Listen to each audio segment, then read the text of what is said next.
This is a little too close, Mike. Get out of my face. Thank you. Don't need you right up in my nostrils, Mr. Microphone. Ba ba ba ba ba ba ba ba ba ba ba. Song takes a little while to get going. Once it gets going, I don't want video. Animation's off. Thank you.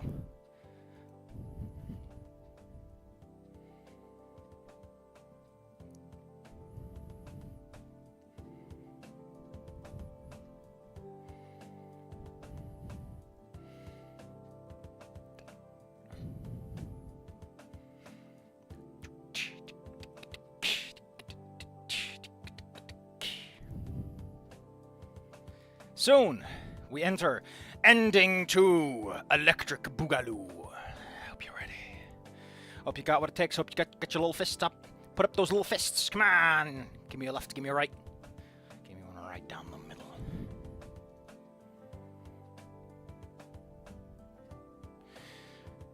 Oh yeah, we're going to like a art thing, wasn't it? I think that's where we were.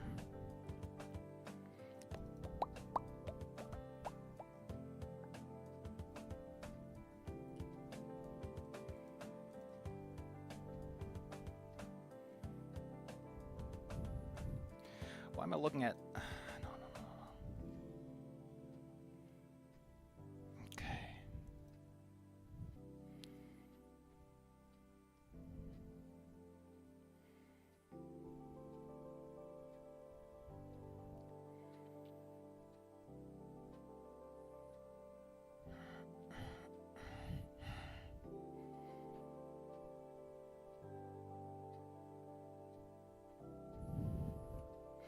Well, the starting time is here, but there's no one in the audience. It's empty, forgotten, forlorn. There are no words to describe my disappointment in you, young Padawan. I had the high ground, but now my high horse has been laid low. I think with a little more effort and a little bit of magic, I might actually become one of those people who says like a consistent string of weird idioms and proverbs, and like ties them all together, and everyone's like, "What the hell is this guy on?" I want some, because I always love it when some YouTuber has like a script that it's like they go left and right, up, down, they do a little veer, a little spin. Ooh, nothing but net. And you're left wondering, what a wordsmith, what a smith of words, the finest honed words blade. Truly, it is not the pen that is mightier than the sword, but whatever swear you can turn into a neat dagger.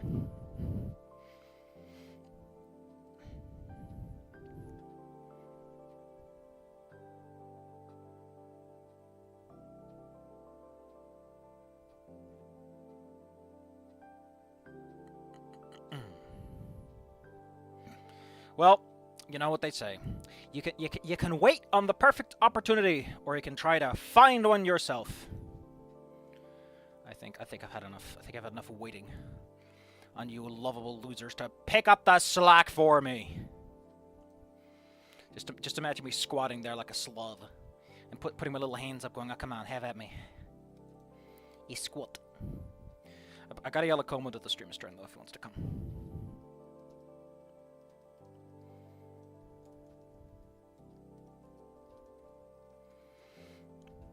Also, let's just get on. Where were we? Oh god, I forgot this little song. Okay, hold on. I gotta find something though.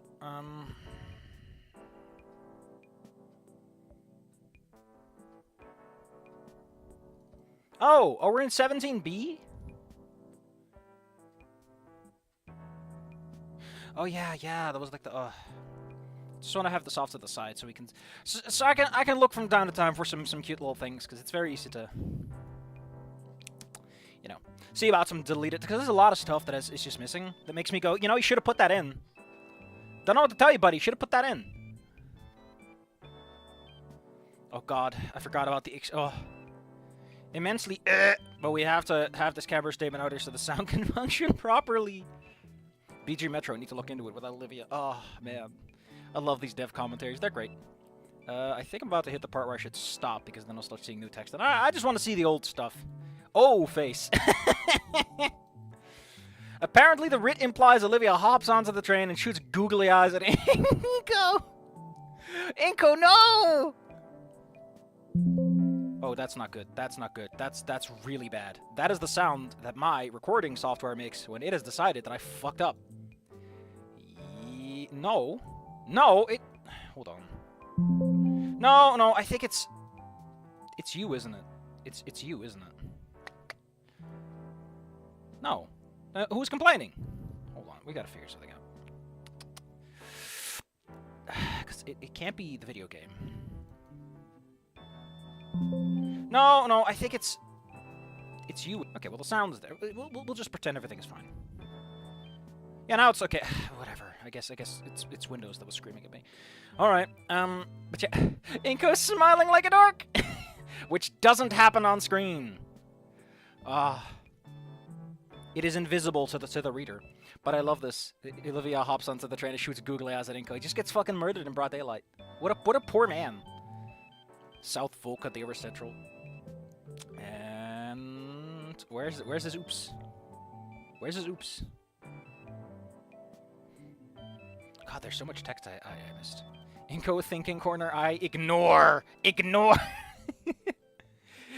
this, please. Very city-like. Oh, there you go. I can look no further at the script for cute little thingamaboobers that might be popping up. Let's get to the game. Let's get poppin', gamers. Let's get poppin', gamers. I need to remember that I'm doing voice acting for all of this. I've been doing so much writing, I've forgotten what my own goddamn stream is like. Ugh, I'm such a loser. Oops, did you say something? We're almost there. Look. Olivia jabs her finger at the building ahead of us on the walkway. Surrounded by a wide open field stands a vaguely modernist-looking building. The structure and overall design makes the building itself seem like it's part of the exhibit, while not being too intrusive with the surrounding architecture. And the door doesn't budge. Olivia impatiently tries pulling at the door again, trying to jerk it open. It clunks uselessly. Okay, listen, we gotta look up the fucking text for this. How does this work? Oh my god. Oh, this is neat. Show Olivia, elastic move, move X, pause, move X, parallel, hop. Oh, there's so much going on here. And the Rocket XL slam into the edge of the screen, buckle, bounce, and... Oh, man, there's some stage instructions written down here. Olivia tries pulling the door open again, trying to jerk it open. It clunks uselessly. Olivia decides to become a Karen, here and now. What the fuck? Olivia, with a sign, it opens at 10. And my phone says it's only 9:30. Ouch. In Dutch, it's actually, you say 10:30, as in it is 10:30 instead of 10:30. There you go. It's gonna fuck you up at some point if you ever deal with a Dutch person. Sorry to tell you, buddies. But she's interrupted by a low rumbling noise and a dusting of red blooms on her cheeks. It turns out we forgot to pick up the dino nuggies. Wrong dinosaur, sorry. Olivia, did you just wake up and rush to the metro without breakfast? Why is this the second story I've read today where someone has rushed off without breakfast? What's this? What just happened? Oh, it's a subscription. From Darth Nihilus, thank you. Thank you. For saving this... So it's always like... Did Metal Slug ever do like different kinds of prisoners? I like to think that they did. They had the Hadouken guy, I guess, but for the most part it was always like the same guy. Oh well. But I like how they say thank you. It's just a great focus clip. Yeah. Well, I can't blame you. I was excited and forgot to eat as well. It's not like my parents bothered to fucking feed me. My parents wouldn't feed me if I held a gun to their head, Olivia. I'm always hungry. That's why I feed exclusively off of your feelings. I don't know if that's good or bad. Well, it's both. Wink. Sorry. Don't be sorry. I'm rich. I'll just buy a cafe while we're at it. There's a local cafe just across the street, and I gesture at it. Come on, let's get out of the cold. Okay.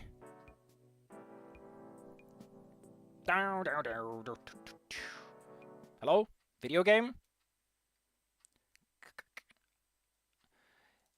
Eyeing hard to evoke as if he is pointing. Oh man, there's so much good stuff here. I love these little developer notes. They're great. Slight overuse of ellipses! Oh, shut up. They're fun. Have some fun with ellipses. Olivia was doing a good job of ignoring the chills, but she gave a deep sigh of relief once we entered the warm cafe. What? Would you be required to warm your building? You know, kind of like... Ah, never mind. We'll order breakfast with hot chocolate and take a seat near the window. Olivia takes a first warm sip and melts into the chair. For a while, we just rest quietly. She looks back at the gallery building. One other reason I wanted to go here. I need to give a speech at the formal. For Yatakan. Something that'll make him proud. Something that will do him justice. Oh. I heard some of his earlier work ended up here. I just wanted to see it. That's a very thoughtful idea, Olivia. Do you really think it's here? It better be. Yeah, it better be. Olivia blows into a hot chocolate. Aren't you made of like ice? You can just gulp it down and be fine, right? And then takes a deep, careful sip. You know, like the thing is, I recall there being a scene where like they can just eat hot stuff without being as bothered. I forgot who it was and when, but I don't know. I just feel like hot chocolate was just chug it. Just chug it. That's cold stuff you can't taste as well, because there's no aromatics to activate the nasal part of the olfactory system. With the early morning lighting in the building in the back, it sets a delicately somber mood. A young lady taking a moment to herself from the elements outside. Just take a picture already, and then kiss her. No, no, no. I'm not letting this chance escape me. Stay still for a second. Do that again. I want to save this. The red creeps back across her cheeks. The coloring only enhances the potential shot before me. I lift my camera and carefully back away from Olivia, surveying the shot from all angles. You just go back to something like what? An apologetic proposal? Oof. Oof. Oh, no. Want to get motivated, want to see the gallery, want to have a picnic, and want to head out to eat. Man, these Chapter 17 titles sure are writing the goddamn title of the game a lot. Ugh. Will you hurry up? Shh, just go back to that Coco, Olivia. It's weird, Inco. We're being weird. Though she said that, she returns to savoring the warm drink slowly. It's as her lips finally touch against the cup that the shot is... perfect. My camera clicks in rapid succession, capturing the entire moment of a delicate sip. Even a soft sigh after. And the scarlet on her cheeks growing more and more and more and... Inco! Sorry, Liz. I got the shot. Between Liv and Liz, like, I feel... Is her full name Elizabeth, or is it just Liz? Because that's weird. I return to the table. Returning to the table, I turned the display her way, so she could see the best of the 15 shots. Her face practically explodes with embarrassment as she draws her hoodie up to hide it. You look great, Olivia. Shut it. You and do you really think so? Yeah, absolutely. You're more photogenic than you think, Olivia. With an annoyed huff, she pulls the hoodie back. You suck at compliments, Inco. Even as she said that, a smile speaks louder. Olivia looks back out again. Is that... Oh yeah, people are going in. Come on, let's go. I nod and put my things away. I love how just... There's something about that camera that just looks like it's 3 different art styles at once, and none of them match Inco. It's great. Olivia is already out the door while I throw our trash out. All right, for real this time. Art gallery, here we come. And he gets kicked out because he's not supposed to have flash photography with him. Holy shit! Has Inco just learned to teleport? Damn, dude! Damn! My boy here learning how to... translocate. I heard that all trans people get that one for free. I hate it. The door swings wide open this time, granting us access to the treasures within. Upon entering the hall, it feels as though we're transported into a new world. One I've experienced before. The nouveau riche world. My footsteps and the quiet creaking of Olivia's wheelchair echo through the halls.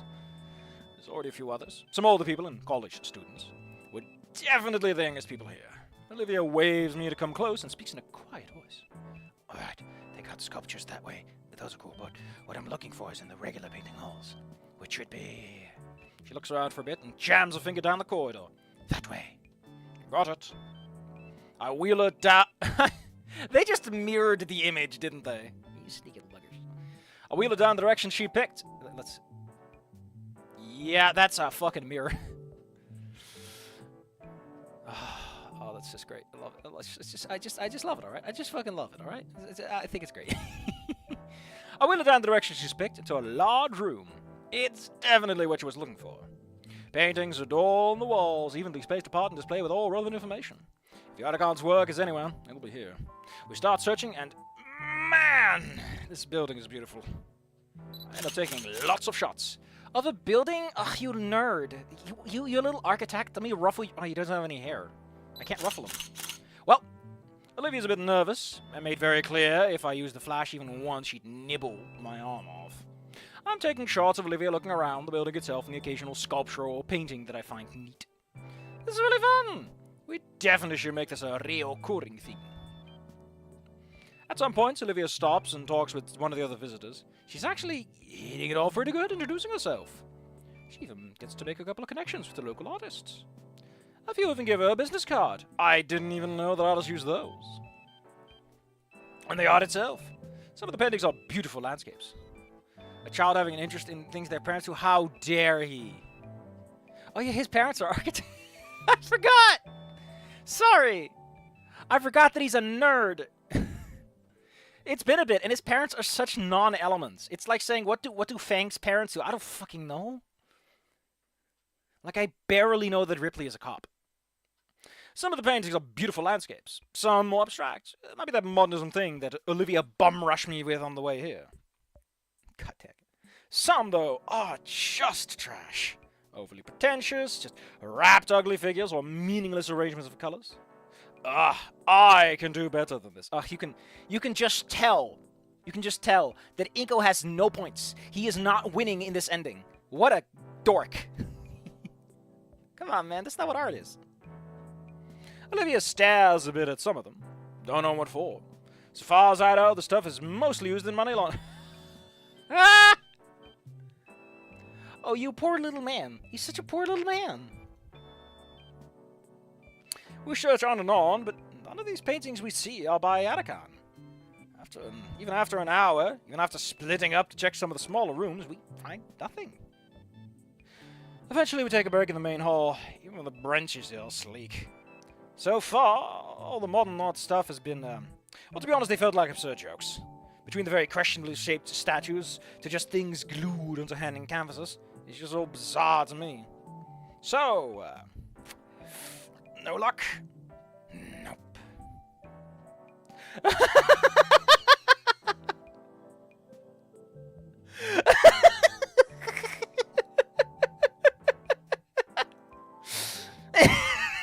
Oh no.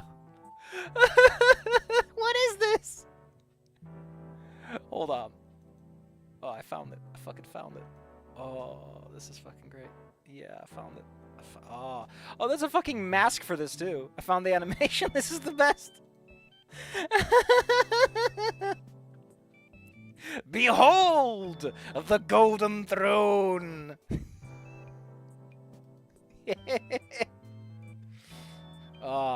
You just wouldn't get it, Inco. Watch a small group bickering before a stone relief of a toilet. A very nice toilet, but still. My foot... like she got off. My foot jostles Olivia's chair before us, which used as a makeshift table for all our stuff. Her butt was there, man. The entire butt was on that. Say, Inco. There's a glint of mischief in her silver eyes. She motions me close and whispers her idea into my ear. I feel my own mischievous grin start to form. With a nod of agreement, my hands reach for the handlebars of Olivia's chair. Oh, no. Yeah, it's kind of lame that it's not fluid. But I'm still on board with it. 10 minutes later... Oh, no. Oh! Don't do this, please. Must be a statement against modern industrial pharmaceutical companies. No. Clearly a display of isolation of the average artist today. Our makeshift hand puppets drop as we laugh, watching a pair of suit-wearing 30-somethings debate over my camera sat in Olivia's wheelchair on the other end of the room. We sat together, leaning heavily on each other as we eagerly keep an eye on our own little artistic display.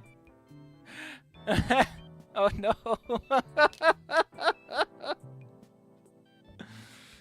On one end of the hall, us. Just a normal, unassuming couple taking a breather and enjoying each other's company. On the other, in front of a blank section of the hall, a lone wheelchair sits with a camera carefully placed on its seat. It was Olivia's idea, and she's a genius.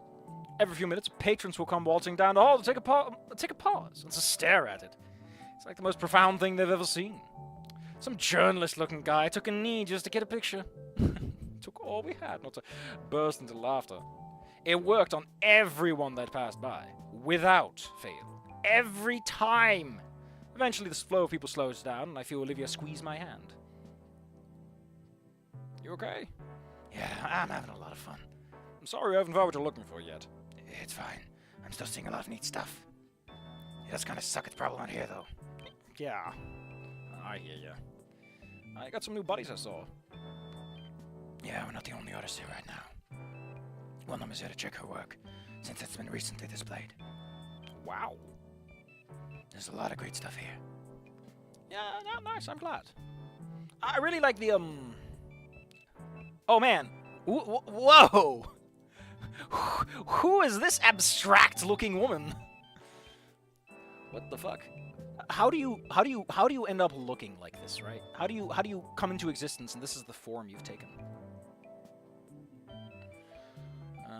Hold on. I think I know.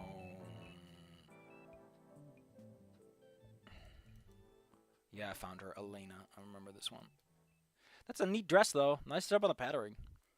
Ooh, what have we here? It's an older woman who called out to us, approaching with a serpentine look in her eye. Nah, man, that's just a snake. From her elegant sequin dress to her bright golden heels that click with each step, I can only guess she's some important figure. Wait, ma'am, would you be? Olivia's excited was a cut-off of the well-dressed woman, now standing right before us and sporting a simple smile. Yes, Elena Scarborough. I own and operate this gallery. It's a pleasure to make your acquaintance, Miss Scarborough. Your first words came out so easily, all those garden parties I attended, and having helped me learn proper etiquette. I'm Incognito. That, you know, when you take out the G, your name is really awkward. And she's Olivia Halford. You two are awfully young. Are you on a date? Yes, ma'am. Olivia blushes a bit at how confidently I say it. Why here, of all places? What piqued your curiosity, if I may ask? Your chest looks weird. That is not how boobs work, lady. Not at all. You just stuff some balloons in there, lady. I'm working towards becoming a photographer myself, and today was all Olivia's idea. I can see that DSLR you have certainly brings back memories. Olivia straightens her posture with confidence. I'm an aspiring artist, Miss Scarborough. Please, Elena's just fine. Opinion on fully voice-acted novels. Well, they saved me some trouble, but they also robbed me of some pleasure. I think the big problem is, like, there are some consequences to doing it like that, though, that go beyond just the user experience. Like, letting people fill in their own voices in their heads, that's one thing, you know, that's kind of fun. I'm ruining it for you. But there's also kind of the element of, once you have vocal delivery, a lot of lines take on a character of their own. It's not just the voice actor's voice, it is how they deliver it that colors a lot of stuff, you know? There's that old adage of, like, the things you don't show can have impact. And the same goes for this. Another is, I think, as much shit as I give Volcano High, it adds a lot of overhead, it makes it way harder to do adjustments and tweaks over time, and, like, I don't know, it's a big risk. Why is Olivia so small? Because she's out of her wheelchair. Alright, Elena, I wanted to learn more about the current art world. And, there's a particular art piece I'd like to see here. Elena nods. Seriously, why are you like an inverse of her? You got like the purple on your head. Is there something here by Trent Yadakan? Yadakan. It's definitely a unique name. I haven't heard from him in a long time. I couldn't possibly forget. Please, I don't want to know about your sexcapades. What are you talking about, sexcapades? Cringy lines are better when not delivered by voice acting. True. The big risk of voice acting, as you just pointed out, is if a line is like super fucking cringe, having an actor try their best to make it work, or failing, risky business. And if a line is like really good, like in context, extremely well written, and your actor sucks, or he doesn't quite. Also, people bitch about like, this is a trans character, not voiced by a trans person, and they'll make a big whoop about it. And so you got that going too. It's like you got it. Like, I get it, right? I get the argument. I get why it's a problem. But it gives overhead to people who are small studios. Now they gotta do all this extra work. You gotta screen people. And that's problematic. That's work they might not be able to do. No, they could have been working on the story.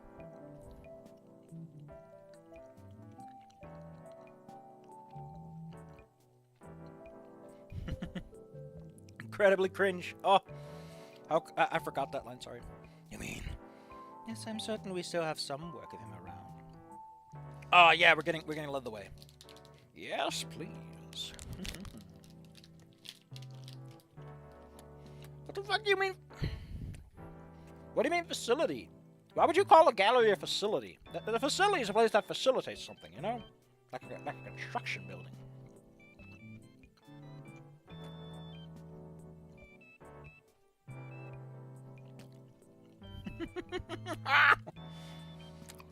No!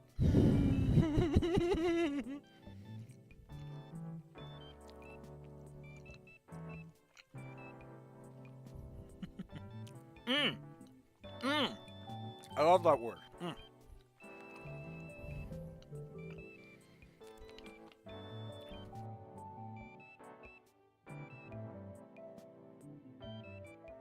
Man, I really am like Olivia. Constantly chugging.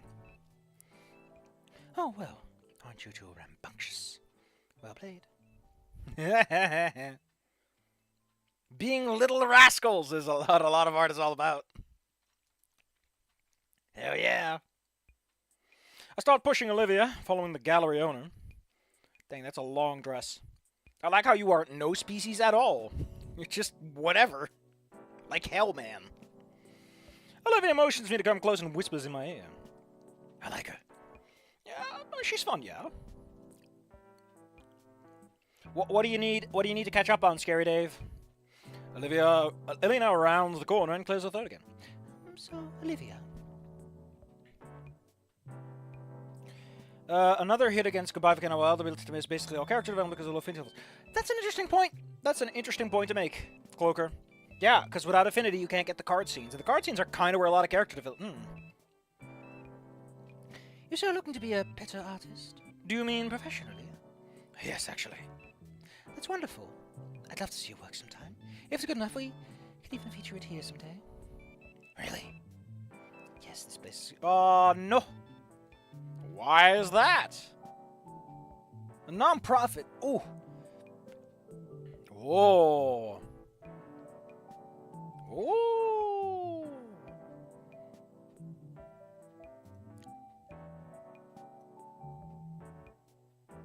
Inco's gonna buy a painting.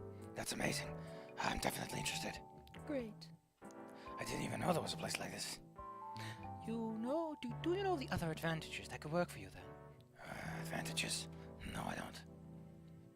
The gallery owner takes out a small tablet, tapping lightly on the display until she presents a digital flyer to Olivia. Yes, there's several organizations that support disabled artists. From simple connections up to running their own exclusive events. If you want, I could pass your name around some of the busybodies that tend to show up and poach up-and-coming artists. I can't help but cocking her about her tone, or how she used the word poach. Olivia must have thought similarly. No. Poaching is just what you call, like, that's what it means to pick up talent. Just like that, you know. It's just the industry term. It's a bit harsh, but, you know, hey, if you get taken places, you get taken places. Olivia has really been a downer on the idea of, like, disabled privileges of any kind. Regardless of how much she may need it or not. Like, in her world, she doesn't need any of it. So, this probably didn't land well with her. No, thank you. I need to be an artist that's good enough on my own. I need to be an artist that Eoticon will be proud of. Without any crutches. Get it? Because her legs are broken. Busted. I don't mean like physically. I'd be a terrible student if I did. You know, I should have figured. But can you stop being such an uptight bitch and just accept that some people are... Do you know what equality of outcome means? Equality of you know what? I'm wasting my breath on you, you little cunt.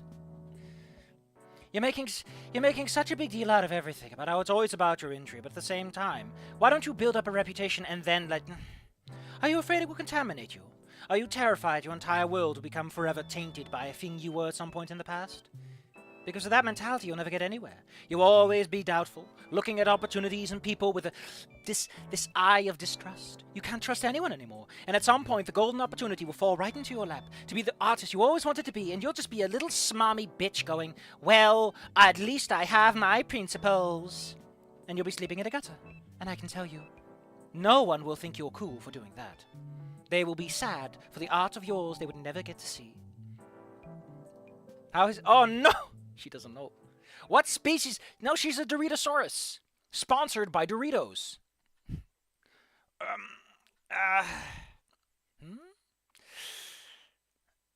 Yeah, the Khan's passed away. Oh, I'm so sorry. My condolences. Was he important to you? Olivia was a student. I understand. I only knew him decades ago. His work was superb. But I didn't know he had an apprentice. That's a big word. Are you his apprentice? Who is this? Abraham Lincoln. What is he doing here? I kind of want to see if this guy's in like the generic crowd shots. Wait a second. Why does this guy look like fucking Nasser in shorts? What are these crowd shots? Actually, I've never really looked at these crowd shots of characters. We got a smarmy walking and talking Naomi. We got a broski Reed. I don't know what to call this. I guess this is like trimmed up Stella. Looks like a layman doll. Here he is. It's Abraham. We have extremely huggable raptor. We have slender and spiky. We have that tail is a fucking Monster Hunter part. We got DS Man, Excited Phone Man, Nasser Man, and we got I'm not paid enough to be in this scene extra. And another guy who's just not paid enough to be in this scene. God, I love these groups.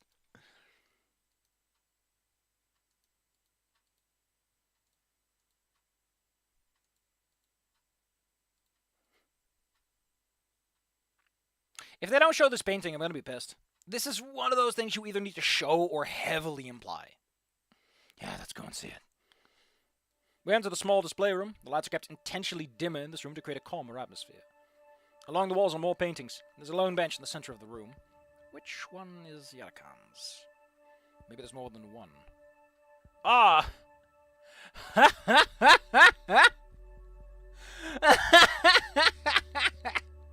What the... I love how that guy's so smarmy. The purple one is so smarmy. And the artist was like, I want to draw some teeth. Here it is. I called up to her. The name of the painting is unmistakable. Transiatican, age 19? Alma Mater, St. Hamina. Oh, whoa! And then the painting itself. An elaborate depiction of a dino. Twisted and warped dramatically. Stylistically. I can't tell if it's mocking or what. And it's part of a set. Half a dozen of its type are hung on the walls here. It's the real thing. Wow. They're amazing. But, what is it? Didn't I tell you on the way over? Yarakan's early work was expressionist painting, portraits. He made this when I was just a year older than I am now. Some of these are historical figures. Some are just people that I knew personally. A few are just everymen. They're made in a very special way. The portraits show the person distorted in unique ways, based on that person's life and the Yarakan's opinions of them. Uh-huh. Are they in praise of the people depicted or critical? People would get into arguments over that. If they were satirical caricatures with too much effort, with a little too much effort put into them, or if these were praise, showing people's lives as truly part of them, through brilliant brushwork. But he never said. I wonder why. Probably because he would get shot. You know, he might have gotten, stabbed me. Trying to avoid mentioning him dying. Yeah, I'm failing. Dino diversity question strikes again. Are all dinos basically human-ish sizes, or are there more diverse sizes? Considering that Spears is pretty tall, I kind of want to go with the opinion that dinosaurs can vary wildly. My personal opinion is that particularly small species, like Sage, for example, the small velociraptors, can go as low as average heights of about 5 feet, and then we go up to 7 feet for like the really big ones, and then we have the of whatever the hell a Brachiosaurus is. But for the most part, they're within 6 feet, so that like you can manage it. Because if you start going too small, it's like this is not workable. Like there are humans that are that small and smaller, but like if a society has them as like a consistent race, kind of falls apart if you have too much diversity in height. So I say you can have a range of about 2 feet. Around the 6, you can probably make that work. Maybe to the smaller range, you can do a little more, but once you get too big, you just can't manage. Like, it's like, I don't physically fit in this room anymore, and that's a problem.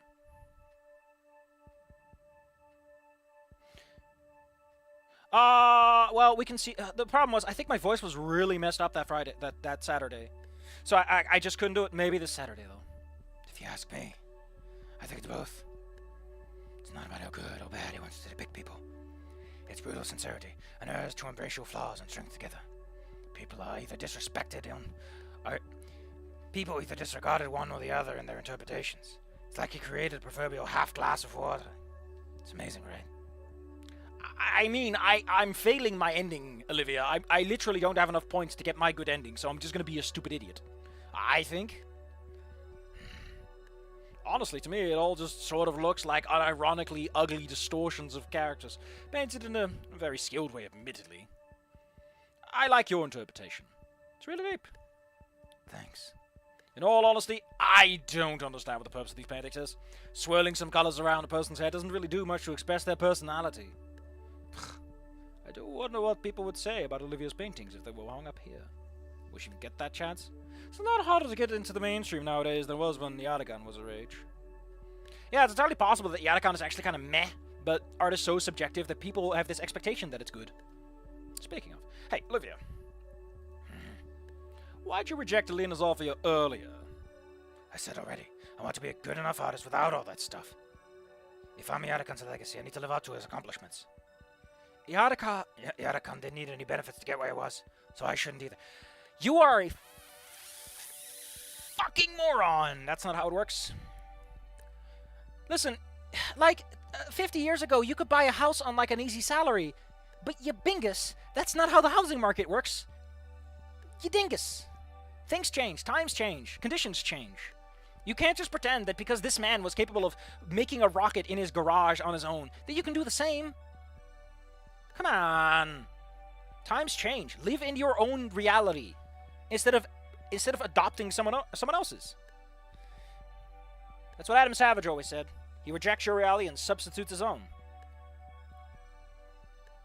If you live in someone else's reality and you don't understand it, you'll just get confused and lost. Are you sure? Olivia cocks an eyebrow.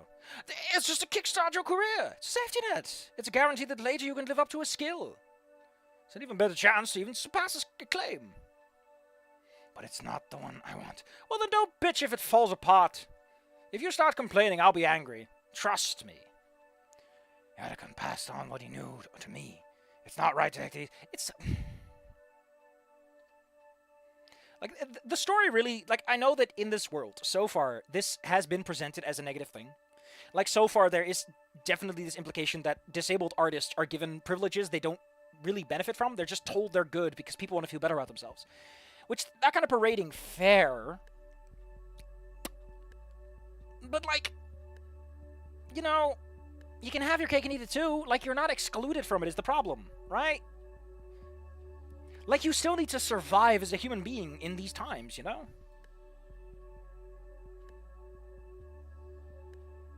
Something, what if Yatakan only got this exhibit? But she didn't know. If she did know, like, there's an interesting argument to be made for, like, a version of the story where Yatakan's paintings were always in this away spot, and now they have their dedicated exhibit.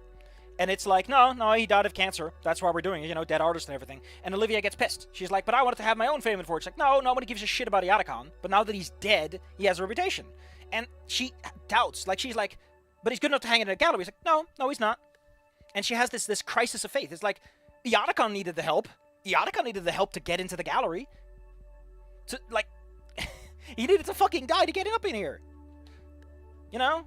Like, that's a fun crisis of faith moment you could have for the character. But we don't. This is also already in the ending, so it's a little late.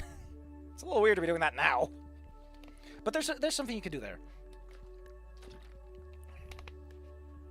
You would need to rework the timeline and the characters a bit, but you can make it work. Besides, I don't want to be shown into some niche category simply because I was born into it. Yeah, that is the risk, though. Is that you're stuck in a category. But, you know... Like, legacy is a legacy, you know? If people put your paintings up after you're dead, they're doing that. Like, you're already there at that point. And what of your own legacy eventually? What happens if you just can't find another big bag like that? You wouldn't be able to pass on what he taught you to someone else. Isn't that scary? It's terrifying. The word shook as she said that. You make a good point, but... Olivia's eyes look at Iadakon's name on the wall, which seems to fill her with courage. For now, I'll just think about it, alright? The loud clicking of heels calls Olivia and I to look towards the entrance of the room. Oh, Cloaker, no! You can't just say that! Ah, yes. I adjust my monocle. Human art. They just put it on the wall directly. So primitive, such quaint structure. Oh, it's so endearing that humans think you can just paint on the walls. Ah, yes, I heard that humans like to blow dust onto their hands on the walls to make imprints. It's adorable, isn't it? Look at this thing. Look at this animal. It has too many limbs. They say that it is because humans of the past era couldn't understand the passage of time, so they drew the animal in motion by drawing it multiple times over itself as if a picture. Oh, humans are so silly. Did you two find it? Oh, excellent. Yes, Elena, we found it. Oh, I just love this set. Who doesn't love a good bit of critical analysis? Did you get what you wanted? Yes, I think I did. I needed to see the real thing. Thanks, Elena. Of course. You know, I'm getting more and more curious about the bad ending, like the 0 for both, because like this ending doesn't feel that bad. Like, do all the endings feel kind of okay, and then they hit like, I guess the speech would be a moment you could do that, maybe the prom, and that's where it falls apart. Because so far this feels like like you can see that Inco's a bit of a dingus, but I don't know. This doesn't feel like a bad ending in any way. I'm glad to help. Is there anything else you need? Actually, Elena, is this set for sale? Everyone watches Inco flexes those muscles. He's just flexing them. The set here? Now that I think about it, it was. Although the price is pretty high, I think he only wanted the money if it were really substantial. Yeah, he doesn't actually want it to sell unless he's gonna get, like, all dollars for it. Like, if you two knew him, I could lower the price to something more reasonable. I love how you're, like, talking to obvious teens, and you're like, it's expensive, you know? He asked for a bullshit price, good luck. I think it would be nice to get at least one for Olivia. Inco. She tugs at my sleeve. No. Please don't. They're right where they need to be. But you said everyone else doesn't get it. Oh, I get it. The idea is that Inco doesn't fully understand that, like, art is to be displayed. He's too artistically stupid or something. I don't fucking know. Where's my art appreciation Inco? I want art appreciation Inco ending. Or at the very least, them both to be stupid. This just feels sad. Yeah, because, like, the part of this ending that's starting to grind on me a bit is that Inco is starting to become dumb. Like, he's starting to act like a big bingus. While Olivia is obviously moving in a direction. I don't agree with it. I still think she's a bit of a bingus. But you can tell that Olivia's moving somewhere with her mind. But you just said everyone else doesn't get it. Even so, I wanted to stay here where everyone can see it. I could never keep it to myself. Like it's a personal keepsake. Please, Inco, don't. Okay. Well, then just buy it and donate it as a permanent edition. Like, you can probably be like, hey, listen, I'll buy it, but you can never sell it, you know? If that's what she fucking wants, then do that. Unless the price is so high, no one will take it. Sorry, I just thought you would appreciate it. Thanks for thinking of me, but, no. Okay. I take Olivia's hand, her tense claw slowly receding. You know, it's actually... I don't know if you've ever looked at a cat, but their claws are fucking creepy. How much longer would they stay up? Oh, indefinitely, probably. People like the work, but they just can't afford it. I suppose if someone does buy it now, his next of kin would get the money. I should contact them and make sure this sort of a thing is arranged, just in case. Sorry for getting emotional right there. Safi, why you make not spoiling the game so hard? I don't know. What am I spoiling? I'm just telling my feelings here. Or is it that I'm tempting you with like, ooh, what could the ending be? Because what would the other ending even be? Like, the thing says, I want to go on a picnic, which implies that it's going alright. But what is a bad Olivia like with a good Inco? Like, a good Inco, I think, is more emotionally intelligent. Like, he's more insightful. Like, he's gotten out of that vapid dump. Because I already looked at, like, some of the text in, I think, chapter 15, where he's like, oh, these YouTubers, they're all so vapid, you know? So, obviously, he, like, picks up some actual artistic appreciation. But what is Olivia's bad ending? I don't know.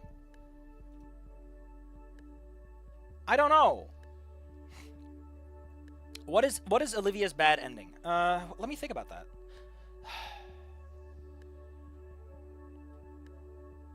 What would Olivia's bad ending look like? Because Inco obviously is like the maturity to appreciate things on an emotional level. Have some fucking depth to his character.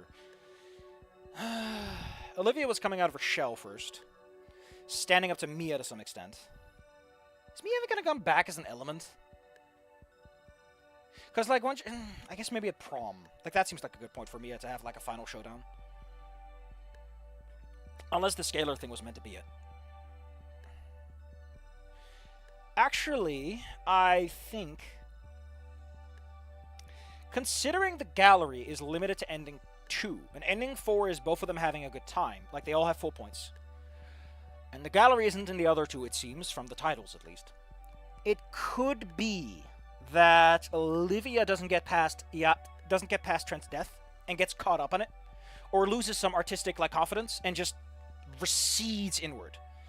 However, that means that ending 3 would almost certainly involve Olivia being ditched at some point. Like, Olivia has to go at that point, because I can't see an emotional, mature, and grown Inco being like, I have time for this. You know, he's a big, rich, important boy. Photographers get paid like gangbusters, by the way. If you're a professional, you get paid like thousands for days. Ooh. I think the mindset is very noble of you. Well, I have other things to attend to, if you excuse me. Thank you for your visit, and let me know if there's anything else you need. As the owner starts walking away, Olivia squeezes my hand. With his silver eyes, I can see Olivia's thoughts at war with one another. Elena.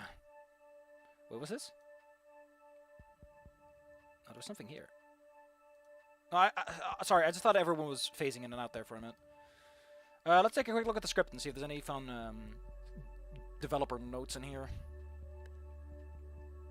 To do! Rapid fire shot sound. No flash. Oh, it's the flashes he makes. Silence for multi-play auto. How interesting. To do. Slide Olivia off. Okay. NPCs have Musgrave with a slight pulse. What? God damn it! You make those notes for me, Cloaker. I'll forget. I'm not smart. Please, cease. I'm very dumb.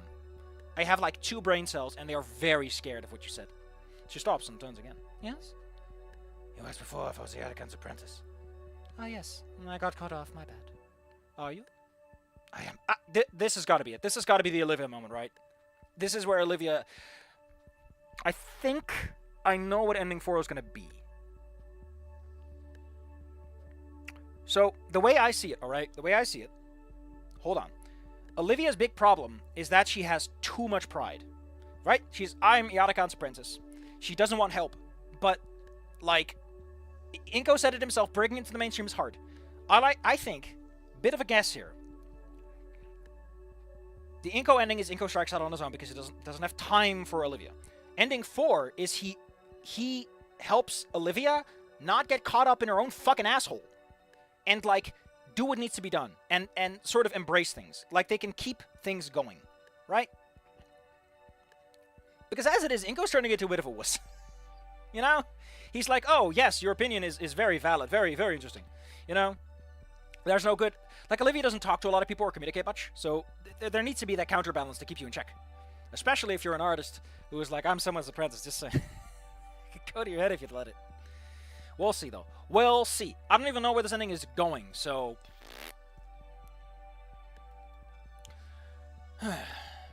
But enough speculation. Let's just play the game and see where it goes. I want to know what ending 2 is. Then I expect big things from you. Meow.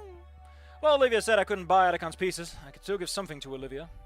I take out my camera, adjust the ISO and f-stop so I won't have to use my flash within the room. Inco. This will just take a moment. It's a simple matter. The paintings being the sole subject of the photos I tape, I don't have to manually focus on them. My camera clicks in silently as I pace the room, capturing a perfect duplicate of each of our teacher's works. Oh my god, I love it. I love it. Okay, so, remember I said that he has no emotional maturity? This is not the same, Inco. You poor little bastard. This is not the same. When we finish up, we'll show it printed and framed for Olivia. I mean, the gesture is nice. Like, the gesture can mean something. But, like, if you're an artist, like, a picture doesn't really cut it. You know, the original piece has brushstrokes and dimensions and verticality to its painting. It has the texture baked into it. It has a certain dynamic depth and color reflection, depending on how you look at it. A picture can't take that. A picture can't capture the physicality of the piece. And I know I sound like an art snob, but it's true. But for now, I should focus, wink, on our date. Wink. Oh, I wish they put that in italics, like, wink. You were ending 2 all along. I'm ending 2? What did I do to be ending 2? I don't want to be ending 2. No. I stroll back to Olivia and hand her my camera so she can inspect the shots herself. She smiles and looks over them, and I take a hold of a chair. So, want to go snag some of the little sandwiches they had at the front? Sure, you drive. She's too busy with the camera anyway. With an odd reaction to the room and started heading back to the main hall of the gallery. Oh, come on, you could have had them drive off screen, baby. Papa Wheelie. Papa Wheelie. Ask for props. Ugh, I love these stupid little things. Too many people going to use the camera. Too many people. Oh, look, it's the character, the crowd persons. I love them. Pan away. Oh, man, I love these little directorial instructions. They're cute. Kino that was getting born out forgetting that Big O is not in her chair. What does that even mean? I don't know what Kino means in this. Ugh, Urban Dictionary, please. Does Kino have an alternate meaning? Because I don't know it as the game.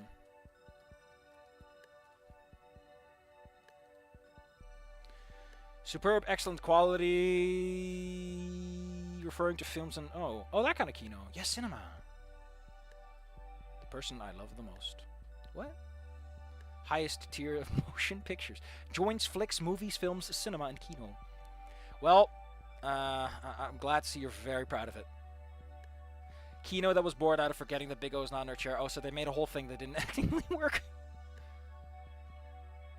Ah. Oh, there's a whole, like, crowd person here that got commented out. Crowd person tooting a bunch of stuff. Man, that's weird. To do. Redo the undo of the choreo. Man, these are great. Silos are bouncing and shivering and doing a wacky resizes. Pan so hard that you don't see, half the screen of dead. You see the crowd. Oh. Whip bam to the right and break the rule of reality as it's faster than pretend it's a Taurus. Oh. Alina eyebrow up. There is no eyebrow. That is a Sims like patch note. Fixed eyebrows. There are no eyebrows. Alina scratching her chin or something. I love those little notes of like art pieces they never made. Barely able to contain laughter. Who wrote this? It's wrote.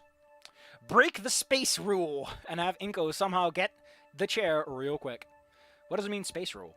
Inco gets up and wheels the chair over to Olivia. Oh, there's some cute stuff here. Olivia jumps into her chair, gets into her chair. Why is it twice? Why is that twice? Bop everyone up and down like a canoe, moving and shifting slightly in speed. Ah, these instructions are... It's like a director, you know, sitting there yelling loudly. CeeLo pops in ghost-like. Oh, they mean silhouette. That's what it stands for. Gotcha. To do, mute Iadicon playing here because Rempe's loop system to just do a specific part so we don't hear the intro repeat. Oh. Well, that's neat. That's interesting. Because this is, okay, there's a specific part of it that they want to loop and they couldn't get it to work. Alright, well, that's enough peeking at the developer log. Yes, but development content. Let's see.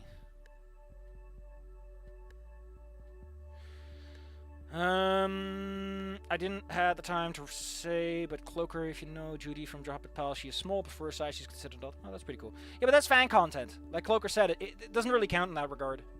Now, Cloaker, what do you mean that I'm ending to? You have to tell me, because I'm stupid. I have ideas, but they might be wrong, and they often are, is the problem. Inco. Hmm? Olivia's head tilts back, she can look me in the eye. They really love that idea, don't they? I don't mean to tell you this, but, like, you can look over your shoulder, right?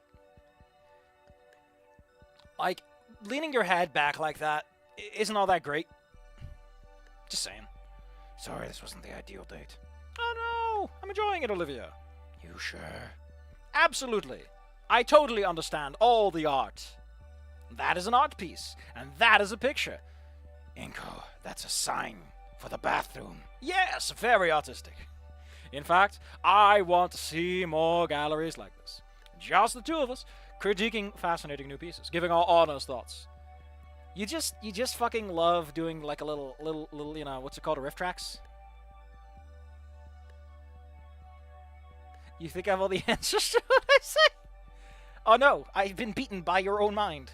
You 5D chess master. You may have lost your pieces in the chess dimensions, but you can still play them somehow. Snapping photos are the best ones. I could heavily picture us going on more dates like this. However, there's also another date I have in mind. Olivia. Yeah.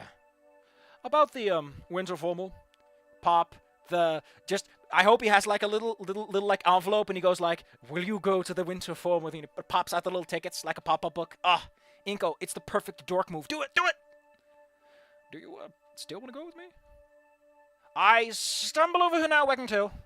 Of course, we are going together. Yes, I know, but I mean... Yes, Inco, I want to go with you.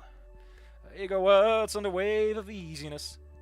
Shouldn't it be a wave of ease through my mind and body, relieving the tension that I hadn't even noticed? So, it's, you know, a date. It's a date. A smile tugs at her face, she reaches out for my hand. I take hers and we continue our walk for the exit. You guys are like, how long has it been? Because it feels like you are over Iadicon. Like that portrait moment for someone who's mourning is devastating. That can do a lot of damage. Like you are clearly at a next stage somewhere. Ah, I think these are the ellipses of the chapter is done. Shake. Man, I love that it's like Olivia and Inco. They're together so much. Stop gluing them. Literally too much Kino. Also used blah. Ugh. God damn it. Double check if they're staring at each other. If not, whip Inco head. Hit him around the head. I forgot why I noted this. Call back to simpler time. Have Olivia do a mini donut or swing her back and forth. But don't bother. Oh, it's because he's so excited. Mm-hmm. Oh, we're not done yet. Whoa. I thought, like, this is like the obvious one. I love how that guy's always there. Who is this man that he's always here? On the metro ride back, Olivia leans against my shoulder. Her eyes follow landmarks out the window on the other side of the car as we pass them by. That voice got me, sorry. Despite the loud humming of the tracks, I feel Olivia humming to herself. So, what are you thinking? Trying to put my thoughts together. What I'm going to say for Iadicon's memorial. I definitely have all the pieces I need. Just having a hard time stringing them together. Yeah, that part sucks. You got all the lines, but not... How so? Don't know. Just needs to be something that'll really do him justice. I need a solid direction. We pass under a few bridges while the thought sits. What do you think? A direction? May I suggest the artistic talent of one direction, and then he just gets slapped with the tail and he's dead instantaneously. She nods. I love the little blinking, it's cute. There's a lot of little, like, details like that that really pull things together from time to time, but I don't know. It does make the rough edges stand out a bit more. In that case, I think I have a few ideas. What I saw today, I saw a lot of you. How Iotacon affected you. How his teaching shaped how you are now. That's a story. It's amazing. And I know everyone else will love it as much as I do. Is that why it's called the simp ending? Because he's just like, ooh. Oh, yeah. Like I said, like, maybe the simp ending is called that. Because Inco is incapable of providing the pressure needed for Olivia to actually become a good artist. You know, squandering talent on tiny little details that don't really matter in the long run. Like, I think here's why I'm so, like, meh about the whole disabled people get a front row access and everything. Like, if your art gets seen and that is all you want, like, I don't know. Like, Iotacon put up his paintings and didn't want to make any money, just wanted them to be seen. Like, isn't that good enough? Like, why all these details? Why the details? Are you worried that people can't see you through the fog? Are you worried that you'll be forgotten? Like, either you make the art for the art's sake, to share a feeling, or you really want it to be seen and you just want to be known. But, like, I don't see how those... There's your angle. Olivia doesn't respond. But I feel her humming to herself again. I know, I'm just spinning in circles now. Maybe. That is a good point. What if people don't get it, though? I'm not sure still. Ooh, sorry. A lot of acid. A lot of boiling in my bubbles. No, the more I think about it, the more I think it needs to be the next... Oh, excuse me. I'm improvising lines way too much. The director is hitting me on the head with a newspaper. No, the more I think about it, the more I think that needs to be the big thing. After all, who was closer to him than you? Sad people aren't logical, there's your angle. Well, fuck me then. But that's like the thing, right? In stories, people, generally speaking, are supposed to act more logical than reality, because reality is unrealistic or something. Like, you expect people to act according to their traits in such a way that feels a little bit overbearing sometimes.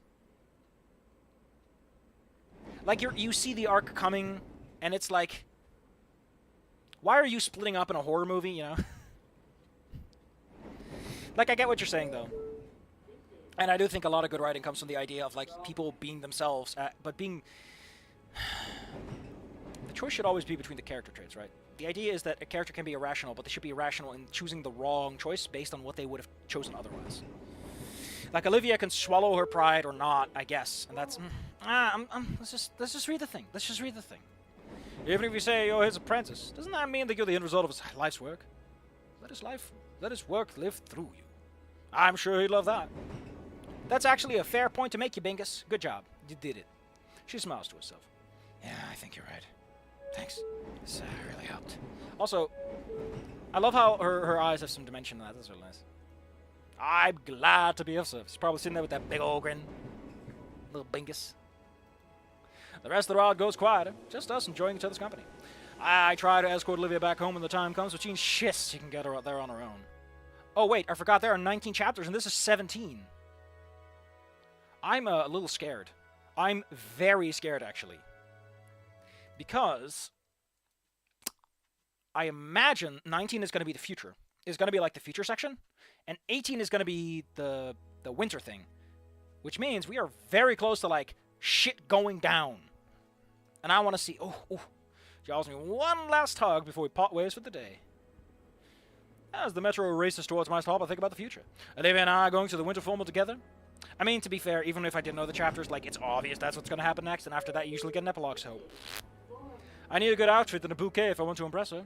I wonder what kind of dress she'll want to wear. It might be hard since she's disabled, but I can look into it and give her some suggestions. It's December. The 21st night of September. It's December. Winter in full Caldera Bluffs is officially here. Let me pull up. Oh, 18 is a weird one. It's one of those chapters that has like a baseline and then just splits off in every direction. I think 15 did that. Yeah, 15 did that. 16 and 17 didn't. But 18 has like a base chapter and just go... build up likely written the same for all endings. Well, thank you. That is a long fucking ass build up. 600 lines. Jesus. Go directly to 18B if ending 2. In this case, no need for a check. It will always be ending 2. Yeah, like you don't need to check for every variable if you exit the method at that point. Bingus. So this exit is a different moment. Well, we'll see what's up. What is up with the winter info called Dara Bluffs? Winter nights. And ours is Cold Cord Heart. Ooh, that sounds harsh, especially considering what we're dealing with. And as if to celebrate the occasion, tonight is Sandhammond's Winter Formal. Hard to believe it's already here. It really crept up on me. Whenever I'd remember an event coming up, I just force it out of my mind. The whole thing has me pretty anxious. It's like a date, but on a whole new level. There's a formality to it. It's almost like it's called a winter formality. I'm sorry. I'm just having too much fun. I better not mess it up. Anyway, I find myself with a new difficulty in my life. I love it. Look at him. Look at what they did to my boy. His clock is still the same, I think. Hold on, I'm going to pull out the backgrounds.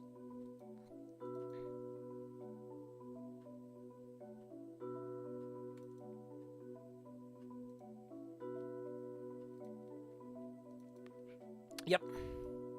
They're all the same. Although, an interesting thing worth noting is that for some reason the lighting on this particular one compared to the night and day is like way starker, and that's probably because they got rid of the halos in the windows, which they didn't do for the night scene.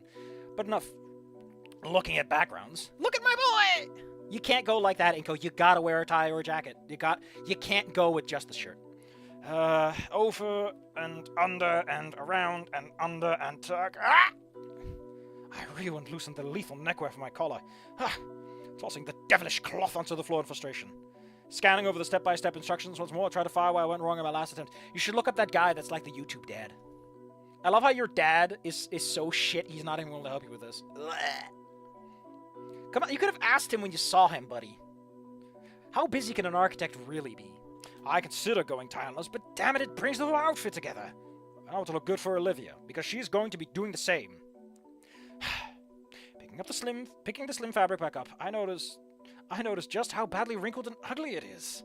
Time is running out, sadly. We still had a class today, after all.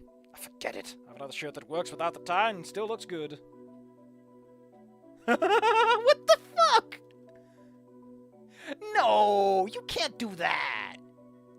You can't do that. Inco, my man.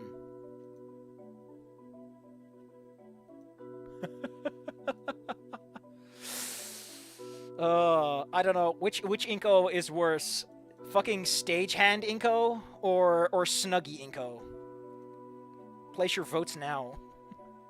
I mean, Snuggy Inco was kind of cute. This is just like he's a fucking stagehand. Like they just took the outline of the other outfit. Like this is like a layman doll they use for drawing the. Actually, maybe it's just how the outline style, but it does look like that's a sketch version of his body. No. I think that's just how they draw the outlines. It does look like he's a fucking sketch, though. Dumping the fashionable noose in my hamper and swapping outfits, my thoughts travel freely. Everyone in school was excited for the formal. Though, Olivia... She looked excited, but there was just something beneath the surface. Anxiety, probably, for Yadakan's vigil. Only Olivia, Ben, and I seem to remember that. The rest of the school have moved on by now. Ben kept pestering Olivia about her speech, insisting to know what she'd say. The only thing that kept me from pushing the stucco away was the fact that Mia still kept giving me the evil eye from the distance. In her janitor outfit. What? Oh, she's still cleaning up! She deserves worse, but at least she's out of our hair. A check of the time says that I don't have any time to try it again. Okay. Okay, fair enough, Inco. You do look pretty fucking suave. I'll give you this much, buddy. I'll give you that much. Even if you look like you're in like a blacklit room with the purple outline, but hey. It's black, what are you gonna do with it? Give it a black outline? Tossing the pièce de la résistance of the coat, I exit the room and head down my foyer. Bad news, Jig is getting a sequel. Isn't Jig getting a remake? I heard Jig is getting a redux. Tonight's gonna be the best night ever. Probably. Definitely. I'll make it the best night for the both of us. What line is at the bottom here? Where does it skip endings anyway?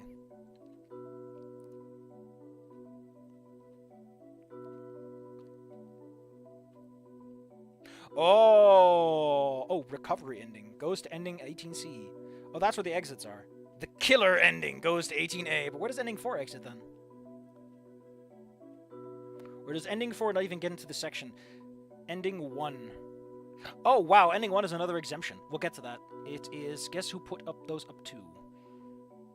Well, I kind of like that. I kind of want to see those. Okay, there we go. So, does ending 4, like... If ending 1... Oh! Oh, there's a bunch of ending 1 stuff here. But where does ending... Where does ending 4 exit? Story scripture here... Refers to the call stack. Oh, yeah, because the next chapter is just the ending anyway, so...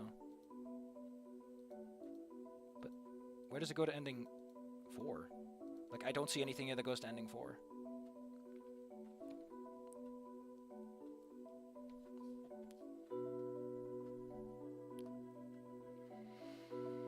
Hold on. Need to go back to the story section, I think. Like the fucking utility scripts. This is not where they keep the utility scripts. Storyline, there you go. Where are we? We are at 18. If ending... Oh, yes! Ending 4 exits way earlier. I forgot. So, oh, no, I see how they do it. Okay, fair enough. So... The way they do this is they call chapter 18, and then when you exit, you automatically go to ending. You go to the ending script. Like, we're in an ending branch. Like, all this thing has been written out ahead of time at this point. I don't spoil myself. I already know this stuff. But yeah. Like, at this point, the ending is set in stone. It doesn't do any switches in the story itself. But apparently, there is some ending stuff. Which is interesting. But that makes sense. Like, from what I have been told about ending 1, what I've been spoiled on, shall I say, ending 1 would probably need some slight accommodations. I think. Like, I know some big things, but why would... Whatever. We'll get to that when we get to the ending 1 proper.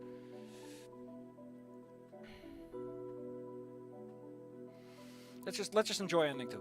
I'll make it the best night for the both of us. Jesus! I head through the foyer to my front door and... Wait, Dad's home. Still dressed in his work uniform, hunched over the bar with a half-filled glass. He hasn't noticed me. Well, not that it matters. Holy shit, it's the dad. As I open the front door, a low grumble from behind me. Back by midnight. Without looking back, I head out. Is that ending too? Is that like... Because I don't know how to feel about that. having his fucking dad say something is weird. I'm terrified, Inco. Your father terrifies me for no good reason. Oh, I just wanted to see what like his dad is called in the script, and he's just called Dad. Fair enough. You do have a father. Congratulations, it's a man. The chill that washes over me is deflected by my formal wear. I can only imagine how hot this outfit would be in the summer. Oh, it's made out of like poly... Then again, I did wear a jacket constantly for my first month of school. Speaking of, I can't decide whether I want to keep the sunglasses with my outfit. It's hard enough to see outside as it is. Somehow, though, it feels wrong taking them off. I'll look like Anon. That's just weird. Hoping not to waste any time, begin to walk to the metro. I really don't want to be late, especially not for Olivia. Like, who are these people? To say about it taking countless times. Oh, it's night. It's actually like dark. Oh, dang. It's possible they just changed the background for this and there's only one metro sprite, but whatever. But this time it has a sense of finality to it, like the player will only be here one more time. This time. The rocking motions of the cabin are both calming and nauseating at the same time, and I find myself teetering between positivity and negativity. And if there's one night that I need to go well, it's tonight. No dodgeballs to the face, no falling into pools, no harassment from anybody. I pray that Yarakan's eulogy goes smoothly. Oh, it's not gonna, is it? Cloaker, since you are so well informed, do you think we can do this tonight? Because if we can, I don't even know what we'll do tomorrow. We can't just bum rush ending 1, I guess. Just fucking... just pile drive it.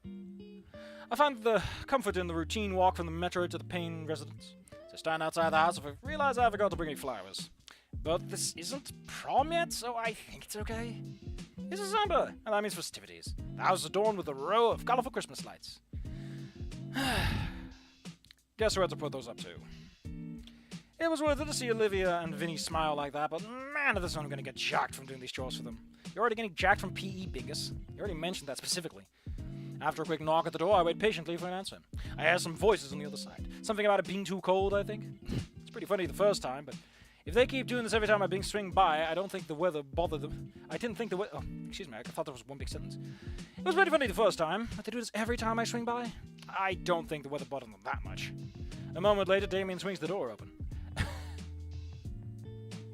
Why do you look like Dracula? Listen, admit it, he has a Dracula vibe, right? Damien, please don't suck my dick. I mean my blood. Don't drink my blood. What? Inco, what the hell is wrong with you? You're here for my sister, right? He's like, yes, Damien, I'm here for your sister. Yeah, you did it. You're still a loser. I know.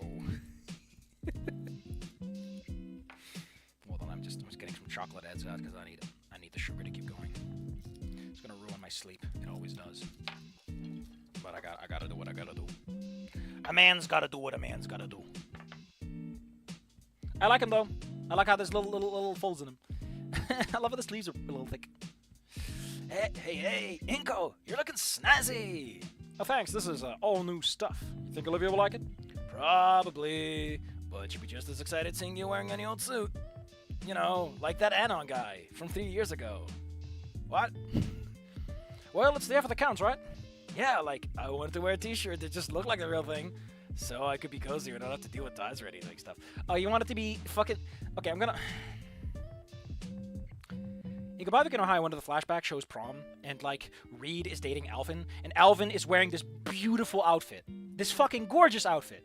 And Reed walks around like a fucking clown in one of those fake shirts. And I get it, right? It's the end of the world. It's probably an unofficial prom that they organize themselves. But fuck you, Reed. Come on.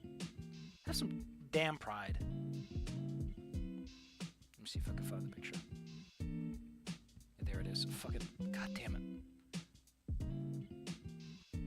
Like, it looks even worse because he has the little, what's it called? Corsage, I think it's called. Man, I just noticed that, like, Trish is wearing a blue and black striped outfit, and she has a little bee or thing on her wrist, so she probably has, like, a bee-like outfit. We got suspenders on Sage, and he's like, ah! Which is great. And we got, Man, I really want to see what your dress is like, Stella. It looks interesting. It's got a vibe, you know. Let me see if I can find, like, the rest of them. Alvin and Reed, oh, no.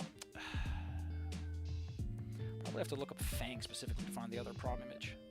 Because there's another one. Oh, here we go. Yeah, oh, God, you can barely tell. I like the astrology suit. Oh, man. Man, Sage is swag. Suave. I love how we can barely see Naomi. Naomi, were you even wearing a fucking outfit for this prom, or were you just kind of there? Why didn't they just use the prom outfits for the last cutscene? Come on! You know, it's funny that the subtext in Goodbye Volcano High makes it seem like Rose is actually homeless. What? Explain yourself. Because her parents are like a little negative?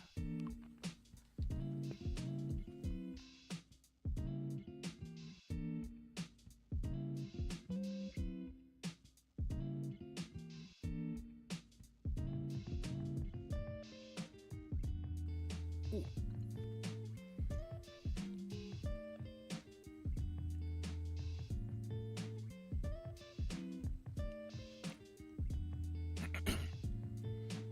Oh man, this is interesting. Jesus Christ, there is a massive section under Rosa's Goodbye Volcano High section. Some people were disappointed in Rosa's role in the story, wishing she had more screen time and characterization. However, Rosa's role in the story is likely to represent the other part of the friend group, with Fang being Emian's... Oh yeah, because, yeah.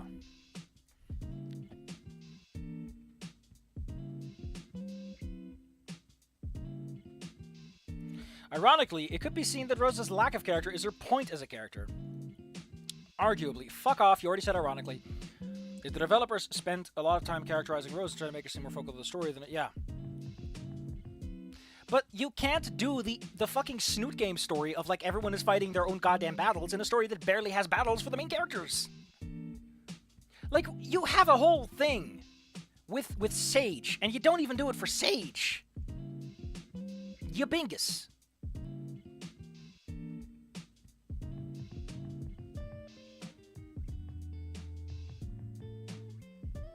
During the Can't Get Out scene, the players get to see the Dino Gang in their houses and living spaces. Yeah, it is weird that we Sage / Estella's house, and then Rosa's working at the Lava Java, which is nothing new about her.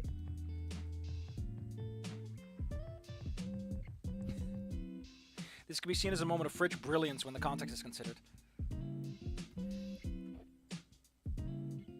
It's also notable that of the Dino Gang, Rosa could be viewed as more difficult, being reduced to a mere one-dimensional stereotype.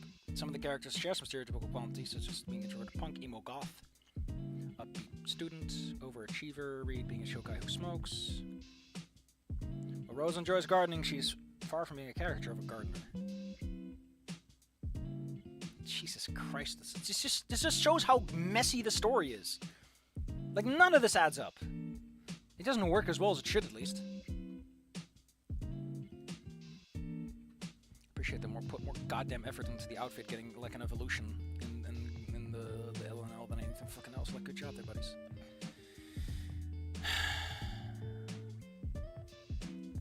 Rose is living in a car. Like with, you know, would have been a good story.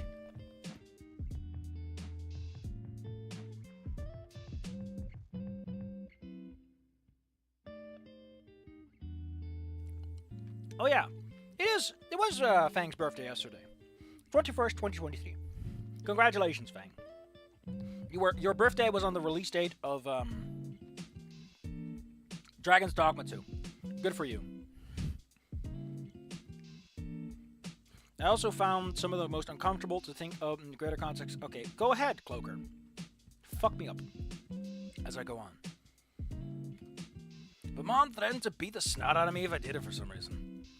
Still had the original. Yeah, man. The original script, like, let it out. Let it go, let it go. Let me rewrite it for you.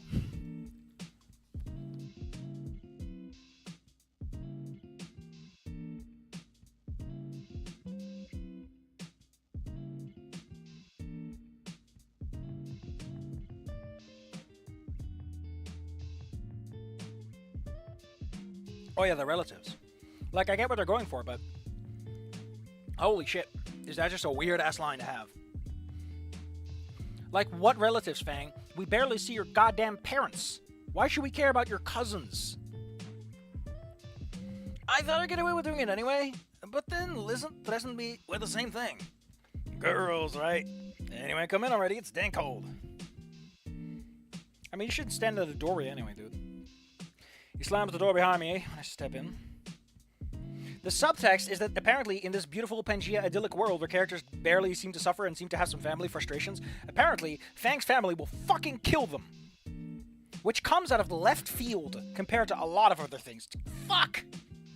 Does the story not live up to its own potential and slap itself across the bulge sack? Just, ow! The inside is also decorated for the holidays. Sophia must have spent hours decorating, as the living room is a tapestry of Christmas spirit. It even suffuses the air with the internal heating mixing with the scents of sweets baked with cinnamon. I have to ask later to take pictures of the beautiful holiday scene within the living room. Oh! You're wearing... Your mom lets you have 2 neck accessories? I really... I don't know if I like the smooth hair on her. It looks a bit... it's fine, it's fine. Liz and the Paynes are still all sitting in the living room. Hey, guys. Hey, Inco, is it true that you ordered a... Shh. I think it's supposed to be a surprise for her. Oh.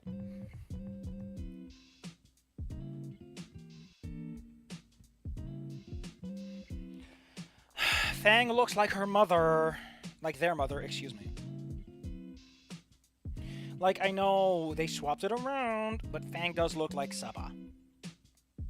No, like Saeed. It's like her father. Fuck, I got it the other way around because it's...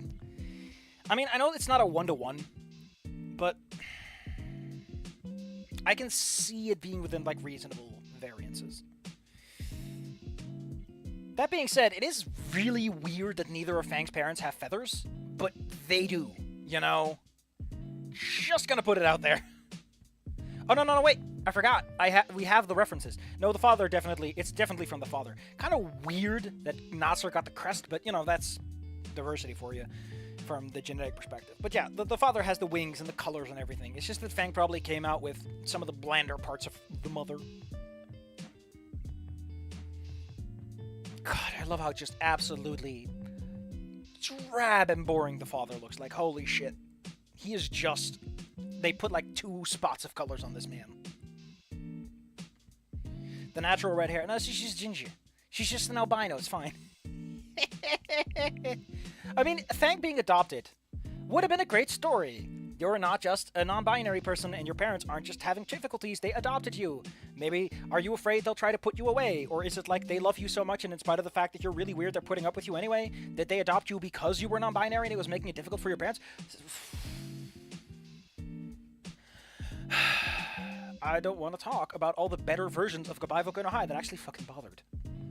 Thanks again, though. It's crazy getting one of those. Yeah, Olivia's gonna love it. What are they talking about? I feel we should have pitched in more, though. Ah, don't worry about it. It was my idea. Alright. Nice suit, by the way. Oh, I thank you. Damien nonchalantly takes a seat on the couch next to Liz and wraps an arm around her like it's no big deal. I just noticed, Liz is really, like, slender. Pretty big shoulders. Really big shoulders, but, like, pretty slender compared to Brick Damien. I don't know. I think it's the neck that just makes her look really tall. Without it, she definitely is broad in areas. It's the neck. It's gotta be the neck.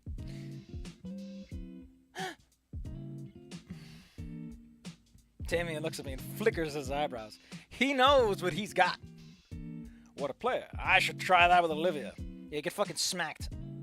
Mrs. Spain can't hide her excitement any longer. Oh, it's so precious. My little boy's all grown up now. It's not even prom. Mom! Now, Damien, it's your parents' God-given right to tease you. One day you'll be doing the same to your kids. Listen, if I got hired for something like this, I would fucking die. 1, I would appreciate the job. But 2, don't tempt me. I'm getting enough distractions as is. They would never hire me. I've played Snoot Game. By definition, I am tainted. I'm tainted and not to be touched. And if that motherfucking jackass who keeps harassing me is anything to go by, although I haven't heard from him in a bit, I'm waiting for him to come back and show his ugly head and I can ignore him once more.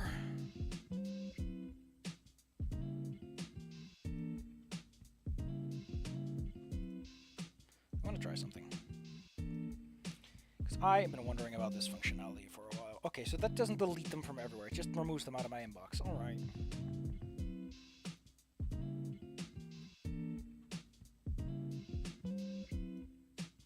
There you go. Ah, you don't. So I have 2 big projects going on right now. One is about Inco and Volcano High with the new script. It's going places. I don't know if I like it 100%, but you know what they say. Ain't that just life? And the other one is about Anon, and I've begun to realize that I need way more space for the story to work at all as a concept. And then I realized the thing I want to do doesn't even work in context. It doesn't work out of the gate, at least. It needs a lot of build-up to get there. And by that time, it'll be like, oh, was this coming? And I'm like, I need to work this in way earlier on like a lower pitch. Like, I need to make sure people know this is possible before it happens, so that when it does happen, it's like, oh, yeah, I guess. But I do have some other ideas in my head. But they are way more self-indulgent, and they probably wouldn't fit an archive of our own. It's like things that relate to the story, so I'll probably put them in like a side thing. Because it's like, there's a lot of story here that will never get mentioned. Which is like character stuff. Because I just want to write it, you know? Like, where do these characters come from who clearly have existed in Caldera High for this long? What was it like for good old Spears to get hired there? That must be a story. And the answer is it is. Especially because Octave... I had this idea that he met him when he was little. What an idea that would be. There's a lot going on. But let's just move on. I'm getting distracted. Because of the stupid KOOP AI idea. Blah, you guys better not be like this all night. Where's Vinny when I need him? Vinny's with his karate team, having a big sleepover. Not risking our little rascal messing up anyone's outfit before the big night with his acid. Oh lord, yeah. The idea of acid in my nightgown. I just die. Honestly, I'm dying from how deep that cleavage is. What the hell? It's not even prom. You already have the man. Come on.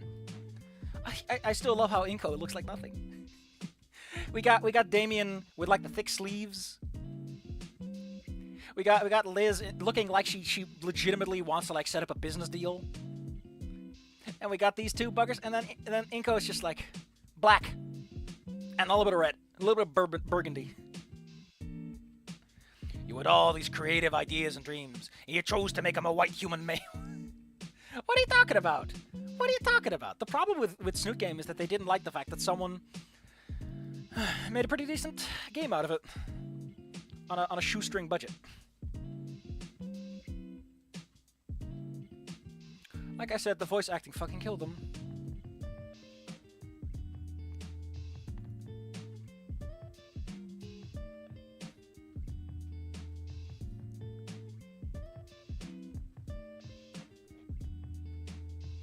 Oh god, there's a whole fucking thing I need to read in a bit. Damien shuffles dramatically. Oh, stop it. So, Don't worry. Olivia's just getting ready. Baldur's Gate 3 character creation. Oh yes! I love that one! Oh, I love that one. It's so good. It's like, what the fuck were you expecting? Of course they make Bob the human fighter. Yabingus! Like the vast majority of people are just normies. They just want to play a fun little video game. They're not gonna fucking make an LGBTQ plus weirdo. They're gonna make themselves. And I don't know if you've checked the phone book recent, but most people living on Earth are humans. In flesh and blood. Statistically, the odds aren't great. She worked on a dress the whole week and it would look perfect. It's kind of weird, you know, because we haven't really established tailoring being part of it, but if she's going to be some dream waifu, I guess it makes sense. Worked on it? You mean she made it herself? More like she helped me with more like she helped me in making it for her and added her own personal flair to it. A homemade dress? Wow. If Olivia helped, she is going to look amazing. Humans are the generalist race. I don't like that. I don't like that. I've already mentioned this before with Inco. I prefer if humans have a trait, and I think that trait should be endurance. Being daredevils, being fucking nuts. I like the idea that humans are just these things that will run into a wall full speed and then be like, haha, I'm fine, and stand up again. Or maybe they have good color vision. I don't fucking know. Anyway, the reason I said that I have to look at something is some motherfucker on like a chat that I care about to some extent. Oh god, this is such a fucking story and a half. What the hell happened? Crack dealer 7077. What?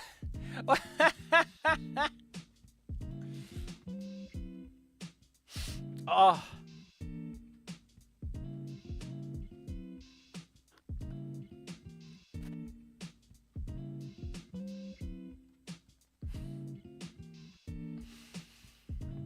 Hot tiggity. You know, I looked up this date on Wikipedia because I think it's funny. Man, a lot of people were born in, and a lot of people died. Jesus, how do they know so many people that lived and died? Oh, they're politicians and nobles, so fair enough.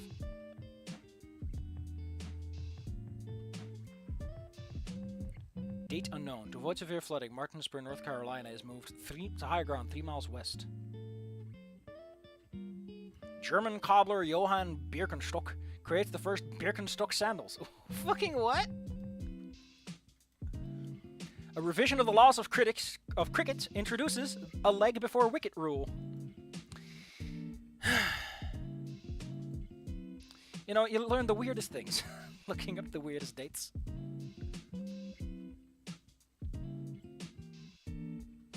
Well, now I know when Birkenstock holding was made. How exciting.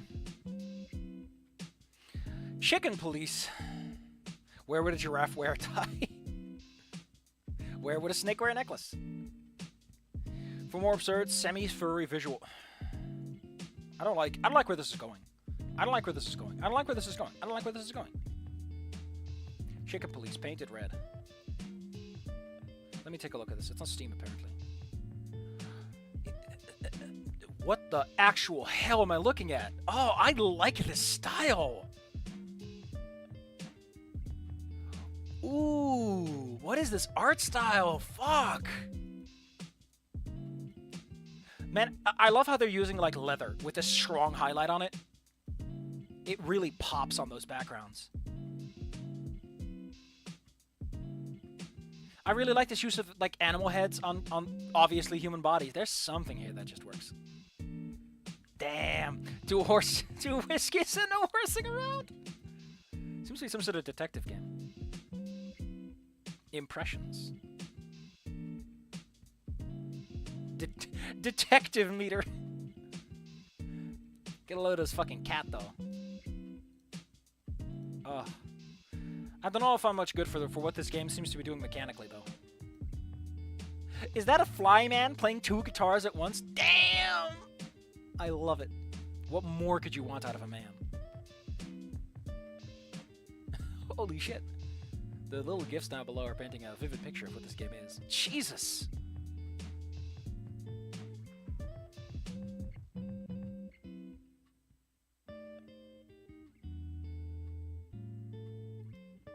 Reviews look positive. Leather is also relevant in the story. Well, if they're animals, it would be. Oh, Inco, I see that look. My face ignites with embarrassment as the rest of the room laughs at me. Oh, it's just some ribbon, Inco. Don't want you feeling left out after all.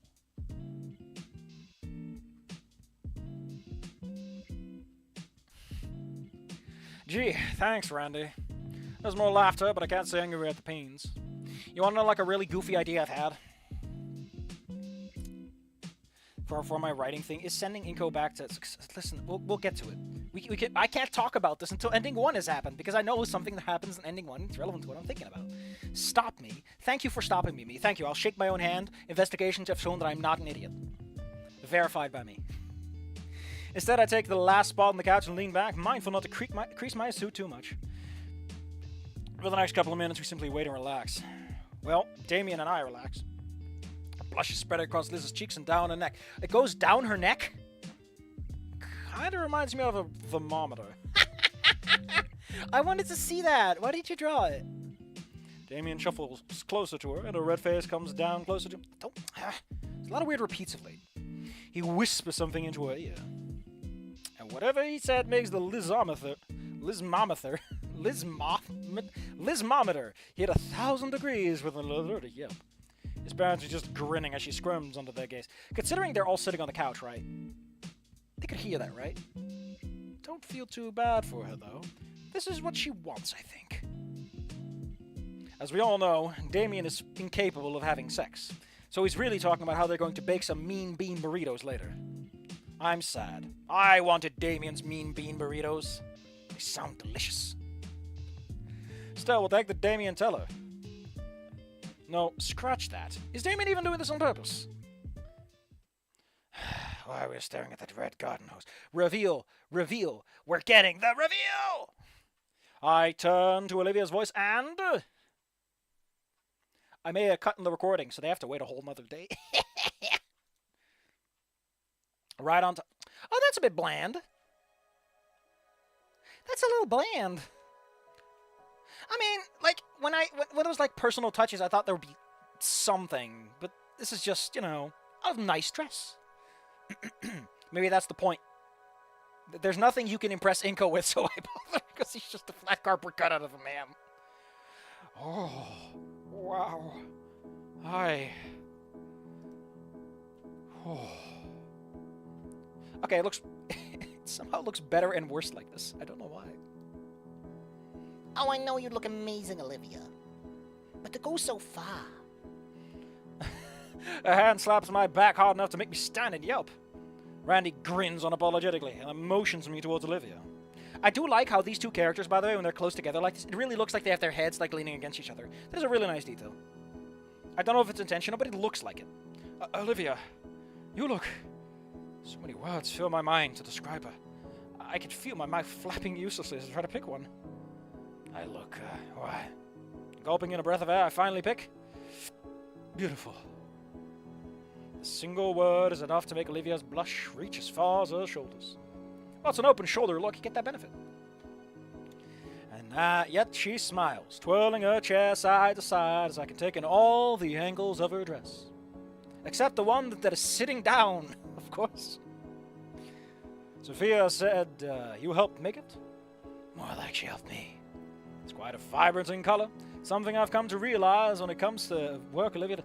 It's white, unless there's like a hint of yellow in there somewhere, but it looks white to me. I don't wish to sound harsh, but damn, did ending one Fang look better? Well, I can look up ending one Fang, and I can tell you if that's true or not. Because I've already seen the endings, but I've forgotten. Might as well look. It's just... I think it's CG is... near the bottom... Should be easy enough to spot these, because there's like 4 of them and they're in sequence, right? Oh my god, the fucking Ask Fang one. I love that one. It's so good. Oh, the fucking Fang looks... Here we go, Stair 1. It's got more going for it. I'll give it that much. I think, like, the problem I have with the outfit is... And I'll get to that when we get to the playthrough. I don't think it works for Fang's hair. Fang has this long, sleek, very elegant hair. You can't grow with that. Come on. At least do your hair up. Like, braids would go great with that. Especially with, like, the little pockets poking out at the bottom. It's quite vibrant in color, something I've come to realize. We've already talked about this.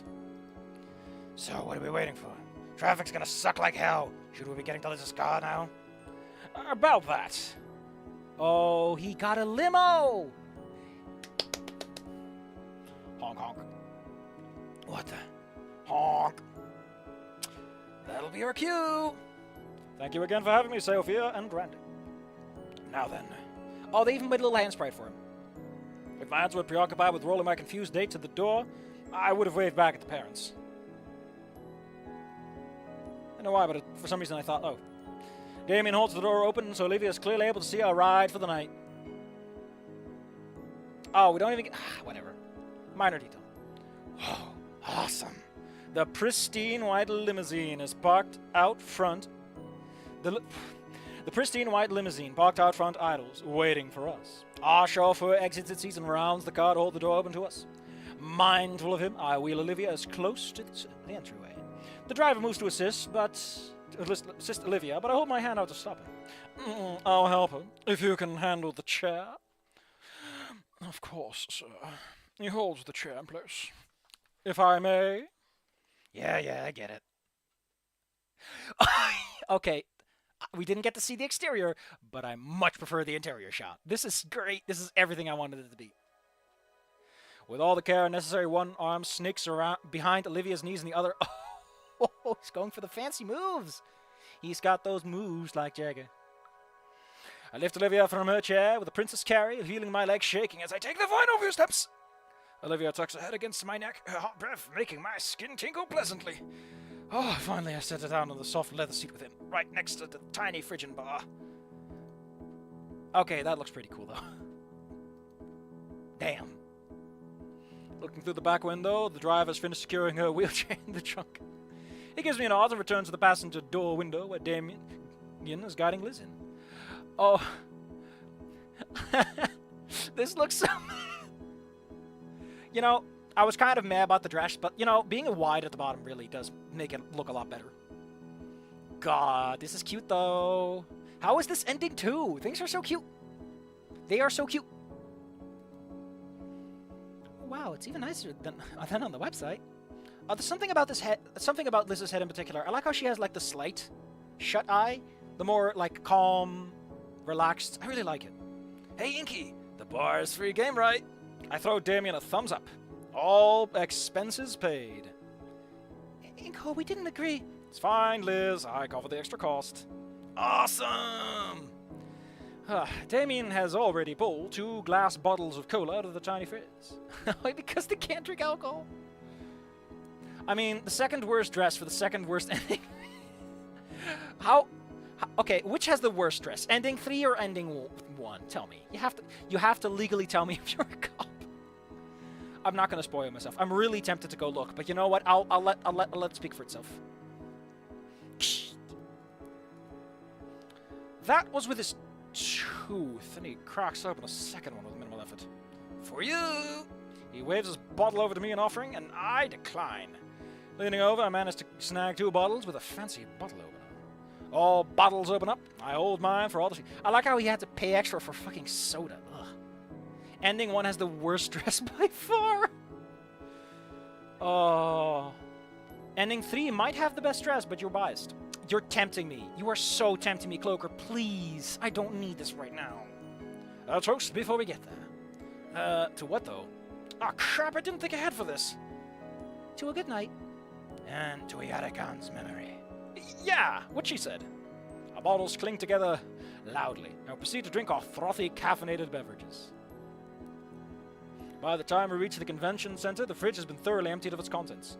I'm honestly impressed that Damien could drink so much. Somehow, he hasn't burped a single time. I don't even try to wrap my head around it somehow anymore. Also, the ending 2 dress is relevant for the ending 4 version. Can you stop tempting me? Jesus. Olivia's hand wraps around mine as we wait for the limousine to come to a stop. Why is this ending so nice? Is Olivia going to fucking die on live TV? Something has to happen for this to be one of the bad endings, because they knew they were making a 4th ending this time. So it's not bittersweet or anything. It's got to be like a heart stopper. Peering out the tinted windows, I see plenty of activity outside the venue's doors. Looks like a line has already formed. All the dinosaurs dressed in colorful formal wear as they socialize with each other and drink from suspiciously opaque bottles. They're not even at the door and the party's already started. Olivia suddenly wraps her hand around mine, drawing attention away from the sight. Everyone's going to be so jealous of us. That was the intention. I smile and squeeze Olivia's hand, and she squeezes back. Lovely. The convention center looks so bad. Oh, that's just sad. It's so flat. Like, they've had so many nice backdrops, and then they have this flat piece of shit. I'm not gonna sugarcoat it. I'm not gonna sugarcoat it. This looks like someone just had a ruler out. You know what? I'm spoiling myself on those dresses. It's your ending to. Oh. Gonna ask again, Cloaker. Can we make ending 2 work tonight? I have like an hour or 2 more, and I'm not going at high speed. I mean, I could check it myself, but just looking at the script and counting the lines, because I have a good feeling how many lines I can do. I fucking love that ending 19A, that's ending 1, is called Inco the Terrible. I'm so excited to see what that's going to be. So also, this one is called Cold Cold Heart, which is not great. There's a track that might be unused for the prom.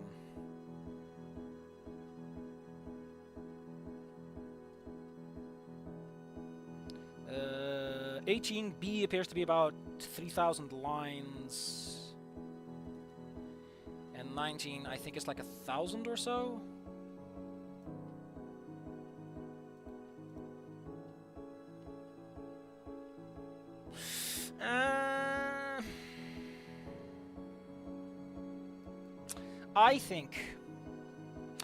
I think what we're gonna do is we're gonna go a little further, and we're gonna cut it early, but we're gonna have a Saturday stream, and if we have time left tomorrow, we'll slide into ending 1. How's that sound? The shining moment finally comes as our limousine pulls into the open carport in front of the venue, quiet in the crowd down to just murmurs. We wait in deafening silence for another minute or so before the passenger door opens wide. Taking the initiative, I step out into the open as the driver sets up the wheelchair with a flourish.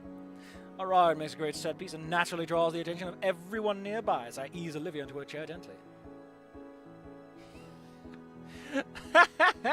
Oh, this is adorable! Oh. Whoa, that's Inco and Olivia! A human dino couple? Cringe! Holy shit, it's Sisyphus! Who is Sisyphus? Oh, I love how her head is on the other side! I bask in my peers' admiration as Damien and Liz follow after us. There's a figurative red carpet stretching from our limousine to the entrance of the venue. Have a good evening, sirs and ladies. Before the driver turns away, I shake his hand, palming him the necessary tip. The sound of the car door shuts behind me, and I take this as our cue. Ugh, man, I love this, though. I love it, though. As we make our way inside, our fellow classmates continue to vocalize their astonishment. Damn! Coming to the party in style, Nito! Hey, Olivia, looking good, girl. You make the dress yourself?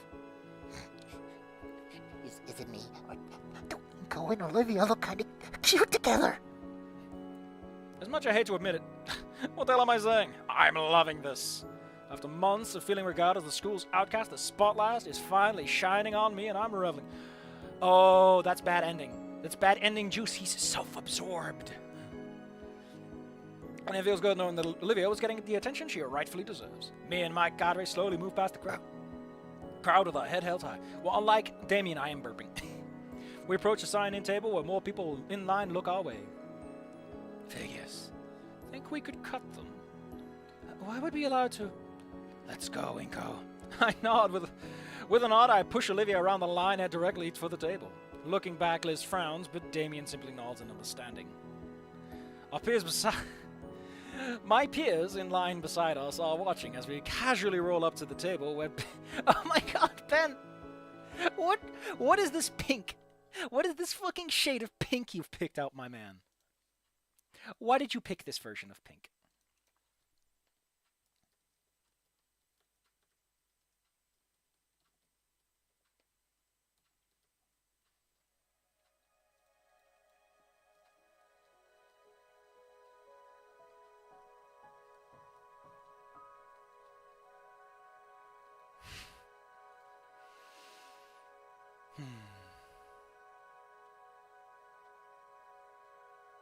Inco's inner monologues on the bad endings are so telling of what he could be at his worst. Seeing as this is a potential calm before the storm cloaker, please tell me this is not the so-called Mia route. Oh god. Apparently people want me to push!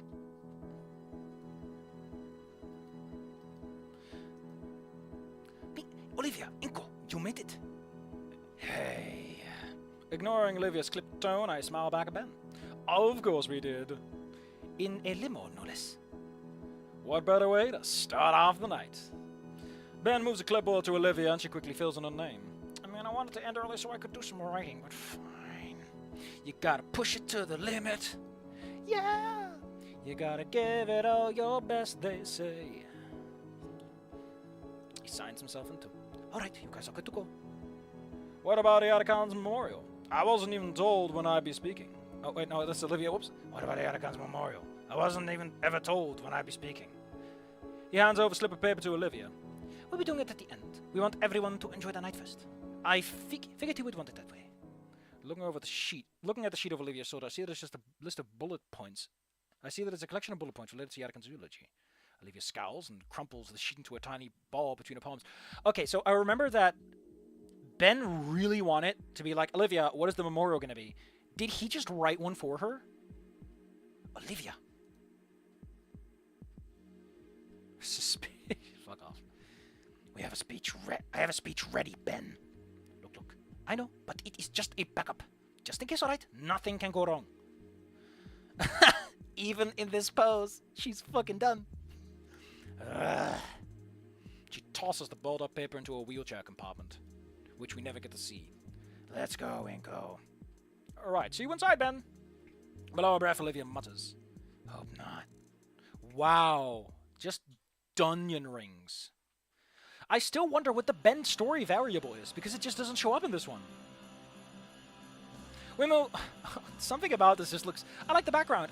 Now, hold on. I want to look up the full background. I want to see all the little silhouettes. This is probably a background, not a CG. CGs usually don't feature characters. Oh my... There's a guy with a pompadour. But more importantly, it's a shitty knockoff Christmas song.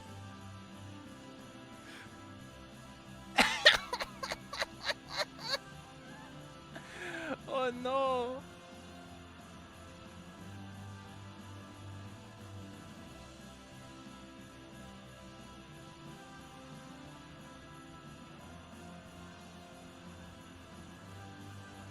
I just saw something I didn't want to see, but it's not a huge deal. Script. God, I love this stupid song. Let me look up check-in. Caveman on ad day check for the Christmas music. Oh man, someone's gonna play this game in July and it's not gonna like the sudden Christmas music. Oh my god, it's called Muse Prom 2, 5, 2. Oh, it just goes through a bunch of stuff. That's cute. The baller.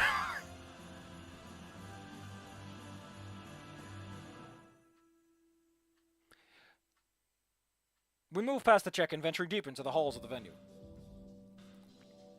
Ahead of us, an open set of double doors leads into the main hall. Near the side, we enter several rows of neat round tables. The other half is reserved for the dance floor. Oh man, I just noticed the moon! Ah, this is such a nice shot. It's a reprisal of the Snoots. Ah, that's great. On the far side, a large stage for live performances. Nobody seems particularly interested in the Christmas music that echoes from the wall-mounted speakers.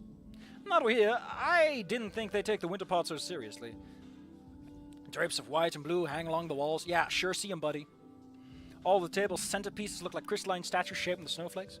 Even the large chandelier hanging above the crowd seems to have drooping icicles from it. Above us is a giant glass ceiling that stares into the open night sky. There's too much light pollution to make out any constellations, but the moon is real pretty. An image comes to mind immediately. Lights dimming, music slows to something soft, and the only source of light is the moon hanging overhead. A true moonlit dance. I wonder if I can make that happen. Would be nice. This isn't the only room, of course. Off on the sides in several directions are rooms that lead to halls and other rooms. Olivia's looking around at the other exits too. Well, we made it. What do you want to do? I gesture towards the dance floor. Feel like getting jiggy with it? Olivia gives a wincing smile. I thought you were supposed to be cool. But dancing. I don't want a lot. I don't want a lot for Christmas. No, I think I'd rather die. Besides, somewhere around here is a room they set up for a Yatacon. Yeah, we should probably pay respects to him first before doing anything else. Alright. You don't sound too sure there, buddy. Olivia's tail guides my wrist as I push us towards one of the exits. Oh, this is sparse. I don't know, a lot of these last few...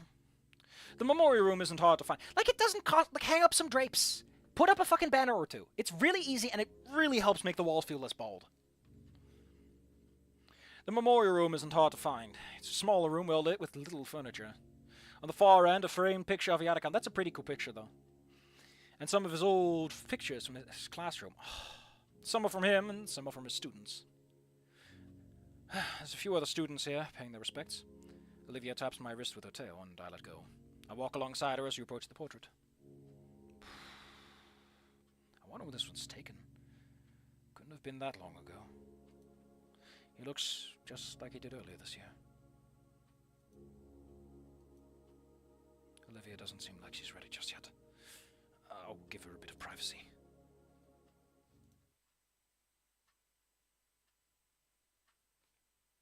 Yeah, I did notice that prom 3 wasn't used. Sure, we'll pull it up. There's no sound playing right now, so I guess the game wants us to do it too. Takes a minute though. For some reason, any file that has a lot of audio in it, like video footage is fine, but audio, Windows Explorer just doesn't know what the fuck it's doing. It stumbles over itself. It trundles. Oh, there's a muffled version of these songs too. Let's listen.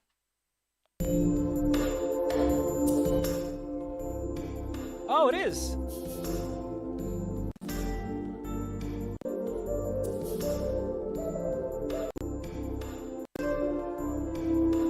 Yeah, that's pretty nice. That's pretty good. That's, as I like to call it, Slick McDick. Which isn't really appropriate, but whatever. I wait outside the memorial room, leaning against the wall. I can see a bit into the main hall from here. The music swapped from festive to proper upbeat dance music. In fact, I'm pretty sure I see... Yep.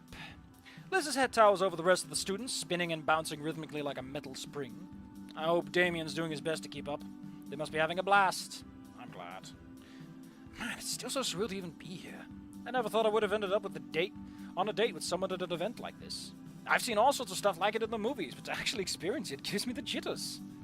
One big night to make the sparks fly. Olivia touches my hand, using the other to wipe at her eyes. Hey, you ready to go? She nods. Oh, I like how this is faded out to the side, too. No, sorry! Oh, no! It was fine for me. I thought I was louder. Yeah, thanks for waiting. You should have been in there. You should have been in there with her, Inco.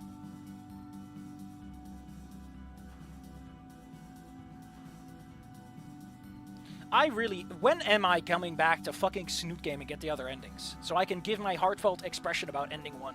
Blech. The music's changed in the ballroom. We're probably playing it fast mode, though.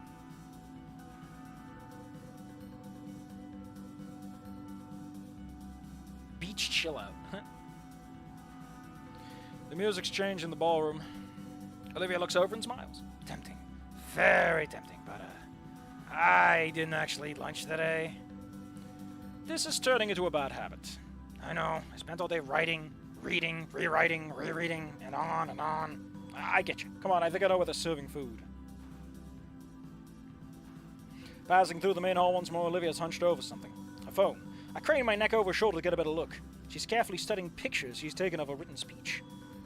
Ah, seeing the room must have renewed her drive. Oh, this is neat! We get another side room. You'll do great, Olivia. I hope so. I have to get this right. If you want to, we can find a table first. I can get us dinner and get you a little extra time if you want. Would you? Yeah, no problem. Thanks. Olivia points me to the table in the corner furthest away from the commotion.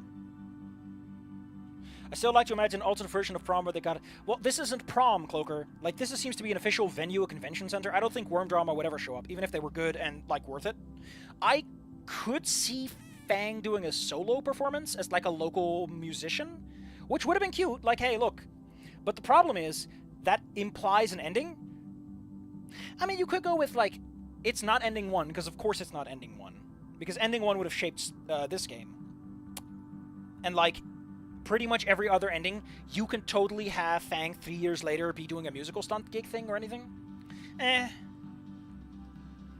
Just like our spot in the lunchroom at school. How about that? You want meat, right? You know it. At these types of events, they would either have catering or meal tickets. At least when I attended with my parents. But, judging by the side of my peers carrying all the plates of food, it's a simple buffet. I didn't know that's like, I didn't know those were different things. I thought that...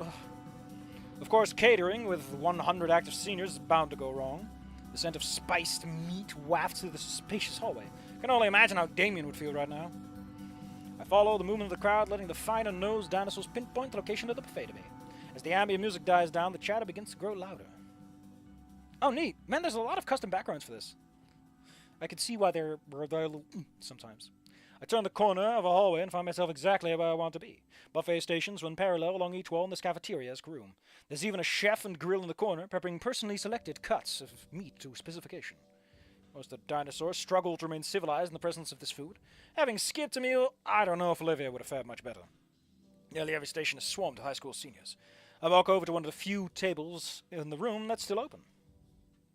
Taxi Raptor is only shown with his wife in ending 4, so you could argue that Wani follows ending 4. Yeah, in that case, Fang could totally show up as, like, a performer. Just like I'm learning at school and everything, but, you know, I'm doing some gigs on the side for fun. You know, because I still like music. Salad bar. I'm getting some pretty good ideas. I'll impress Olivia with the nicest Don-looking meal she's ever seen. Ugh, you fucking clown. That'll be soothing for her anxious nerves and a romantic tone. Taking and balancing a tray on one arm, I consider how to best arrange a full dinner properly. Wait. A video recently watched started playing in my head. Remember, the most important part of a high-quality meal is the garnishing. Oh my god, he's such a goober. Okay, I'll start here and get some veggies for the edges of the plate. The framing, like a painting, because he was trying to learn how to paint. Then I'll go find the best meats to fill in the rest. Start waiting in line, eyes coursing along eyeing the main courses as it slowly moves forward. Is eyeing really spelt without the E if you put it in a verb? No, I want the definition, Wikipedia.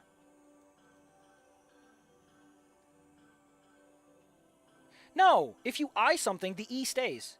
It's not eyeing without an E. These fucking mistakes are getting to me, by the way. I'm getting kind of pissed off with all these little dropped stitches all over the place. This is a paid product. Like, we give Goodbye Volcano High a lot of shit, but say what you want, the voice actors and the lines are pretty alright compared to what we're getting here. Considering what Goodbye Volcano High has to fucking put up with in its production pipeline. This is just the writing and some character movement, which can be done entirely separately, just fine. For the most part, at least. Like, big things need changes, but small things you can easily tweak. I start waiting in line, eating the main courses as it slowly moves forward. There's some decent variety. I can really work with this. Hey, mind if I cut in? Damien! Hey, thanks. Don't mind if I do. Can't you wait in line like everyone else? I did. The first time. This is round 3. No use getting annoyed. If he gets beat up in the parking lot later, it's his own problem. Hey, so how's your night going? Cloaker, don't actually me. Oh, please. No, I want to see what you have to say, though. Is it? Oh. Is it?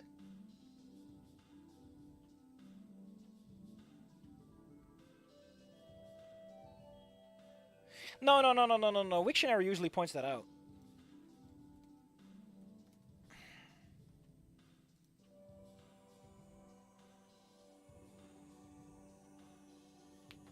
Oh, no. There it is. Yeah, you can in fact do it without the E. Well, excuse me. It is... Oh, it's not even given any specific connotations. Alternative forms. Oh, it literally has a section saying eyeing, considered incorrect by most if you do it without the E. Well, I'm just going to put my little baby hands on my little baby sides and give a little sass. A little sunset sarsaparilla for me. It doesn't seem to be USA versus British, because usually Wiktionary makes a distinction between those. It's going well. Olivia and I are having a great time so far, which is why she's nowhere to be seen. That's great. Liz and I have been dancing like crazy. It's a blast! I gotta say I'm happy for you. Sorry for being unsure earlier when you two first became an item. I was completely off the mark. Don't sweat it, man. Yeah. Got 2 plates for yourself. I see. Smart. I should have done that. No. One's for Olivia. He cocks an eyebrow. You sure?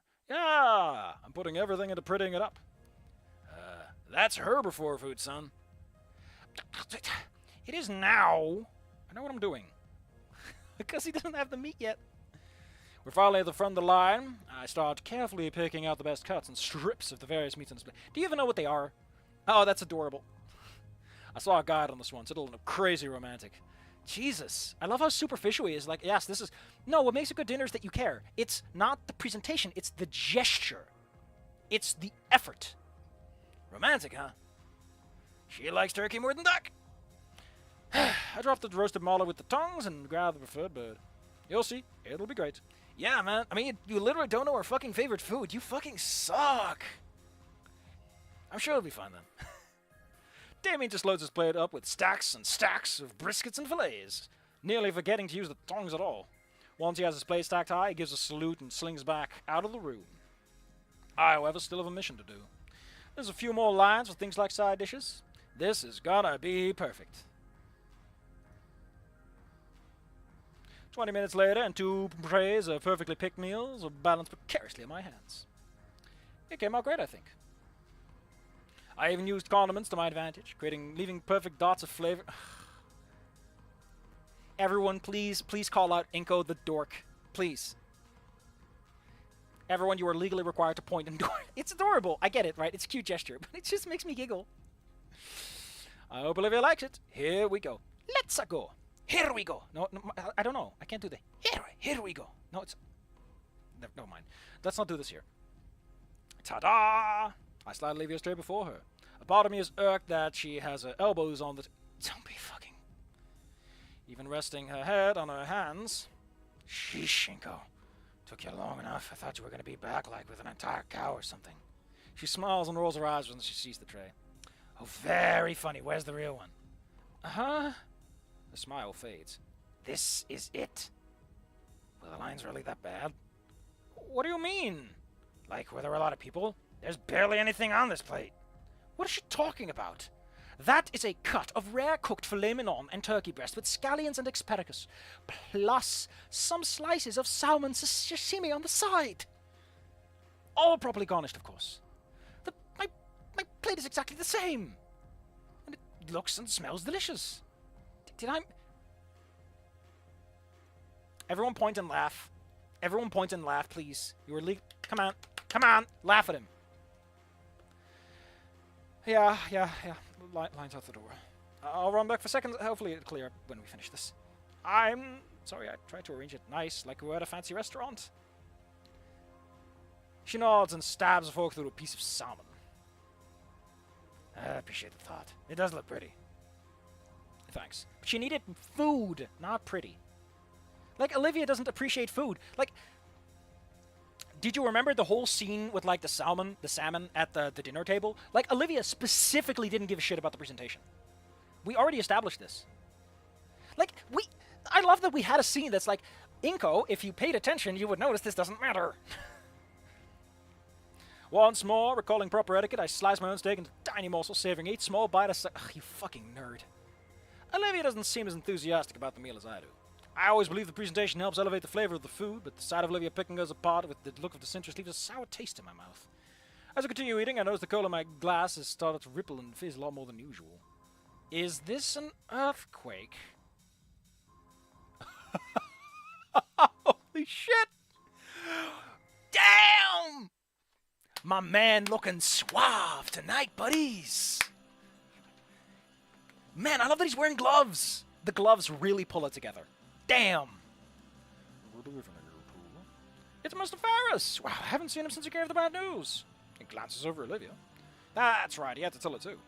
So he's probably here to check up on us. He's seated down with a heaping plate of dinner. Olivia looks up from her plate, longingly at it. Oh, wow. Hey, Mr. Ferris. Wow. Dang. Nice outfit. Thank you. I actually picked it out myself. I love his suit. It's so great. Here, hold on. People on the stream, I'm going to put away the chat for a minute so you can appreciate that damn suit. Damn. Look at my man. Damn. I like that he matches Inco's outfit too. Wow, you're getting some fine taste. That means a lot, thank you. Are you chaperoning? I am. Although I'd like you to say ATF. No? Knock, maybe? What? ATF?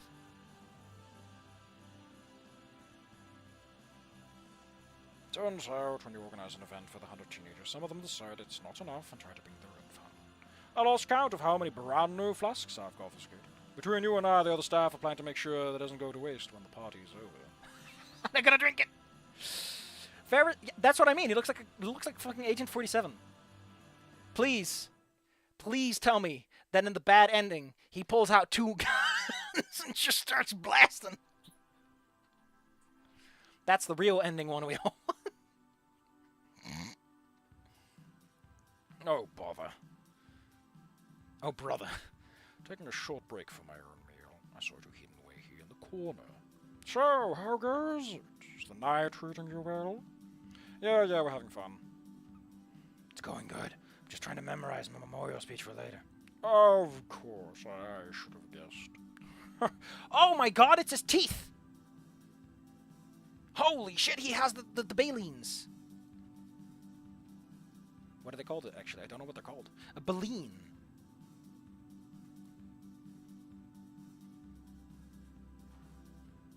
Neat. Ferris needs no guns when he has these.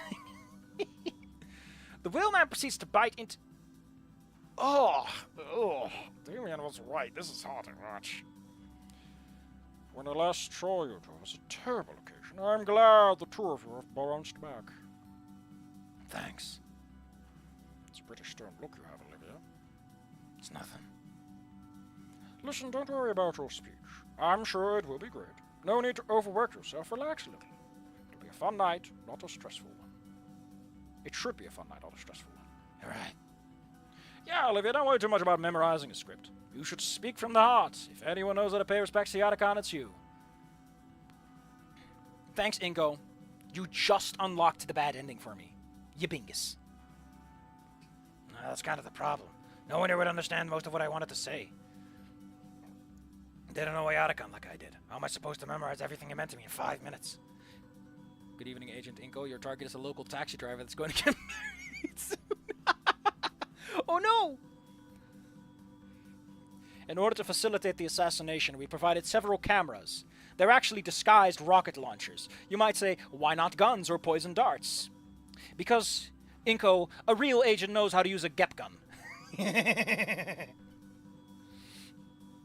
Give me the Gep gun. Have some faith, Olivia. People will understand when you speak from the heart. Yeah, sure.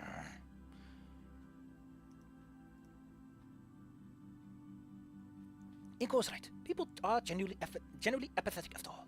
I followed the source of the voice, spotting Ben as he approached the table with a wide smile. Everyone has experienced loss, Olivia. You'd be surprised how much they'll understand. As Ben takes a seat, Olivia doesn't look happy. She looks noticeably more upset than she did 5 seconds ago. Good evening, Benjamin. You've done a bang-up job organizing tonight. How do you mix up a boombox and a camera? The design wasn't all me. The student council all worked together. Of course, a lot of the decorations are just used here to you as well. Ben skillfully forks several vegetables together in one bite. Yeah! Give me a bolter, baby! He's got the body for a Marine. Ba ba ba ba ba ba ba ba ba. He seems content that Olivia's actually tolerating his presence. If I may be a bit open here, I want to thank you guys for being here. I'm so relieved that this is all going off without a hitch. I've been crazy nervous myself that things will not go well. Like, if I mess up, I may as well spit on this gift too. Those kinds of thoughts have plagued me the entire time I worked on this. I like how he's moving around a bunch. Why is that? Because Mr. Yarakan was the best teacher. The table is shaking under my wrists. Looking over, I notice Olivia's free hand is clutching the edge of the table tight. Olivia, if you're going to... Don't use a knife. Don't use your tail. Grab the beautiful bolter strapped to the side of Mr. Ferris. That way you know one shot will do it. No one can bring you back from a bolter round right to the chest. Because I'm pretty sure those things are literally explosives. Actually, there's like a bunch of ammo types. Honestly, I loved his classes the most. He really had a way with teaching. It's something in his tone. I can't help but note how all of his words of praise for our teacher simply angered Olivia. Yeah, he went above and beyond. He was really inspirational. Yeah, I think Olivia is realizing that she's surrounded by people who don't appreciate Yarakan. Except maybe Ferris, because Ferris is like an old man and knows what the hell he's doing. Olivia grunted her own agreement. Oh shit, I lost it. There's something I was fiddling with, and I lost it. Where does it go? Where'd it go? There we go. She's really gripping the table's edge like she's trying to snap it in two. So I'm really glad I'm doing Yarakan proud. I feel like I really got him, you know? Oh god, you know what? I'm not doing this. Inco, we're dancing. My girlfriend grabs my grabs my arm and begins dragging me from the table. You're firing it. It's a gyro jet gun. Olivia, what's wrong? Through the grit teeth, she responds roughly. Just feeling that holiday spirit, Inco. Okay. Have fun. She doesn't even look back at Ben or Mr. Ferris as we shove our way through the crowd towards the dance floor. She's still tugging me along with the tail around my wrist. As the upbeat music grows louder. Oh, the music's actually getting louder. I can barely hear Olivia grumbling to herself. The nerve. What does he know? He's just trying to make himself feel better. I can feel the tension within Olivia through her tail squeezing roughly around my wrist. A tension that melts away from her with a gentle stroke of my thumb over the scaly appendage. Olivia's breath leaves us slowly, the exhale seeming to take all of her frustration with it as she slows down. Once it's all gone, her body goes slack. I have to actually catch her tail before it hits the floor, and then I earn an appreciative smile from her as we continue towards the dance floor. Yes, the dancing scene. Oh, no, wait, I think I know what the ending 4 dress looks like, because I think I saw the animation. Yes, I can imagine ending 3 has a better dress than that, though. I can. Because ending 4's dress, if I recall correctly, is like really overdone. A little too much for my taste. I don't know how to explain it. There's... Like, I get it right. I get it, alright? But if the ending 4 dress is what I think it is, it's kind of terrible. Or was that a unique art? Actually... Oh, that's not it! I'm not spoiling myself. I saw that way before I even thought I was going to play the fucking game in the first place. So that's not it. Well, fair enough. I mean, it was a bit of an overdone dress. I guess making... I mean, it looks fine in motion, the little sparkly thing, but it doesn't work that well in, like, a still image, I think. Especially like I should think about it too hard, because it looked really puffy. Eventually, enough students are displaced, we have a section to the floor to ourselves. Only now do I realize the situation I'm in. Good news, I do in fact know how to dance. Several years tagging along to business parties made sure of that. Even then, I actually looked up guides yesterday to keep myself refreshed just in case. Bad news, I don't know how to bust it down, epic style. Even as a quirked up human with a little bit of swagger, I'm not goated with this. Expel this man. Expel him instantaneously. I don't care. The very concept of busting a move is foreign to me. I've only ever seen it in shows and occasionally from video game characters during a stream. Don't be stupid, it can't be that hard. I don't know if Claire's like up to something. Oh my god. I love the poem is like, bedtime, baby. It's not even 9. What an all-American hero. What an all-American hero. I feel it, though. I think, like 2 days ago, I had a similar thing.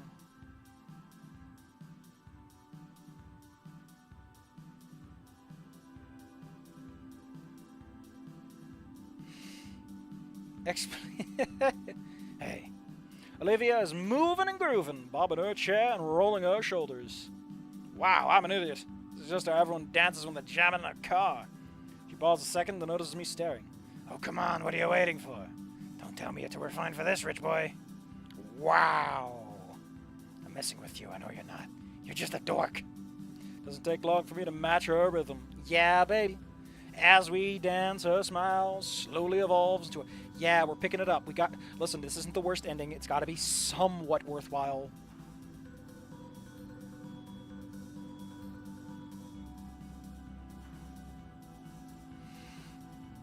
I really hope that dress that I saw it looks like a princess dress, and I just don't think it suits Olivia at all. Like, Olivia is not a princess. She's a little too rough and cut. And to me, while she does look like the kind of person who wants to feel pretty, princess dress is too obvious. Like, I would go for something abstract, something painterly. Cursed thought of the day. A rewrite where Inco falls for Ben instead could actually work, and I still allow Olivia to... You know what? Explain, Cloaker. Go nuts. Just fucking rant all you want. I want to hear it. It'll stop me from ranting, at least. As we dance, a small smile evolves into a radiant grin. Annoyance after that dinner is completely gone, a thing of the past. Even when the song ends and a new one starts, we seamlessly bridge into the new rhythm. Everything fades away until it is just us, lost to time in the world, and caught up in the music now. Eventually, the tracks swap over to a slower tempo. Olivia takes the cue to check the time on her phone. Oh, man, it's about time. She shows the time, 9:20. We still have time. Olivia shakes her head. Not much. I need to prepare. But the music just got good and I was wanting to show. Sorry, I can't, Inco. Really need to make sure it goes well. Be here for me, please. So I know that there is an ending where this speech goes wrong, but it makes more sense for the speech to go wrong in ending 3 because Olivia's fucked up. But this ending feels worse than ending 3 would be because we're the main character, and so Inco getting off well feels like a better good ending than Olivia getting off well from like a point of view perspective. I know one of the speeches goes wrong, but I don't know which one, and I'm constantly like, is it this one or not? Because it makes sense for Olivia to be good and therefore deliver a good... Anyway, let's see what you said about this. Go ahead, Scary Dave. Send me the community post. I don't know what you're talking about. Like, I can just look at the dresses that are in the game. It's a new game. I also know that Fang wears a particular kind of dress in Volcano High. If you go with Volcano High's stuff, there's a version of Fang's dress. Oh, there's the date night dress. There is one. I don't like the last one. It looks a little too overtly feminine. I do like that we get Nasser and Fang as kids. They look adorable. Nasser looks like such a little dweeb. His crest isn't fully formed yet, too. The Fang at the locker pick, by the way, on that one, holy fucking shit, does that look great. I love how Fang looks really skinny. And that is something I do in the story. As I mentioned, the Fang is more of a beanpole. You know, it makes sense for a flying person to have less mass. Oh, God, I love the dress that they try on, though. That red and black one, that was really nice. It fits the style, and it's not too overtly feminine. Where is the prom one? Where is the prom one? Does Fang wear a binder in Goodbye Volcano High? Because that really feels like a plot point that should be there.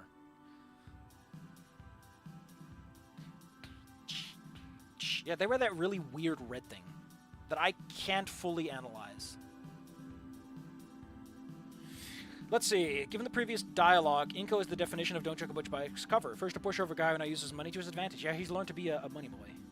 Just that you could still find out about Mia's blackmail of Olivia through Ben instead of stumbling into Mia and... Okay, yeah, fair enough. That's pretty neat. Be here for me, please. Is it me or does it look like I can tell, like, on Olivia's snoot, like, the cropping isn't done too well? Like, it's a little too rough. And also on her shoulder, but the snoot's the most noticeable. Okay, I understand. Thank you. This song is great, though. Dun, dun, dun, dun, dun, dun, dun, dun, dun, dun, dun, dun, dun, dun.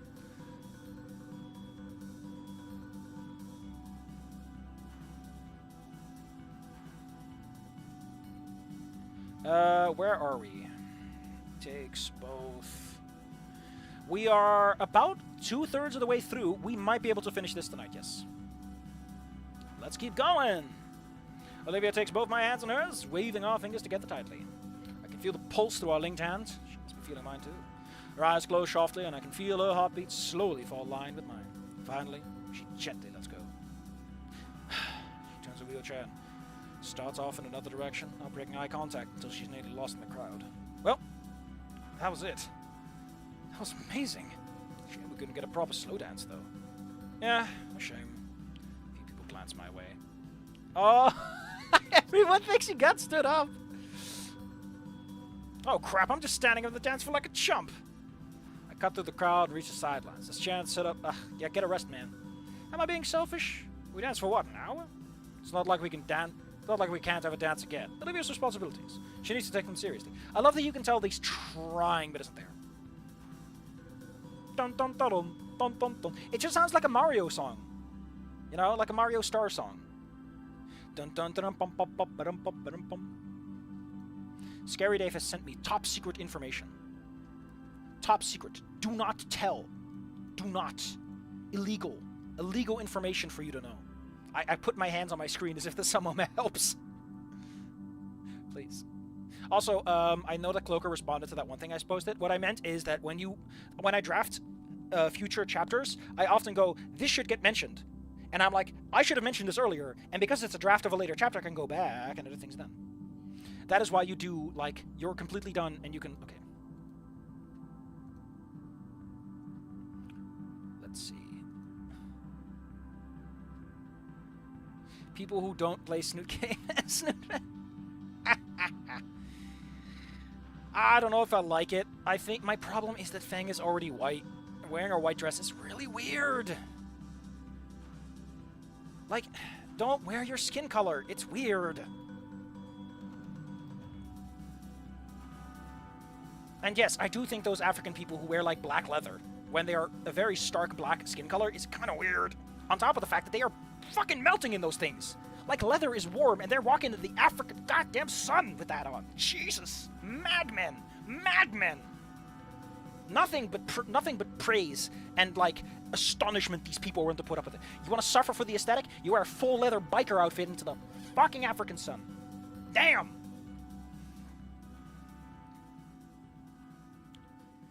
Step 1, make an idea for your project, cut at least 50%, start working on that project. If you get an audience, finish the first smaller project.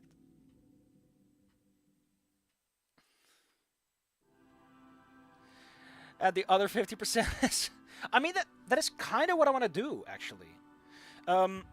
When I was thinking about the Caldera High thing, I realized, in a way, the Reed Flare event is a perfect cutoff point for the first half.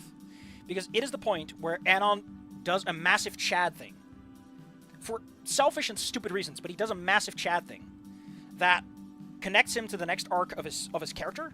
It integrates him into a lot of things, and it demonstrates that he has the capacities and the skill and the personality to go the extra mile. Because sort of like the first half would be like Anon fitting in, and it's like he does this massive dangerous thing for someone. That says a lot, you know? And that is a perfect place to end it. Like, oh shit, you did a big thing. Huzzah. a lot of things will happen now, but it's also a point where you can just end off and say, Anon has learned something. Anon has learned something today. You know, I learned something today.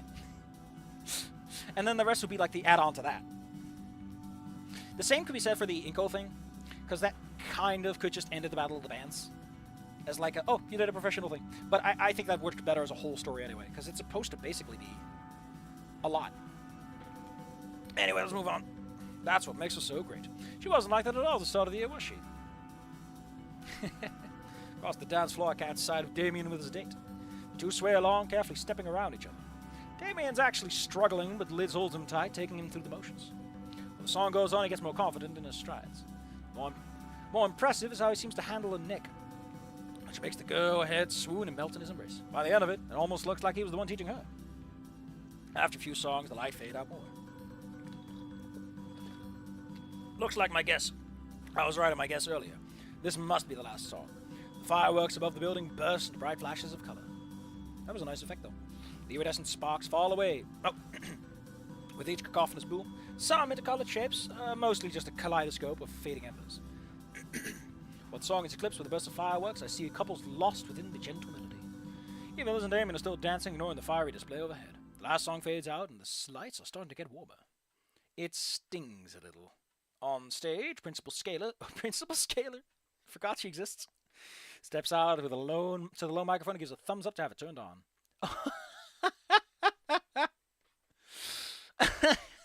You don't look like you want to be here. I'll be honest. Modern gaming in a nutshell. I don't know. It just doesn't look like she wants to be here. Good morning, everyone.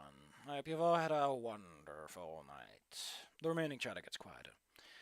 Thank you all for coming for tonight's event. I'm happy to see so many participants in one of St. Hammond's oldest traditions. Although this year we have to cut it a bit short for a special occasion. As you all know, earlier this year we lost one of our most beloved teachers at St. Hammond's. Mr. Yadakan taught for many years and gave us all helping his students learn. So we have a few words of service we've prepared to send the night off. I came here for the wine, now that I want to leave. I love that. Oh yeah, it's her coffee cup is replaced by wine. Just look at her. First, we'll be hearing from our student council president, Benjamin McKnight. Ben approaches from off stage, graciously taking Scalar's position in front of the microphone. There's a bit of polite applause, and Scalar moves back. I love how she fades out. She faded out. Oh, that's pretty cool. Neat. Tiny detail does a lot. Pricks. Well, whatever. I notice a few students already leaving out the back. I actually see. It's great. Thank you, Principal Scalar. When I learned of Mr. Yarakan's passing, the whole world just seemed to break. I had known him for 4 years, but in that time he became a very important person in my life. He was a mentor figure to me, someone who guided and... Though Ben spoke passionately, he prattled. The student council president made his point, and then some, like he just didn't want to stop talking.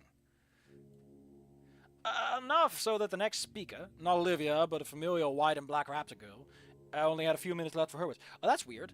For bringing Lunara back? Now? She was much more succinct, giving a traditional prayer in his name. Finally, the girl took the microphone from the stand. Let me see if I can find Lunara in here. Nods for a brief period as if she's praying. Oh, that's cute. Olivia's dress left. Give a more determined face, eyes wide, ready to kill. What is going to happen? Oh. Finally, the girl took the microphone from his stand, handed it to Olivia. She was wheeled onto stage.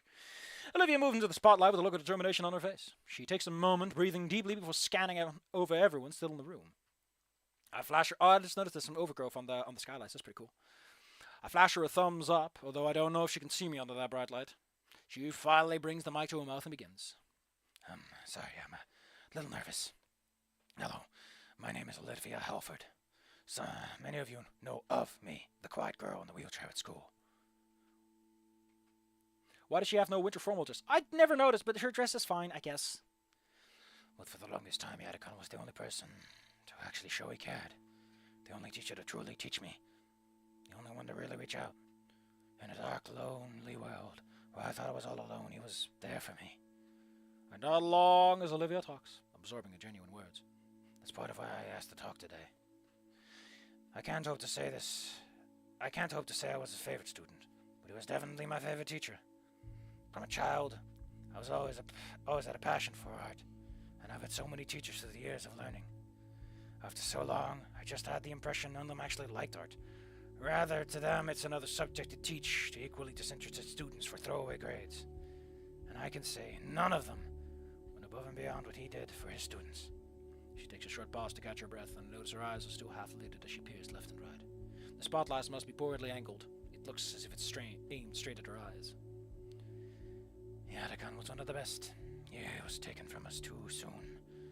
But he does live on, through the students that he really did teach. That is how he taught, giving it his all and not getting discouraged by the apathetic classes of ungrateful, unwilling students. If just one student was there to learn, he would teach them all he knew. Okay, so this I guess ending 3 is the one where Olivia fucks up then, huh? I mean, all I know is that one ending features a bad presentation. It could be all 3 and only the 4th is actually good. If only, and I'm honored to have been that for him. That's a little rude, Olivia, because you're basically implying that everyone else that can go fuck themselves. There's some whispers around me. I notice more and more some of our peers are quietly speaking during a speech. I wave my arms, pleading silence. Silently pleading, she notices me. Sadly, because of that damn spotlight, Olivia cannot take my hint to reel the speech back on course. In his prime, he was known for his portrait work. Controversial those efforts were, there was no denying his skill. Though I know reports as often, and I'm not as skilled as him yet. Someone like me was able... I mean, I get that this is about you, but maybe reel it back a little, Olivia? I don't know. Is this appropriate? I don't know what's appropriate for, like, a eulogy. Because this really... Teaching like that takes some serious... Okay, fair recovery. And a serious heart. I just noticed those light systems look kind of cute. They look really, like, hacked together, and I love it. And through his efforts, and those he affected, he'll live on. And I'll continue to make great work. I'll continue to do his name justice and carry his torch, as his apprentice. Ooh. No. You were doubtful about that just a little earlier. That's what he deserves most. Thank you, and have a good night. Yeah, but, like, the really bad ending in Goodbye Volcano High was ending 1, right? That was the one where everyone started just giving Fang shit. Although I imagine that if the band was together for the other 2, that wouldn't go great either. Admittedly. But I never had a chance. But yeah, it's weird that Lara doesn't get a special dress. You get 4, lady. Silence. A bit more polite clapping, but also some murmurs from the crowd. Is she alright? That's it? Did she just say we were ungrateful? Yeah, I was right. She went a little too far there. No, that's not what I meant. The murmurs growing to chatter. Olivia looks my way, confusion etched to which... I mean, if this is the one, I love the part where they put up the little floating text. That was a fun feature. That's it. That's the whole speech? I don't know who said it, but it was said with an angry tone. That was just a sweet cheap puff piece about yourself. That one was hurtful. No, of course not. I just... Okay, so that was most. Well, I mean, I don't know. I'm not good with social situations, but... Olivia's hands fumble for something. The chatter is growing louder as she pulls a small white ball from a chair's storage compartment. Her hands shake, the sound of paper... Oh, no! No, she's pulling out the Ben speech. But why? We got Olivia to maximum points. Shouldn't she be, like, good?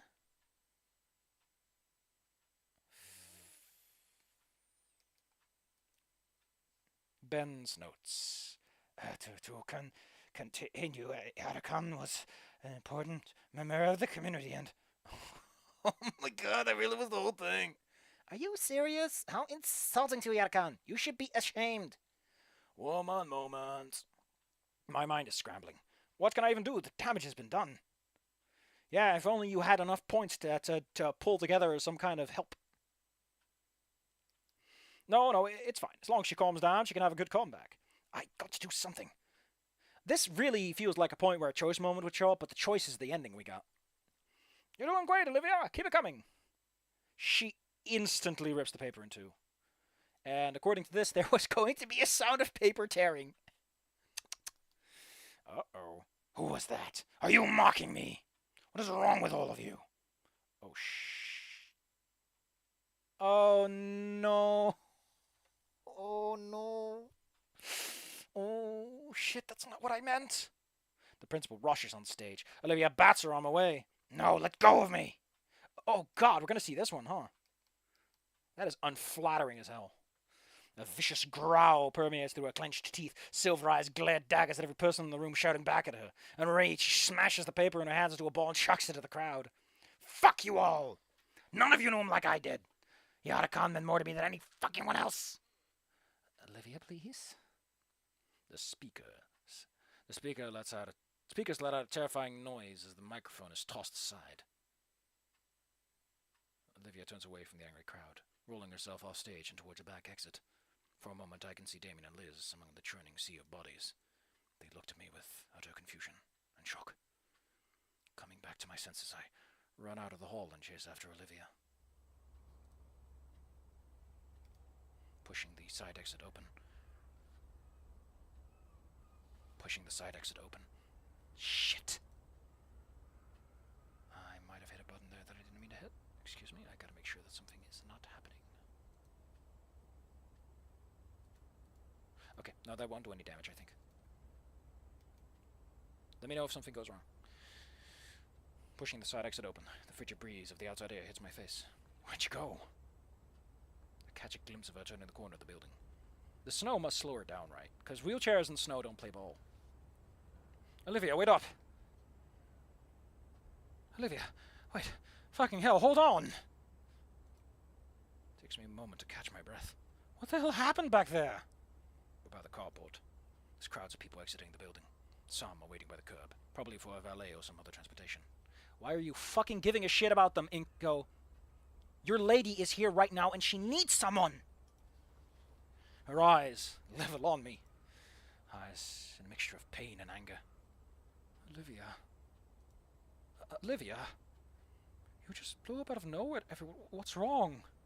Olivia's on the brink of tears, her enraged eye welling up with tears. Again, there's a lot of weird repetition going on here, like... I know this is not the time to do this, but it's starting to bother me. Why didn't they get it? What did I do wrong? My teeth rattle painfully as I close my mouth. I poured my heart and soul out to those assholes. And look what happened. It's all for nothing. Those freaks. I get it, right, Inco? Yeah, I do. Listen, it's not over. Of course it is. The Atticon deserves better than this. What a disgrace. Look, there's a way to make it up. Olivia turns and sniffles a bit. There's a part of me that is, because I got ending 4 the first time on Snook Game, I'm just desperate for this to turn around again. Oh no. She's listening. Had a mid-development rewrite? Is Caveman on just trying to make their own version of Goodbye Volcano High? Are they? Right now, things seem really down, I know. But the stage is probably still... I'm sure if I give the word to Ben or Skater, they'll let you continue and you can apologize. Oh my god, shut up! Yatacon was wrong. All those assholes, even you, Inco. All they cared about was themselves. Well, I mean your speech. I took your advice, Inco. Well, I said to tell your story to them. I don't recall saying it, making it all about yourself. Yes, because a person's story can be about someone else. So sorry on my part. Maybe you should go back and apologize too. Fuck them! Why should I? Because it'll make you look bad if you don't. Like I give two shits about what they think of me. Well, I give two shits because they're going to make me look bad.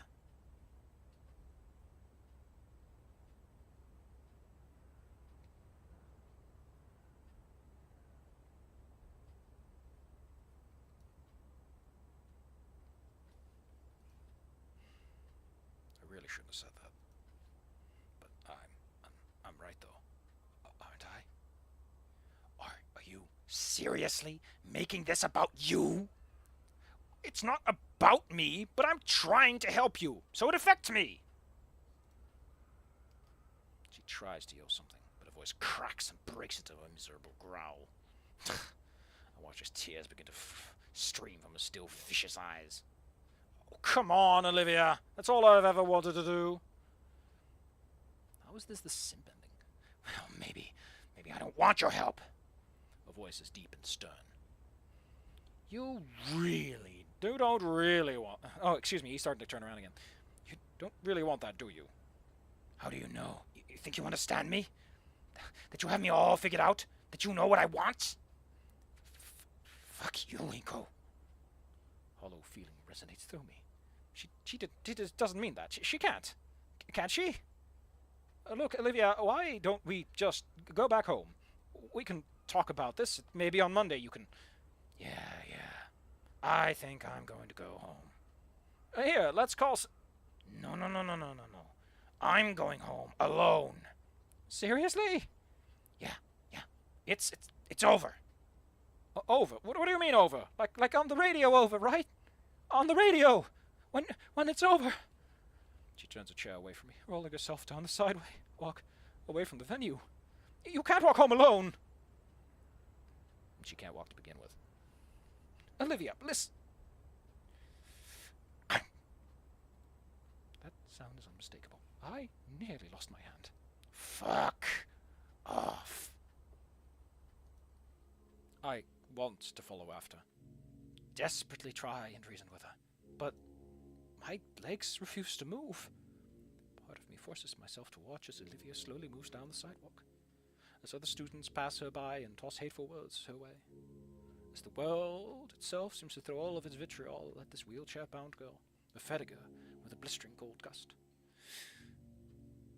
How does this not end in a school shooting again?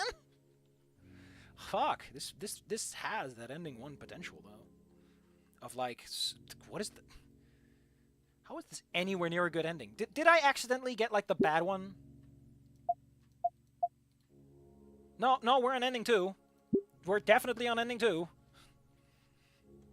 As she waits at the metro and station in view, I'm incapable of looking away. It must be some punishment for what I said, as I see Olivia finally quake with tears at the station. Just as she wails away in agony, the train comes and hides her from me. That wail was the last thing I heard from her that night, though at times her haunting cry still resurfaces in my memories, returning to tear at my heart without remorse, with no reason or warning as to why. Alone, I'm afraid. The world may look scary now. It's bad timing, but... Hey, Inco. The world may look a little scary right about now, but it's about to get a whole lot worse. Remember, Sapphire Crook for writing your story and voice acting half the cast for TV Game. Man, I love the Pepsi for TV Game. It's great. I'm trying to keep it together, but I'm saving all of my super serious energies for ending 1, because that is getting delivered straight like a Yatakon's moment. Ugh. I've always heard of stories and of events like prom ending in merriment and talk of after parties. The ride back home was silent. I opened the door to my undecorated house. Oh man, not even that. The air feeling much colder than it did outside. I don't bother turning on the lights as I hobble through the empty halls. My movements are robotic. Each step of the stairs is forced. The bedroom door swing open, I can't even bother to close it. My bed has never looked so inviting. Although maybe it's the other way around, and everything else is too cold. It's the new center of the universe. I just flump face first into it. Olivia doesn't care that much about others. Her life isn't ruined by other people as much by her own doing as Fang was. Ah, okay. Okay, I gotcha. But, it's called the simp ending, and I was under the impression that, like, Inco and them get together. How does this ever fix itself? I'm alone. That, I think, is the chapter cut, right? We are on the final chapter. Just checking, and yes. Welcome to Chapter 19B. We are about to see the worst, supposedly ending. So bad, I should see it before ending 1. The winter days dragged endlessly during Christmas break. Something. What doesn't? Remember, I'm seeing your stuff like seconds later. And I've forgotten it by then because I'm busy.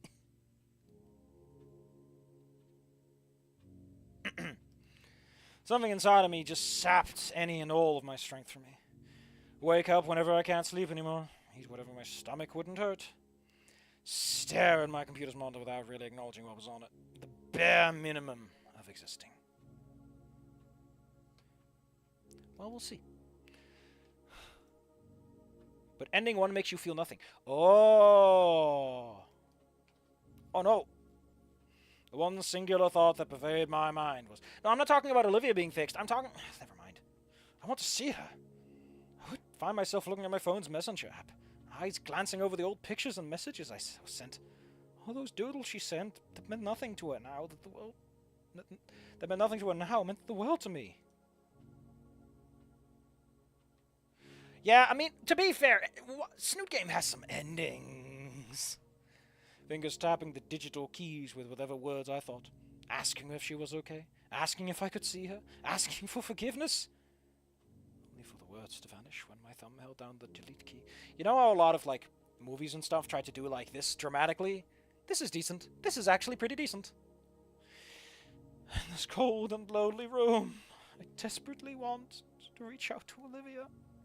Each passing day, I would muster up enough courage to write a longer and longer message, but my courage would vanish by the end, and I'd simply go back to existing, lost in an ocean of apathy in this room. How are your parents? No, they're not here. If your parents cared, they'd be very worried about you, buddy. One thing I want to point out, notice how Inco has a separate section for his keyboard, because that's proper posture. Fuck. It's Christmas. It's Christmas Eve today. I got some new house robes for my parents. Had them pre-wrapped and sent over. They'll open it when they get home tomorrow night. Everyone else having a big meal with their families. With their own yearly traditions. And whatever old comedy gets put on like a ritual.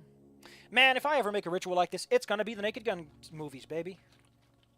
Although I don't know if they hold up. Or maybe Austin Powers, you know. Something that doesn't fit the season at all. Just because it's funny. Before bed, the kids get to open one present early. Vinny around the tree. Everyone else stays up chatting with each other for a while. Well, not me.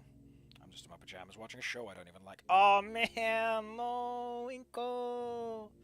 Like, I have lonely Christmases too, Inco. But, like, the problem is that you let Christmas be that to you. You can just forget about it. And if you care so much, get yourself invited. But just, you know, I went and did a thing with some people on Christmas. You know, I did a thing. I went out and I did a thing. And you know what? Just doing a little thing, minor as it was, really helped spruce it up. In senior year. Next year I'll have taxes. Looking at my messenger again. Tick, tick, tick, tick. Stare at the message I'd composed. Yeah, I would love to see one. My thumb hovers over the backspace key. Breathe in, breathe out. Tick. Ooh.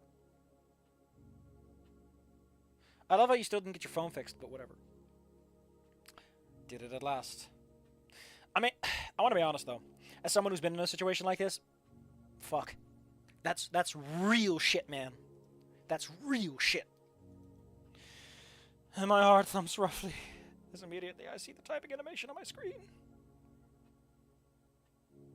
Like, the thing that's easy to forget is both sides are going through something, and both sides are processing things.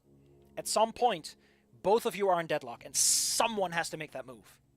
Either to cut it off forever, or to set it up perfectly. And it's always a risk. They might be in a bad spot. They might be having some bad vibes. That's the risk you've got to take if you want to break out of it. Anyway, we got Garbs with some beautiful rankings. If I had to rank the endings from most to least happy, I'll read them backwards. Ending 1, Snoot Game. Ending 1, Wani. Ending 2, Snoot Game. Ending 2, Wani. Or you're just going by order. Snoot Game, Wani. Snoot Game, Wani. Snoot Game, Wani. Snoot Game, Wani. That's the obvious order. Ending 1 hurts more than ending 1, Snoot Game. I mean, Snoot Game is a bit detached. Like, yes, a school shooting is terrifying, but Fang does all of that on their own, and I think the whole point is that it's a bit more... Maybe it'll hurt more when I'm actually playing it, and I've all the lead up, because I'm missing a lot of the context, so... But as an event, it doesn't immediately strike me across the cheeks. My thumbs want to mash wildly away at the keys. I don't know if a big message helps in this context. I've never done it. Write out an infinite number of things that just fly to the forefront of my mind, but I hold off and think. Until I finally decide...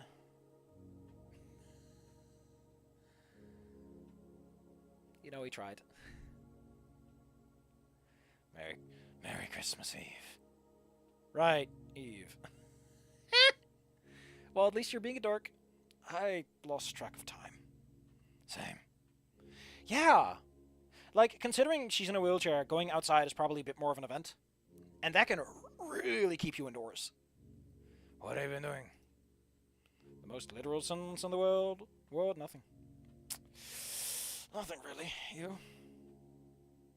Dealing with Vinny. Yeah, Vinny's around the whole time. Decorating for tomorrow. Sounds fun. Yeah, fun. God, the music is so... Hey, we got a rat! Rat obtained.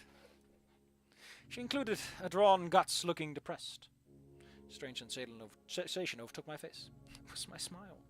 Forgot what it felt like to smile in only a week. So, you still by yourself? Yeah. My fingers move without me realizing. Before I could explain, I saw typing a reply and held myself. I kind of want to look at the scripting for this, if you don't mind if I need a hot minute for this. Because I know how this kind of works in the background.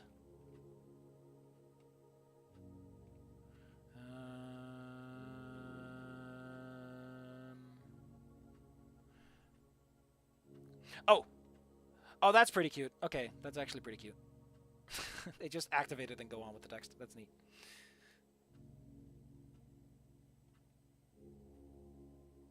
Okay, I think I know how this works. So the typing, I think, happens at every one of these. But for this one, they specifically just have one that's set up for this. And the reason that scrolling up goes all the way is because the phone discussions are their own little chunk of code. Before I could explain, I saw Olivia typing a reply and helped myself. That sucks. Your parents suck. I know. Another rough thump in my heart rattled my chest. Listen, I thought about that night. I'm sorry for what I said. I fucked up, Olivia. Please take me back. So, there you go. I waited a few seconds. No response. Was it too much? Too little?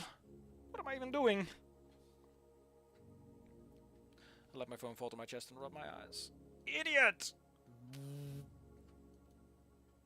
Okay. I'll give it another shot. Philosophical question for the day. Once we reach the point where human labor is no longer how to... Okay, I think that's what's called a post-scarcity society, my man. At that point, like, things lose value. If you're a Marxist, things gain their value because people work on it. Like, human labor is the root of all value.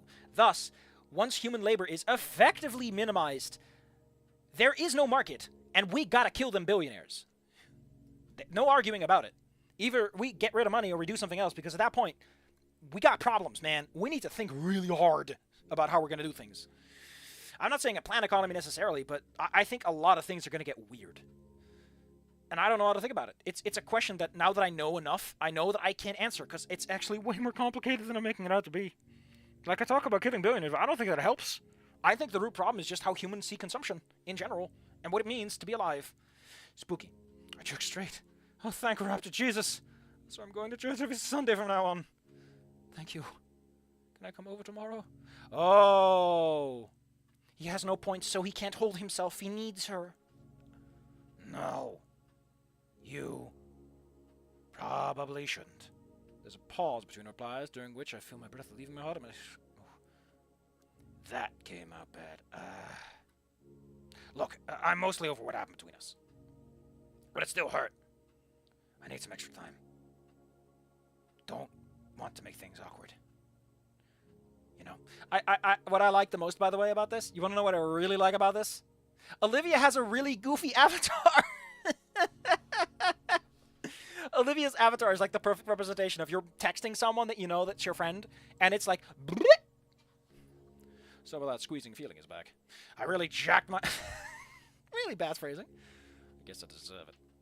If this is the price to pay, yeah, alright. See you at school? Sure. Well, at least you're going. I hope you're going in a way that is productive to school. Mind. I decided to flip on an old Christmas movie. One that's meant for kids, but I remember watching it with my family once. Dozed off. It's just a little less bitter. We texted more and more over the winter break.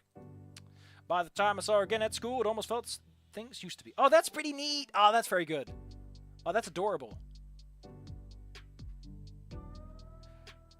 That is such a good way to do that. That is such a nice way to do that. Oh, and it's looping again. Almost. I had a lot to make up for after all.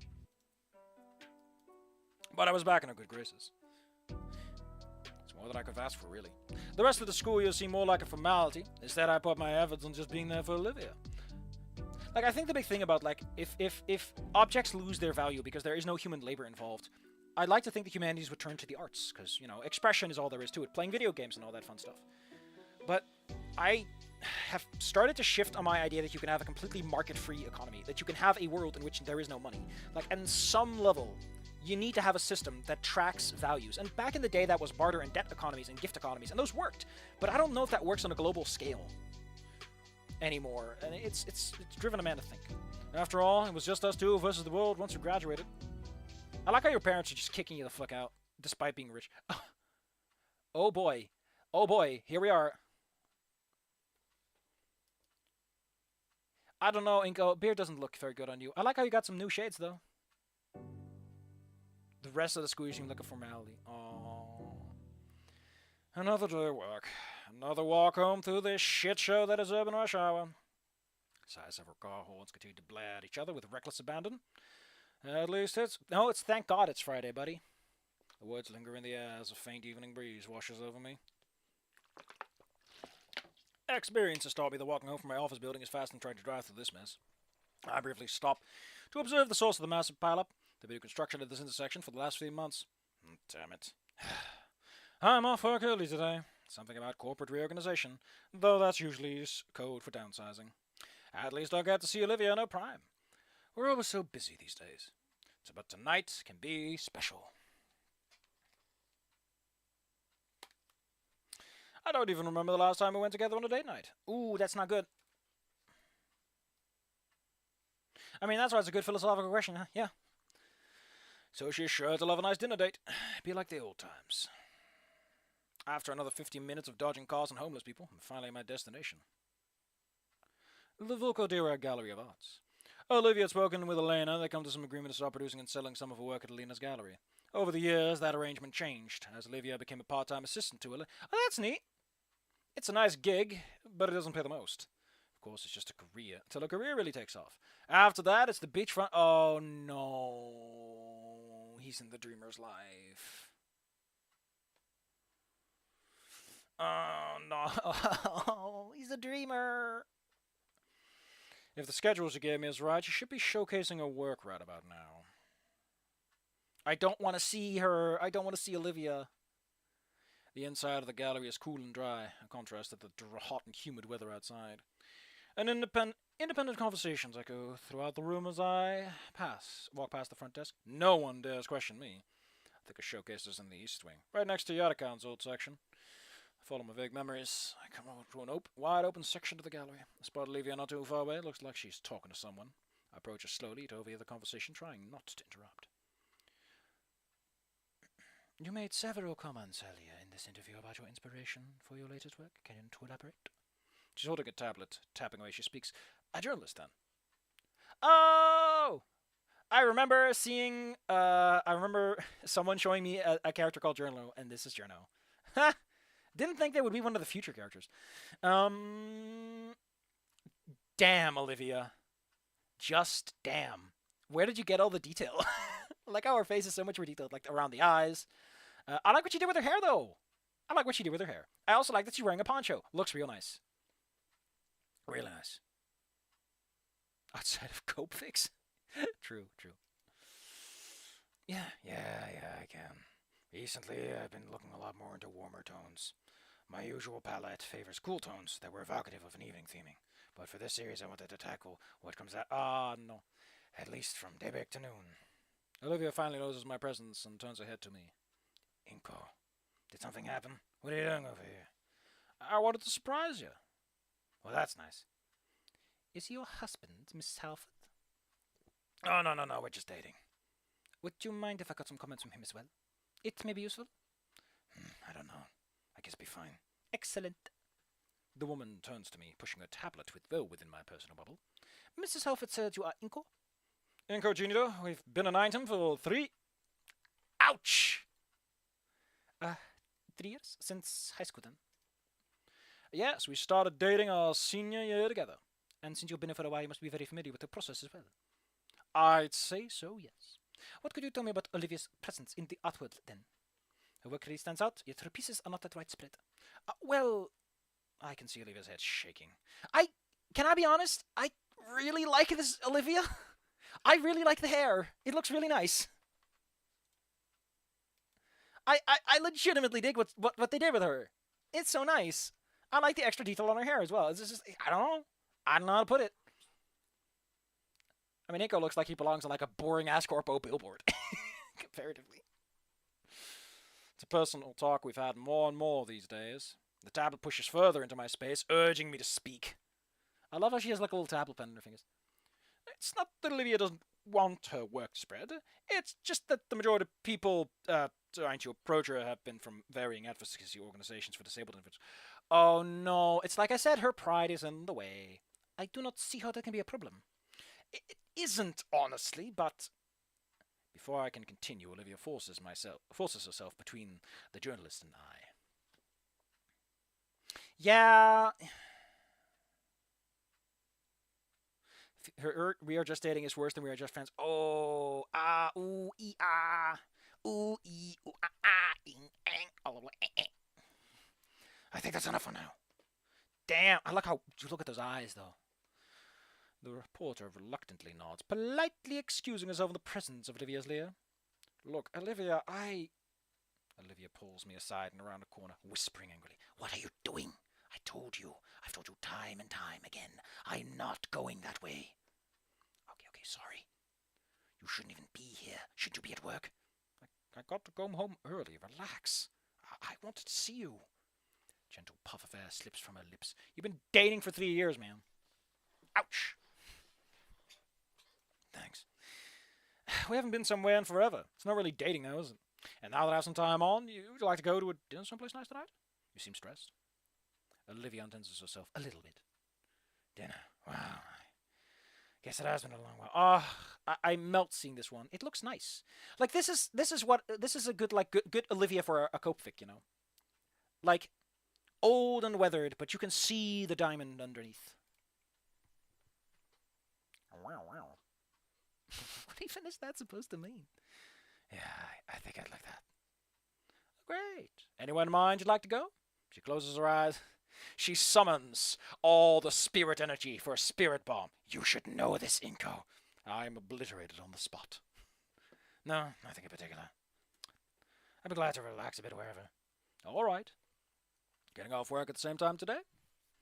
Also, I kind of dig this smiling Inco. There's something about him that works. Yep, 5 p.m. Look, this interview is really important. This gal's from a major publication. I can't have this go wrong. I really think this is my big chance. I get the idea. All right. Okay. Just relax, okay? You're doing great with the interview. Thanks. I will say one thing.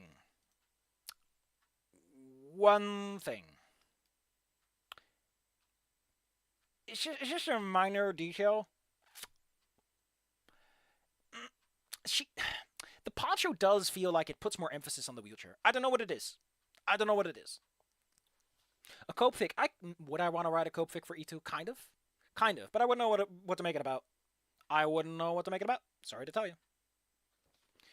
You'll do great, and tonight we can celebrate. Yeah. All right, you should go. I'm going. On my way, I wave back at the confused journalist while Olivia rolls back her direction to finish the interview. I walk home with a bit more pep in my step. Man, I really need this day too. I'm getting a few butterflies again. Oh, that's a nice little apartment. Dang, that's pretty cozy. Slick. I open the door, and with the flick of a light switch, revealing our dignified flat. There's not much furniture, with most of the floor being reserved for Olivia's art supplies and space to maneuver her wheelchair. Honestly, it does look like a bit of an extension of the gallery she works at. Some might call it messy, but I like to think of it as homely. On my way to the bedroom, I pass the kitchen and catch a glimpse of the sink. I still need to wash the dishes and sweep the floor. Never mind that now, there's something much more important. I take to the master bedroom, opening the expensive wardrobe that lies just inside. What to wear? An hour of hygiene and fashion later, I'm all cleaned up. I take a seat on the living room sofa, waiting patiently for Olivia to get home. It's a little after 5. She'll be here in 10 minutes or so. I haven't actually decided where I'll take her. It's gonna be... I don't know. It's gonna be barbecue. Somewhere like, man, we feel like we're living crazy and I don't know anything... where anything is. My phone's old proprietary map boots. And I check for restaurants within walking distance. Handful falafel. So, looks great. Herbivore themed, ain't it? Oh! Hold on.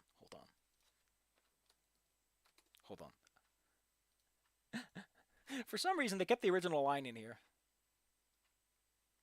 Show Inco with navy suit and green tie, although could be saved for later. Yeah, ooh, that's a weird cut to make. I mean, I get it, but... original line. For some reason, they kept the original line in, which is placeholder vegetarian place. I don't get it. I don't get it. Handful falafel. Looks great. Herbivore themed, so can't. That means there must be a quick search of the settings confirms it. Only 4 locations. That's adorable. Of course they would have that. There we go. A refined list of nearby locations. One in particular is even marked as new. Simone's. Just opened a few months ago, and it looks pretty neat. Checking their website, I see that they still have some available tables for tonight. And the menu looks quite exquisite. Oh man. Made to have cope fix. Oof. I wanna, but I don't know anything right now. Got a lot of ideas. It's rummaging up in my brain. Alright, that decides it. I check the time, 5:15. Shit, foot traffic would have been bad today. It is Friday after all. Olivia should be... I remember someone telling me, like, because, like, Thursday is the day that government people get off their jobs here. Like, Thursday's a bad day for travel too or something. And Tuesday is bad because everyone goes off on Tuesday. And everyone gets off on Wednesday. So every day is bad, really. Man, is it that bad? I should check up on her. He still has this phone! And he still has that pic. You bingus. Listen, change it. Dude, change it. Is it still going on then? Jeez. I'm starting to get worried. Did you get kidnapped? A pit starts gathering in my... Safi, I want to write that code thing, but I don't know what to do with it. Like, I think the designs are cute, but that's not how you write a story. Also, I don't really know if I want to write for Old Inco. Pit starts gathering in my gut. Or am I just hungry? Like, here's the weird part, right? Right now, Amalgam High and, like, the Vocabulary High thing, like, there are OCs in there that I really like writing for, and every time I'm like, I'm gonna write something for them now, because they need to be established by a certain point in the story, because they have relevance for certain parts later. I'm like, I'll just stick to the actual main cast. I don't know why.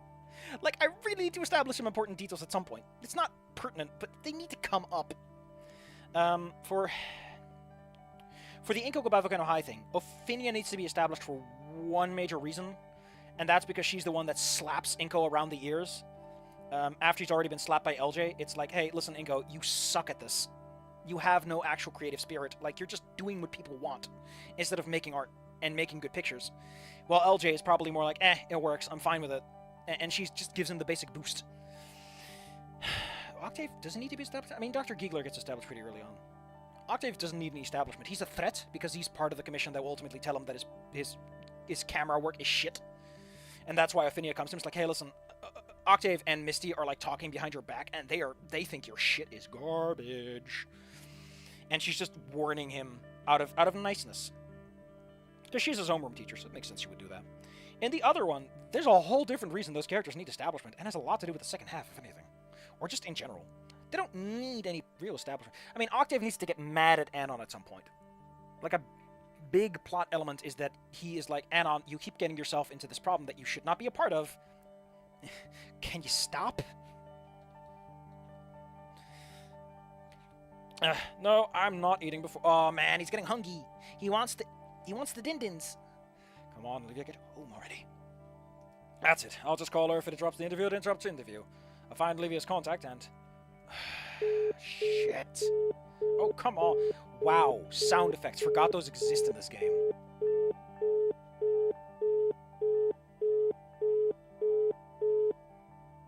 That's a long one. Heh. Man, I guess a sandwich wouldn't hurt. My knees pop when I stand. Because I was sitting for a while. While I busy myself with sandwich crafting, I feel my worries bubble further. Yeah, there was supposed to be a stomach groan here. The only sounds I can find that are horrible on cfreesound.org are vor porn tier shit. I'm making this someone else's problems. Great. Oh, baby. Ooh, let me see if I can find that sound, because they do have a reference to it specifically. Audio sounds. It is called sound stomach, right? Sound stomach groan. Yes, I know, Windows Explorer, you shit your pants whenever we have to deal with any sound effects. I know.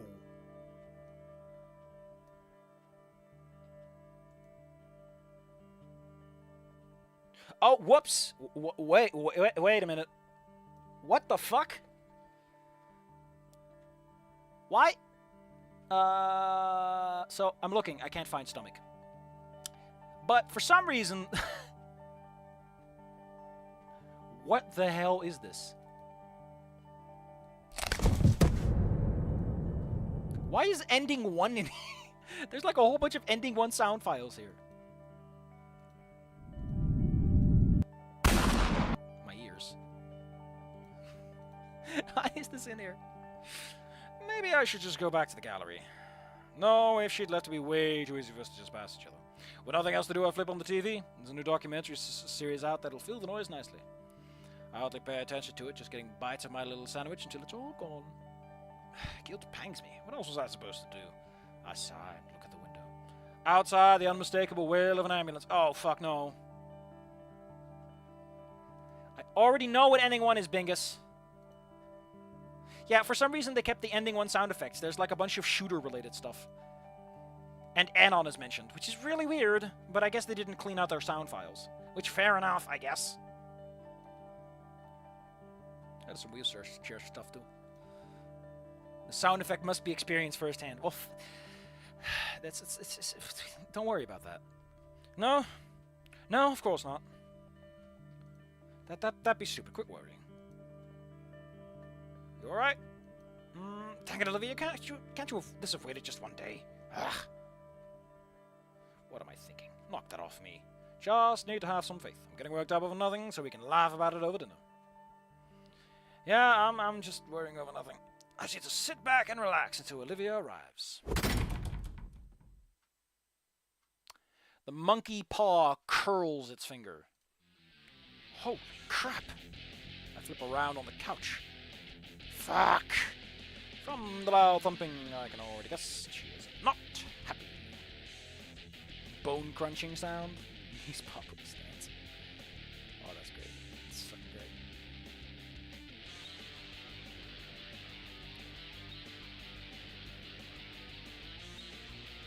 Muse angry. Great. Olivia's tail slams loudly on the floor in frustration as she wheels onto the living. You have lost your deposit, my man. Damn. Oh, her tail's not even visible. Oh, you can even see it swing. That's pretty cool. Some of them were leftovers from the very early days, and probably from modest use. Oh, that's pretty cool. Fair enough. Olivia, what happened? I was getting worried. I was at that damn interview. 4 hours. That fucking reporter. Shit, I need to punch something.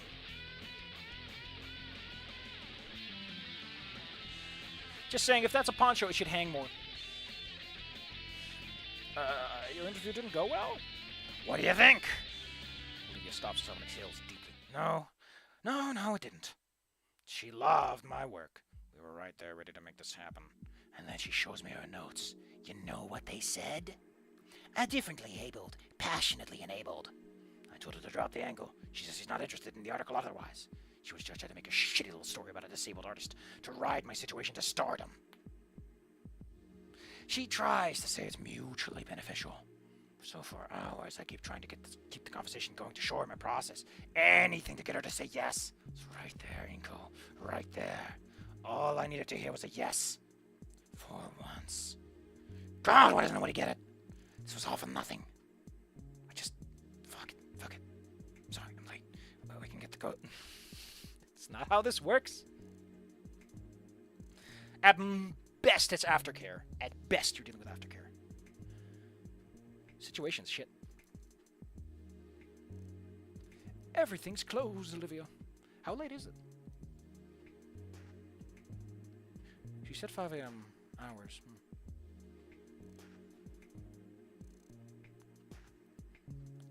That title, though. That fucking title. Fucking fantastic. None of this would have happened if she'd just done it. Now I look like a desperate idiot still stuck at this place barely making above minimum wage. I didn't even get the date. God, I'm just doomed to mediocrity forever. Well, if it matters so much, maybe you should just accept it. I didn't mean to mumble that. I hope Olivia doesn't notice. She noticed. What the fuck was that? She's giving me a chance to change what I said. I've gotten a few of those over the years, whenever I broke some unspoken rule of hers. And I always capitulate, because I figured that's what a good boyfriend would do. Except today was my only early day in a while. For the first time in years, I could have felt like a boyfriend for once. Something boils over. No. Wasn't supposed to be like this. I can't bring myself to say anything more.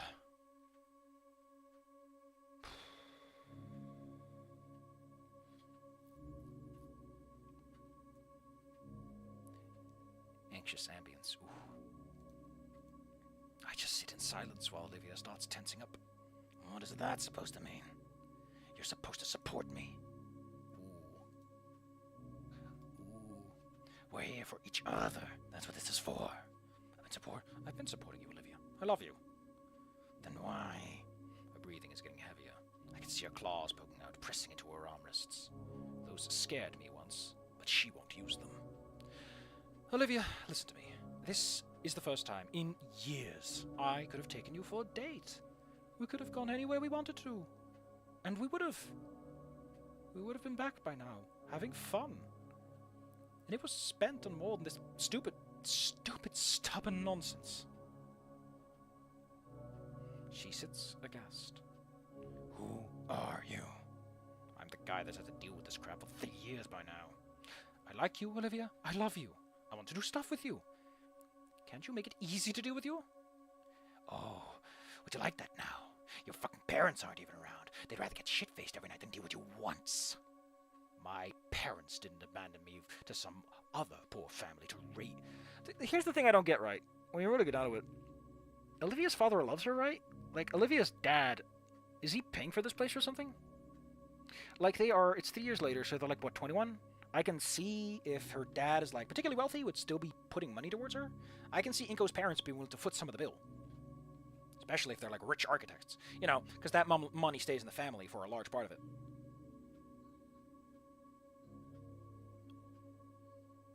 I don't know how to put it. My parents didn't abandon me to some other poor family to raise instead. That is a hard, low blow. What a low damn blow, boy. Her brow furrows and her eyes widen.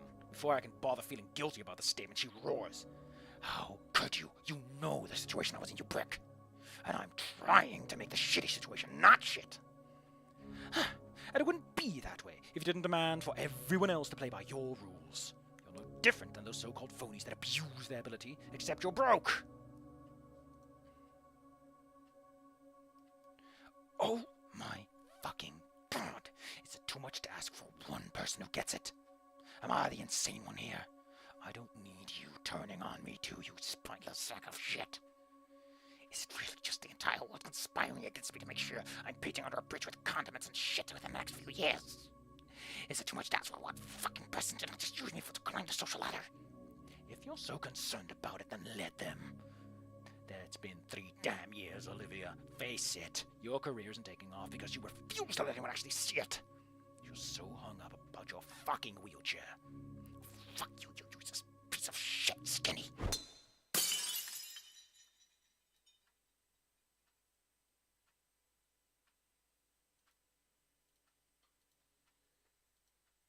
Shit. That was too far. What are we doing? What's happened to us? Wasn't supposed to be like this. We stand motionless, staring at the carnage of the vase. The water leaks across the tiles.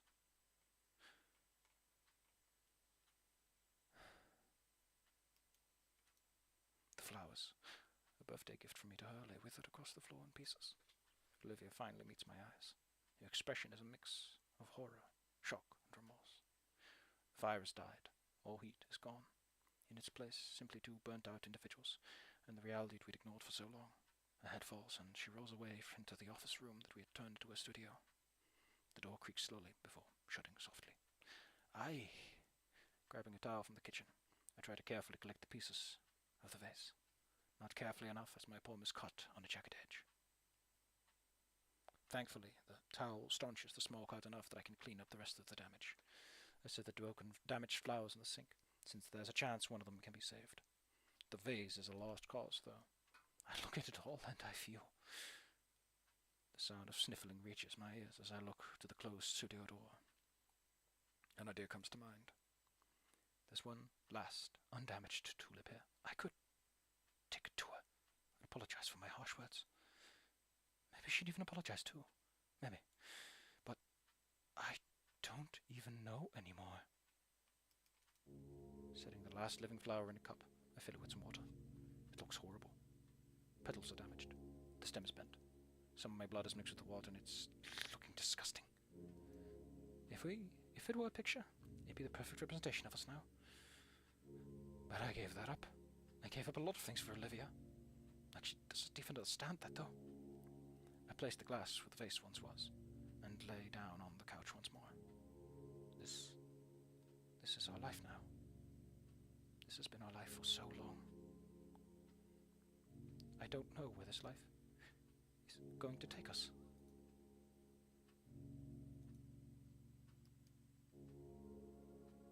And it's with that final, terrifying thought that I drift into a dreamless sleep.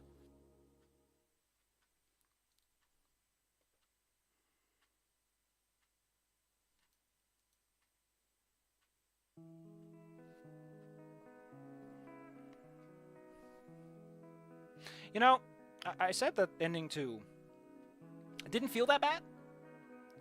Holy cannoli! Does it, in the final moment, just kick it into high gear and just hit you? I still think that this introduction should not be in the final game, though. Damn, it does not fit.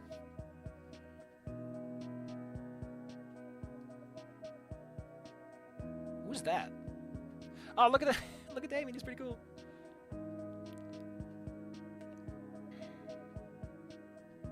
I love how some of these just look like wireframes. Hell yeah.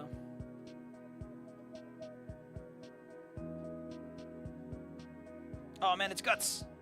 Yeah.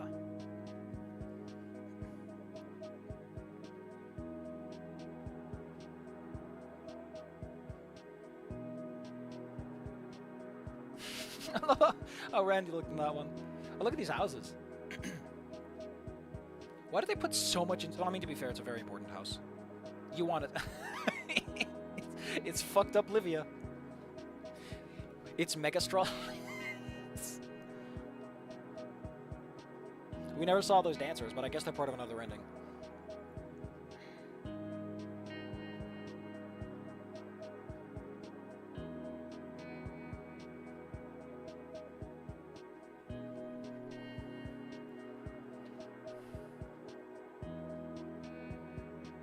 You know what? Hey, it's my picture. Yeah. Why did they do that once? They did it once and never again.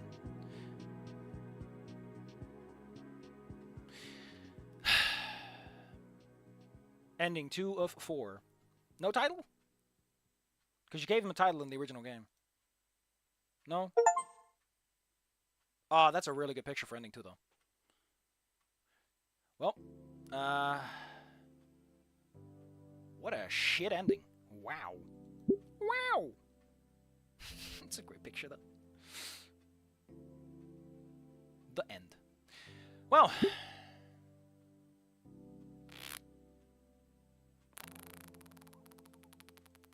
I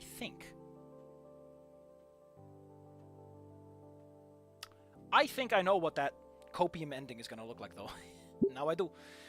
We didn't do this once. It really feels like this game has a lot of one-offs that really should have been used more. I like the phones being used, but whatever.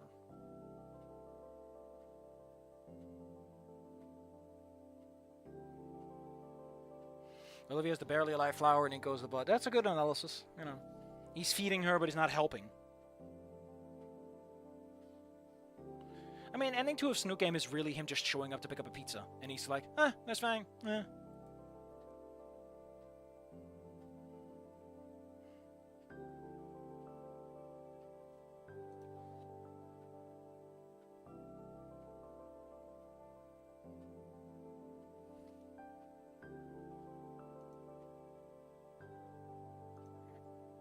there's notification for Scary Dave's little thing.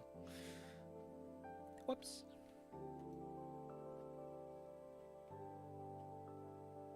Anything is longer than E2 on Snoot Game. That shit was quick as fuck.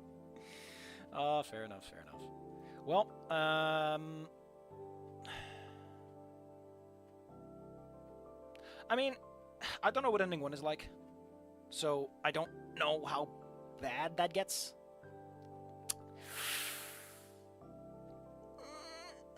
It's... I think the thing about this ending is that it has an aspect to it that you can deny it. You can deny what's going on and say it's gonna get better. And that's why I'm tempted to write something. In fact, maybe I'll just write a one-off. You know, just a quick one-shot thing for the ending, because I know what I can do with it. I've got a flexible cast of supportive characters I can pull out of my asshole for this. And there's something about some characters I want to show off that I haven't been able to do so far. Do ending 1 next, save the best last. I'm not doing ending 4 next, and I'm not stupid. Don't call me a bingus. Don't bingus me. Will not tolerate bingusing. Now,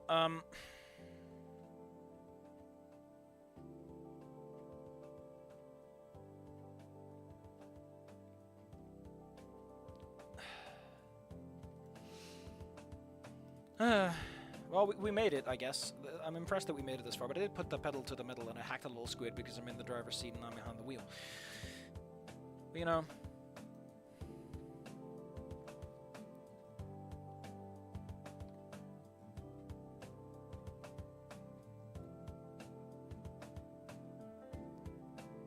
I think I'll write that one-off thing.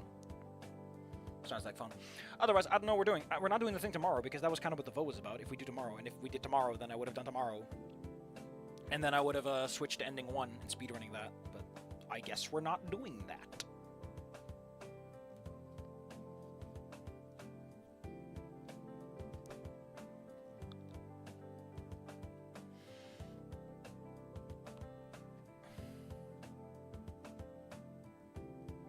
Although that being said, I do know 2 things about ending 1 that are worth noting.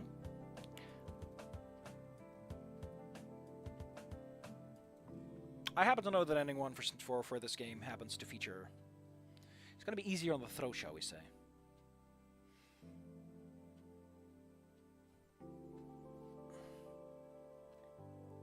I don't know if I really want to do a stream tomorrow. I think there's a merit to letting this ending simmer and then tackling it tomorrow. I don't even know how I want to do the other endings, because remember, in order to get an ending, everyone please stop. There are a lot of parts to an ending, outside of just getting the ending itself, you know. First, you have to play a large portion of the game again, and pick certain options. You have to select all the little things, and you have to see what's different. There's a...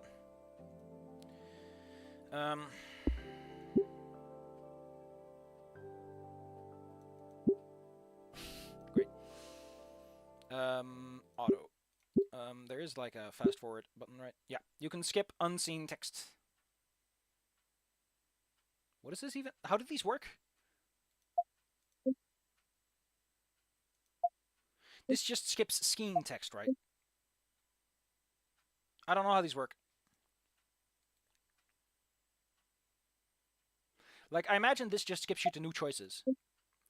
This seems to skip unseen text. I want the opposite of that.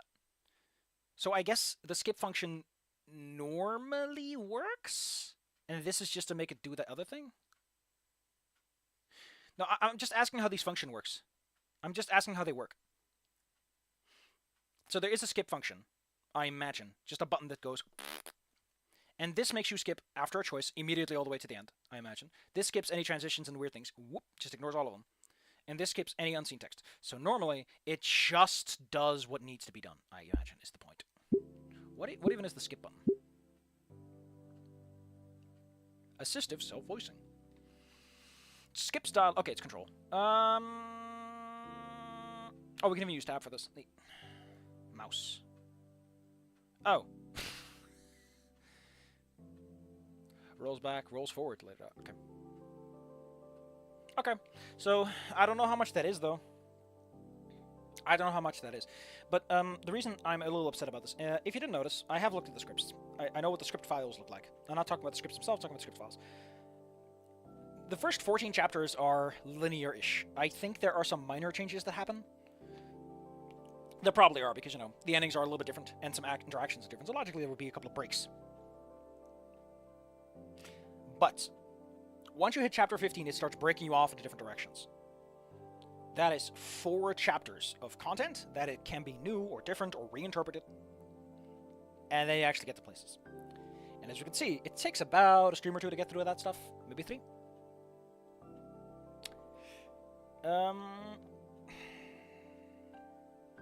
Fuck it. I'm gonna put this up for a vote. There's a skip. I was looking for it, but I guess I missed it with my big ol' eyes. Oh, there, because it's at the top. For some reason, my brain was, oh, that's safe, so that must be load. No, it's very stupid. Thank you, dumb brain, for being dumb. You're very dumb.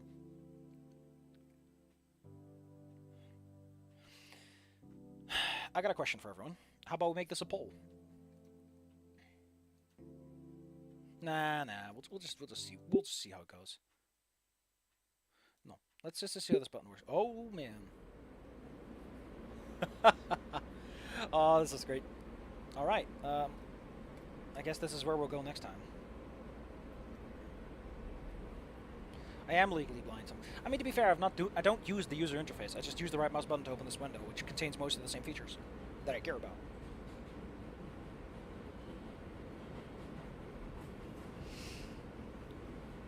I was thinking next weekend we would just do everything.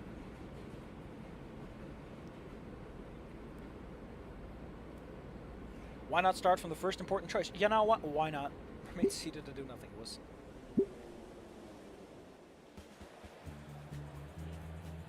go along with it.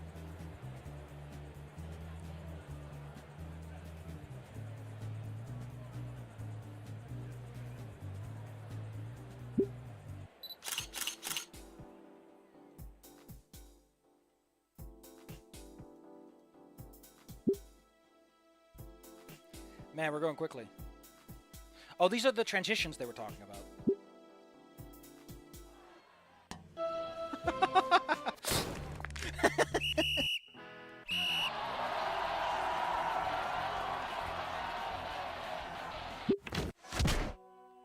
I love how his glasses came down.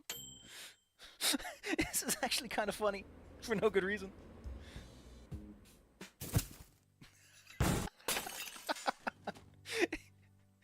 Inco is speed running his life.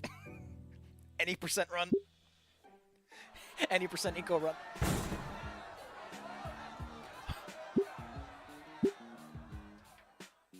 Also, I looked at the choice to do. Come on, Inco, BLJ, BLJ.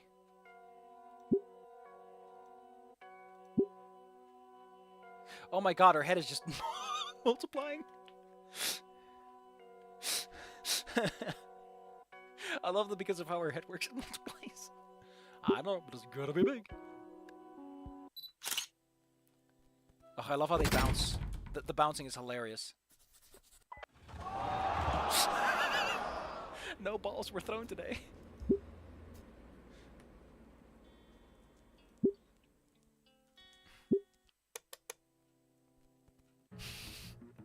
Man, it takes a while to get to that first one, huh?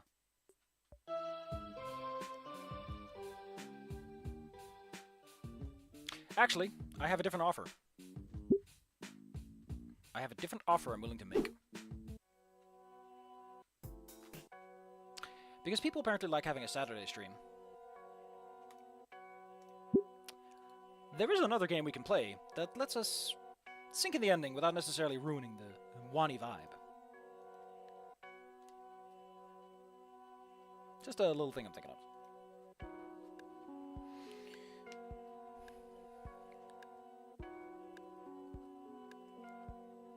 No, wait, which ending are we doing again? Because I forgot what the vote said. Because I put this up for vote. Hold on.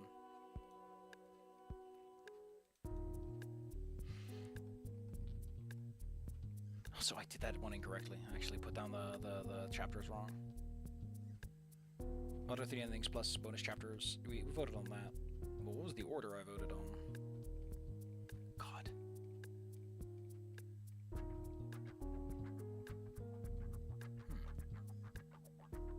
Jesus Christ, that was a long while ago. Jesus, that was a long time ago. I'm very terrified of this. Where is it? Where is it? Well, this is even before Snoot, I think. Slarp gay side. Ugh. Oh man, cultic. Ugh. Where is this fucking vote I did?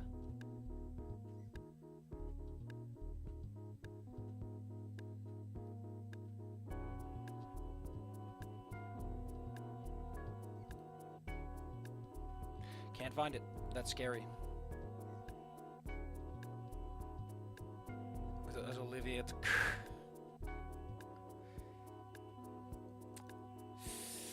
I know I put it up for poll. That I put up a poll that was like, hey, how are we doing the Goodbye Volcano High endings? But I can't find it. Not on a brief glance, at least. And I know that polls show up separately, so they shouldn't be too hidden for me as I'm looking through. Why am I downvoting my post? Because I'm misclicking, that's why. Yeah, because this is like the Megastream streaming. This is streaming recording only. I know I didn't delete it because I needed that information for later down the line. And then we did 3 endings. And the bonus content. Did I never put that one up? I guess not.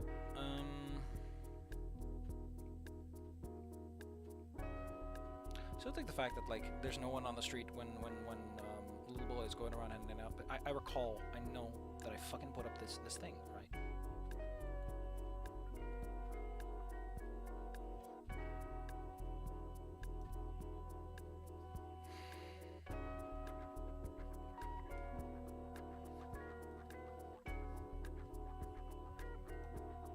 Oh, there it is.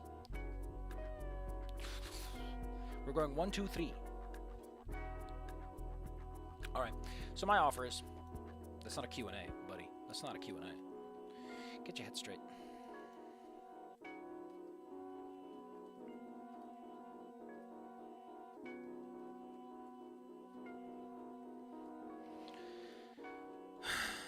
Make me regret my life. Thank you. Make me regret my life. I want to feel the pain. Regret my life into pieces. I'm not gonna make it too exciting, but I just want to see my boy. I want to see my boy again. I miss Anon. I miss him. I miss him a little bit. And there's still a little prank I gotta pull on you. There's a little prank I want to pull on you. That's gonna make you all go, "Oh, you silly Billy." That I think most people forgot about I was even gonna do. You know what's really funny? I've been reading a bunch of like fan fictions that people have written for Wani and Volcano High, and what I want to say about it is there's a wide variety of quality. I'll give it that much. There's some stuff in there that makes me wonder if this person even knows what the fuck a spacebar is. Comment on the trivia bit I posted a bit earlier. You can repost. Okay, here we go. Fang does not have their flying license, which is why Nasser takes Fang to school via car. This is revealed to. What exactly are you wondering about? You need flying licenses, yes. This has been mentioned. It has been specifically mentioned that in order to legally fly through airspace, you need a license. Now, I know why that is, because flying is actually pretty complex. And I imagine that if you are a person, flying takes a lot of energy and effort and all that. You need to be aware of your environments, and landing isn't that easy. So there's a lot involved with that. So I can see that being regulated.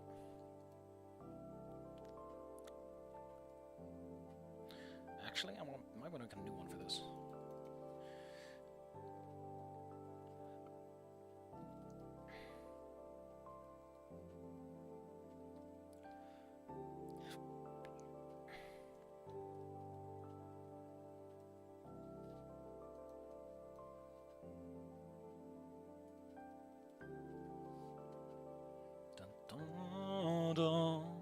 I still love that when you enter Snoot Game, it gives you Goodbye Volcano High as a suggestion for the game title. That's so fucking rude, YouTube. You motherfuckers.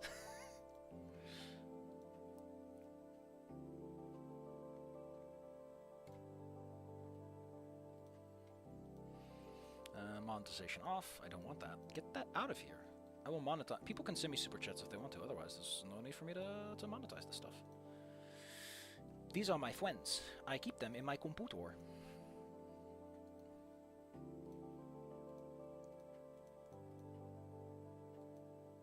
What is the... A good question. I imagine that you need to be old enough to know what the fuck you're doing. So, the reason I think that flying licenses exist in Goodbye Volcano High is because flying is difficult and dangerous. Not just for you or your environment, not just for your environment, like for other people, but also for yourself, because landing is difficult, taking off can be complex, certain conditions may be required. It's kind of like a swimming diploma, you know? It's partially because you need to know what you're doing, and why you're doing it, and how you're doing it, etc. But my problem with this is one extremely specific. I don't think that the pterodactyl's population is that big that that's like... It's not about traffic. It's about you not killing yourself, making a wrong move. Because if you're that big as Fang is, you have very bad maneuverability. I imagine that you have a pretty big turning radius. It takes you a while to go up or down. It takes a lot of effort to go up or down. A little bit of wind can blow you off course with the greatest of ease right into the ocean. Like, there's so much involved with flying. Like, motorized flying is so different from what a bird does that I imagine that the flying license is way more can you fly without getting yourself killed than traffic, because I don't think the pterodactyl population is big enough for that to matter. It's probably part of it. Like, you probably have to learn, like, keep your attention every which direction, always look where you're flying, because odds are you don't have to worry about people behind you. They can see you, or it doesn't matter, you know? Like, stay a good distance away from people so they don't fly into each other if a wind blows by, that kind of stuff. The thing is, the flying license, here's the thing. Let me tell you something. A character in Goodbye Volcano High mentions that they don't like that flyers are going over their heads and attending school. Like, you know, they're catching up with them and speeding ahead of them, implying that some of the students at Goodbye Volcano High, or teachers, are capable of flying, which means that the requirement for age may be low, and Fang just sucks at getting the license. Fang's just a really shit flyer.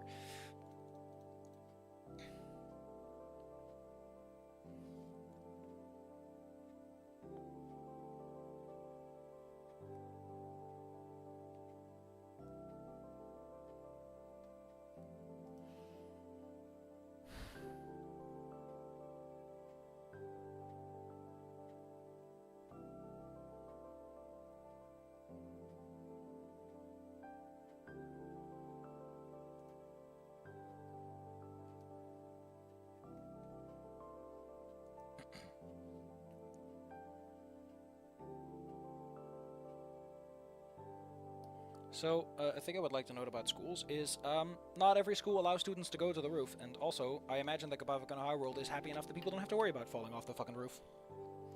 Like, I know... Like, I've never seen a school with... Let me put this down for you, buddy.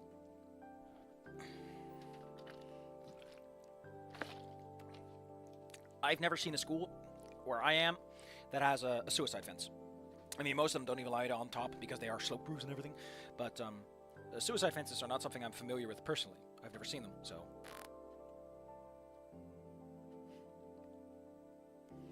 So it's possible that in Canada it's not such a big deal. They just didn't think about it.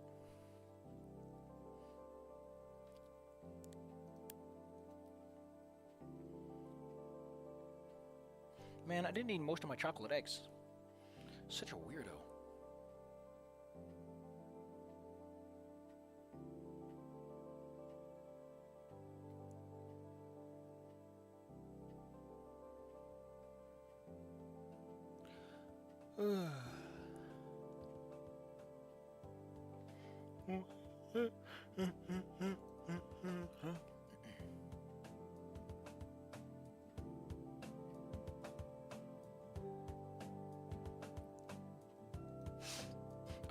Oh yeah, I've seen him. I've read the review too.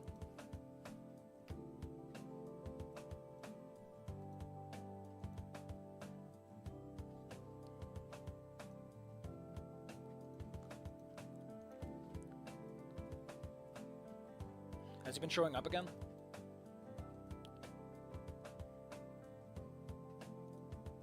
Like, I know that he came to my archive of my own posts and started fucking around there, and I'm like...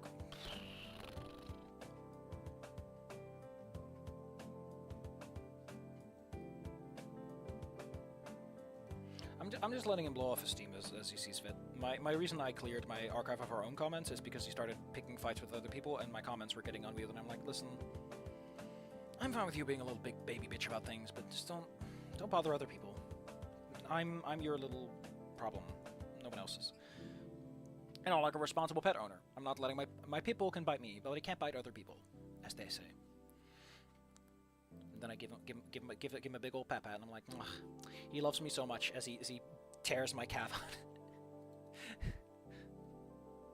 I haven't seen anyone's though, but the co-host post is fine. You know, people are entitled to their opinion. They can throw it around if they want to.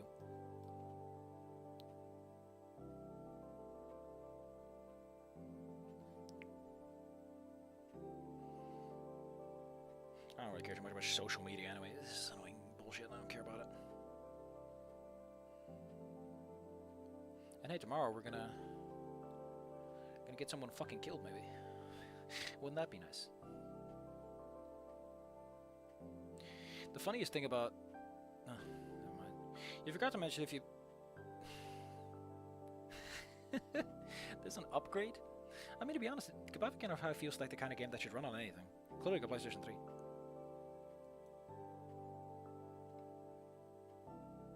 Should not require a PlayStation 5 to upgrade, you know? Because, like, the engine isn't doing anything too spectacular.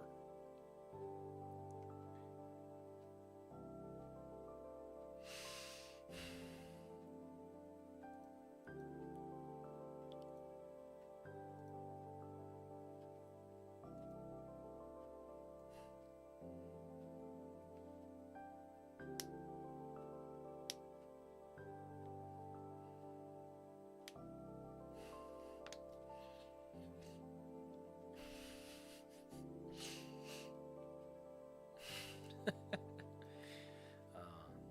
getting some good memes, man. I'm getting some good memes.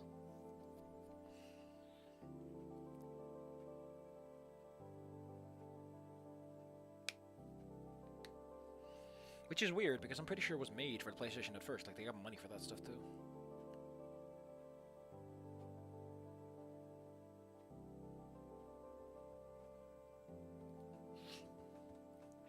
Apparently, only 24% of people got ending 2.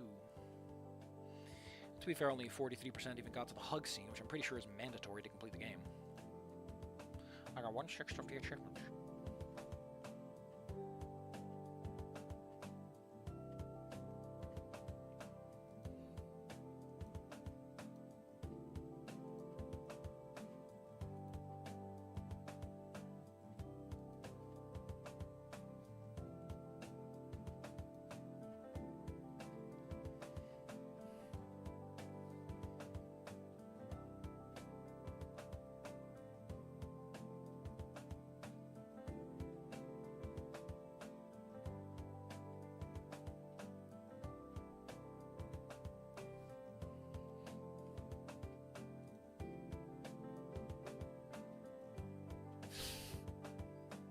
Game is long, alright. Took 40 hours.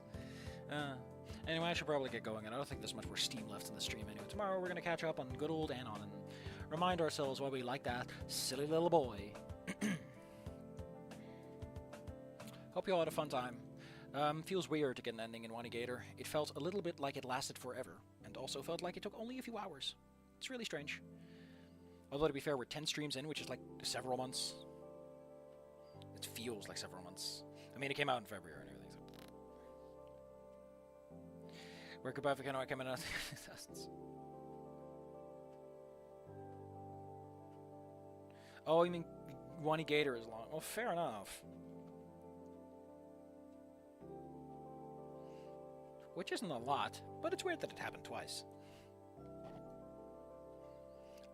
Listen, before we go, there's one more thing I want to get off my chest. That community post is not a lie. It is not a lie. So first, the first one I'm talking about, I gotta pull out my, hold on, I gotta go in this file I forget I have, where my original fanfictions are located. I forgot which one I was thinking of, but there's one where the character basically, I forgot which one it was. That's not good. Fuck. I'm very good at this, thank you.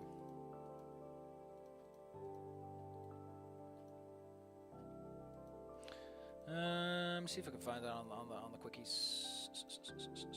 Probably before this. I think it's this one, which would put it nothing to something, I think.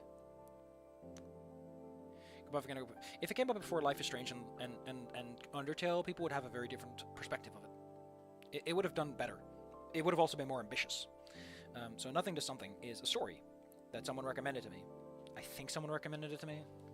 Hold on. I have like a whole section of like, hey, recommend some shit to me. Thank you.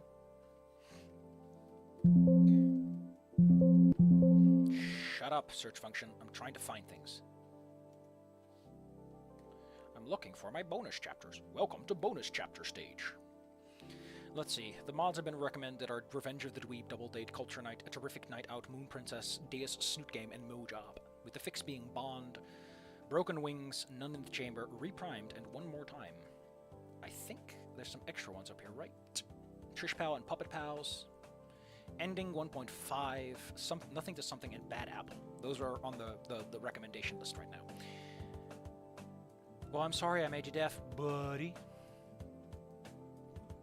I keep forgetting that, like, on the stream end, things are... The sound of the computer is way louder. Sorry. I'll crank it down for you, but I won't want to.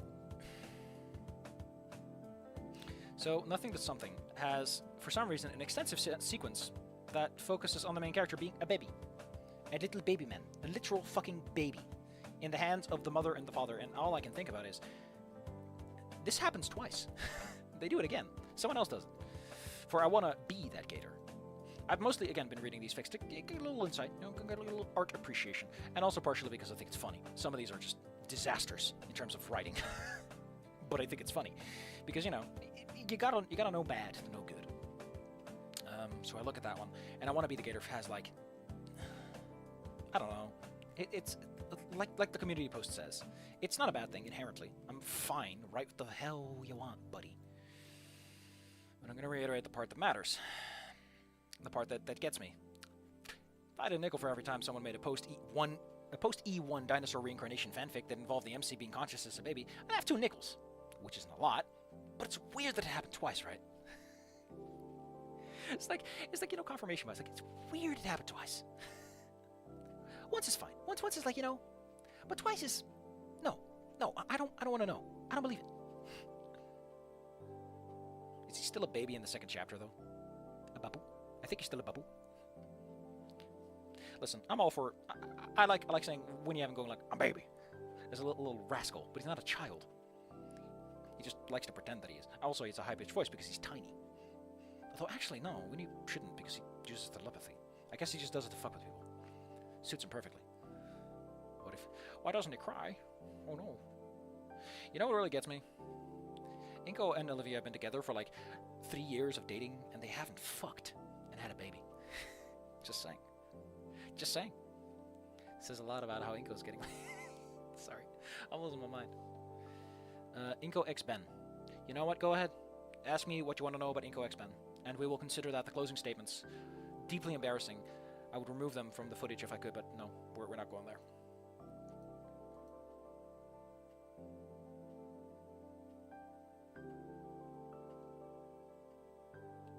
People, when you're a baby, you can't do shit. That's my problem. A baby can't do anything.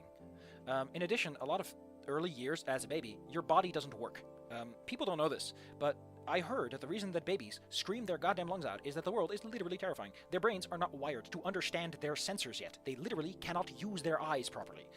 Everything is just a mess of signals. Assuming that they do not get to keep certain types of functions, even if they do, a baby is what? Weak, can barely crawl, doesn't have any muscles? Like, a baby can't do shit. Baby is like a bad state to be in. Really bad. Because adults will pick you up, and they will forcefully move you around. And even if you have good... I don't know, like, if you get to import your unconscious control, then at the very least you probably have some bladder control. And you avoid the vomiting. But... like, I think if you're going to go with it, at least start as like a child. Like the problem I also have is like implications of an adult and in a baby's body, and the situations that person is put in, and the consent of the adults around him. But that's because I might be attaching a little too much stock to the greater narrative. Like, to me, if I was an adult and I found out that my baby was inhabited by another adult who died and reincarnated, I'd be a little freaked out. I'd have some opinions. My bigger problem, and this is a bit more... Hold on, I'm just gonna mute this whole fucking thing. There's one more thing that I think is important, and I hope I can keep it in my head until we're there. So, You want to know what all these...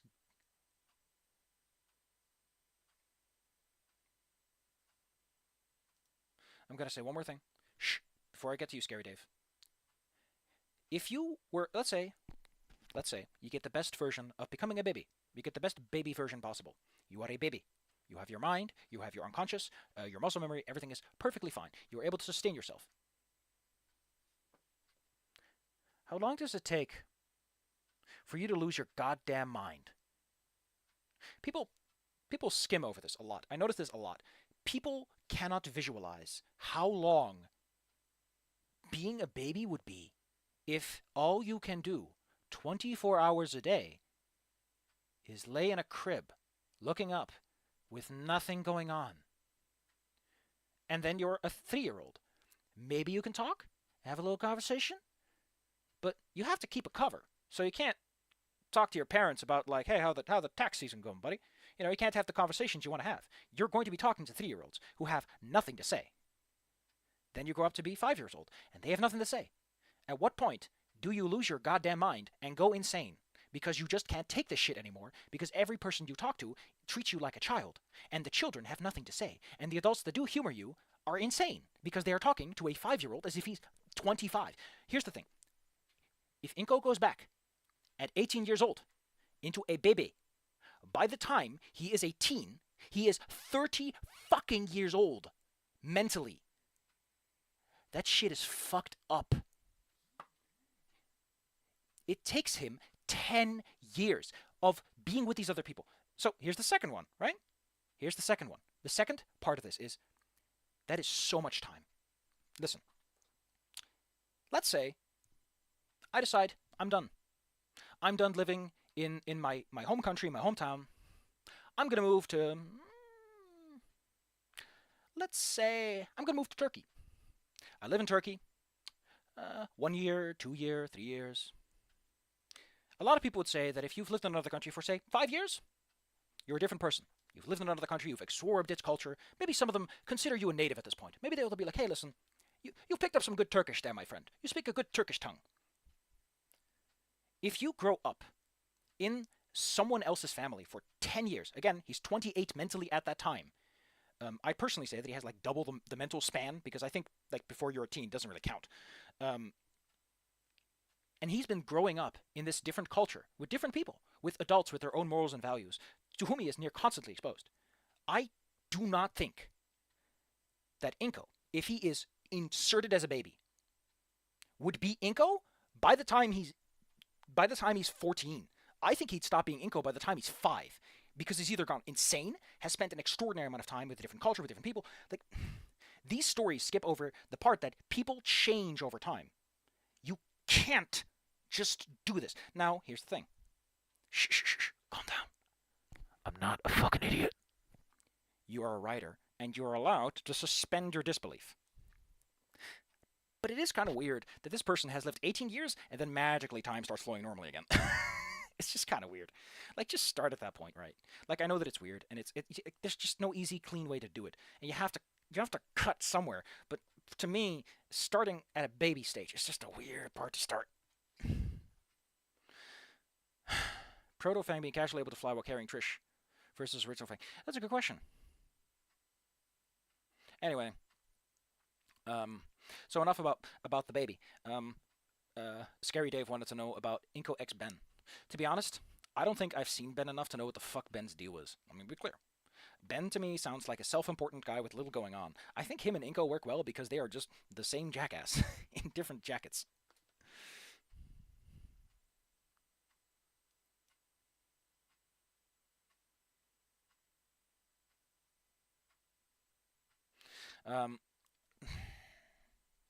Like, I think they could work together pretty well, because for the most part, like,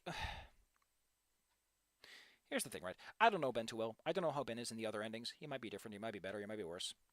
But the Ben impression I've gotten so far, which is fairly minimal, Ingo doesn't seem to have any issues with Ben. I don't know how... Like, part of my problem is that Inco seems like such a fucking dork. I don't even know if he's straight. I don't even know if Inco knows what sex looks like, right? Like, I get this vibe that he doesn't fully understand what a relationship even is. Which, you know, he's a teen, fair enough, to some extent. But on another level, he should have had the talk at school by this point, or from his parents. Someone should have told him how to put one in the other.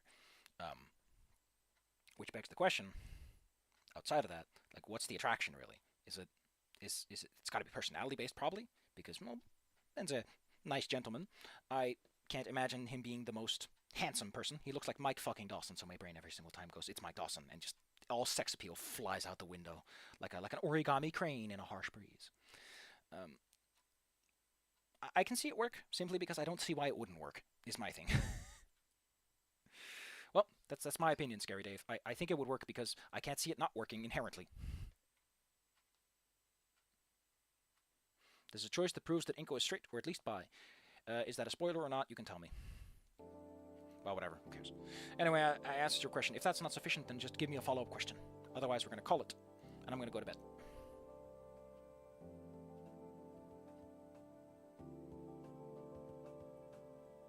And maybe at some point, I could make a living out of this. Wait. Nah. Hey, I went most of the stream without talking about the $50, so I'm growing this. My character growth, my sapphire points are being earned, buddy. I'm earning the big sapphire points.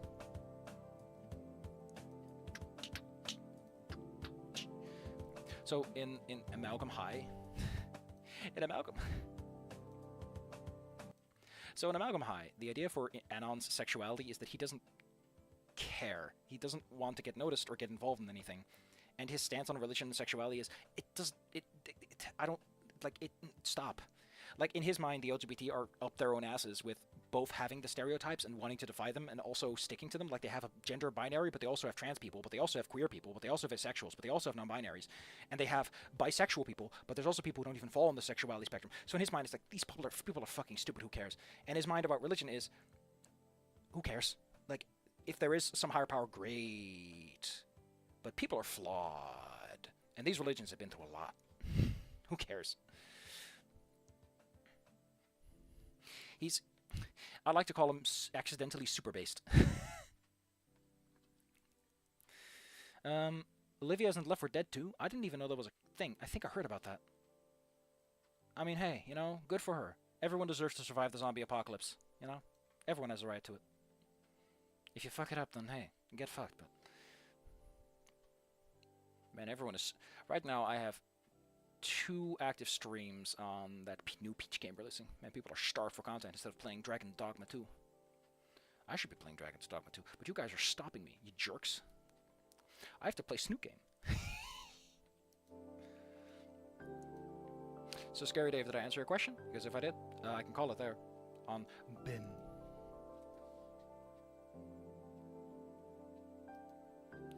I still love that people do not understand Daggerheart and are being giant idiots about it. Fucking morons, I love it. Just, I don't like using this word. I give myself a heart budget, but it's not the R word. This is the problem. The mean word applies here. It's just so stupid. So stupid. Just do not get it. Scary Dave refuses to answer whatever I've answered his question. So I guess it's game over.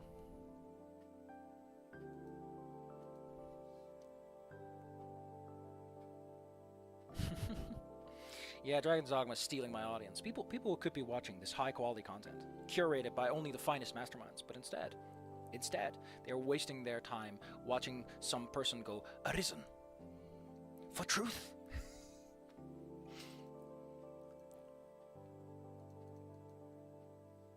Scary Days questions has been answered. I'm sorry to tell you, buddies, but we're going to bed. I'm going to bed. Tomorrow, there will be snoots. You have been warned, and I don't care.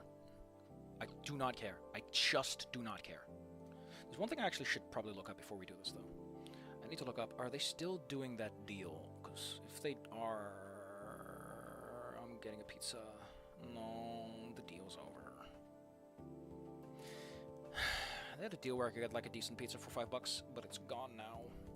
There was a deal to get good pizzas for $5 here, but it's gone now.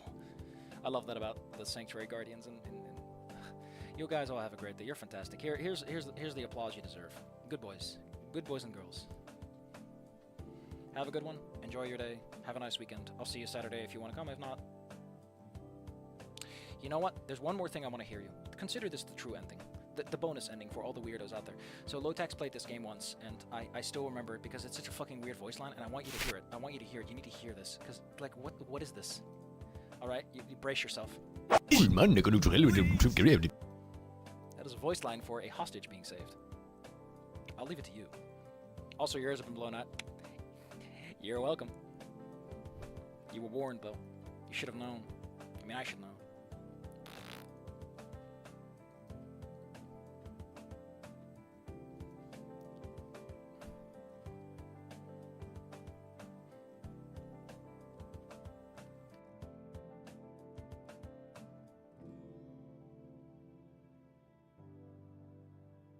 Man, det kan du tro helvete,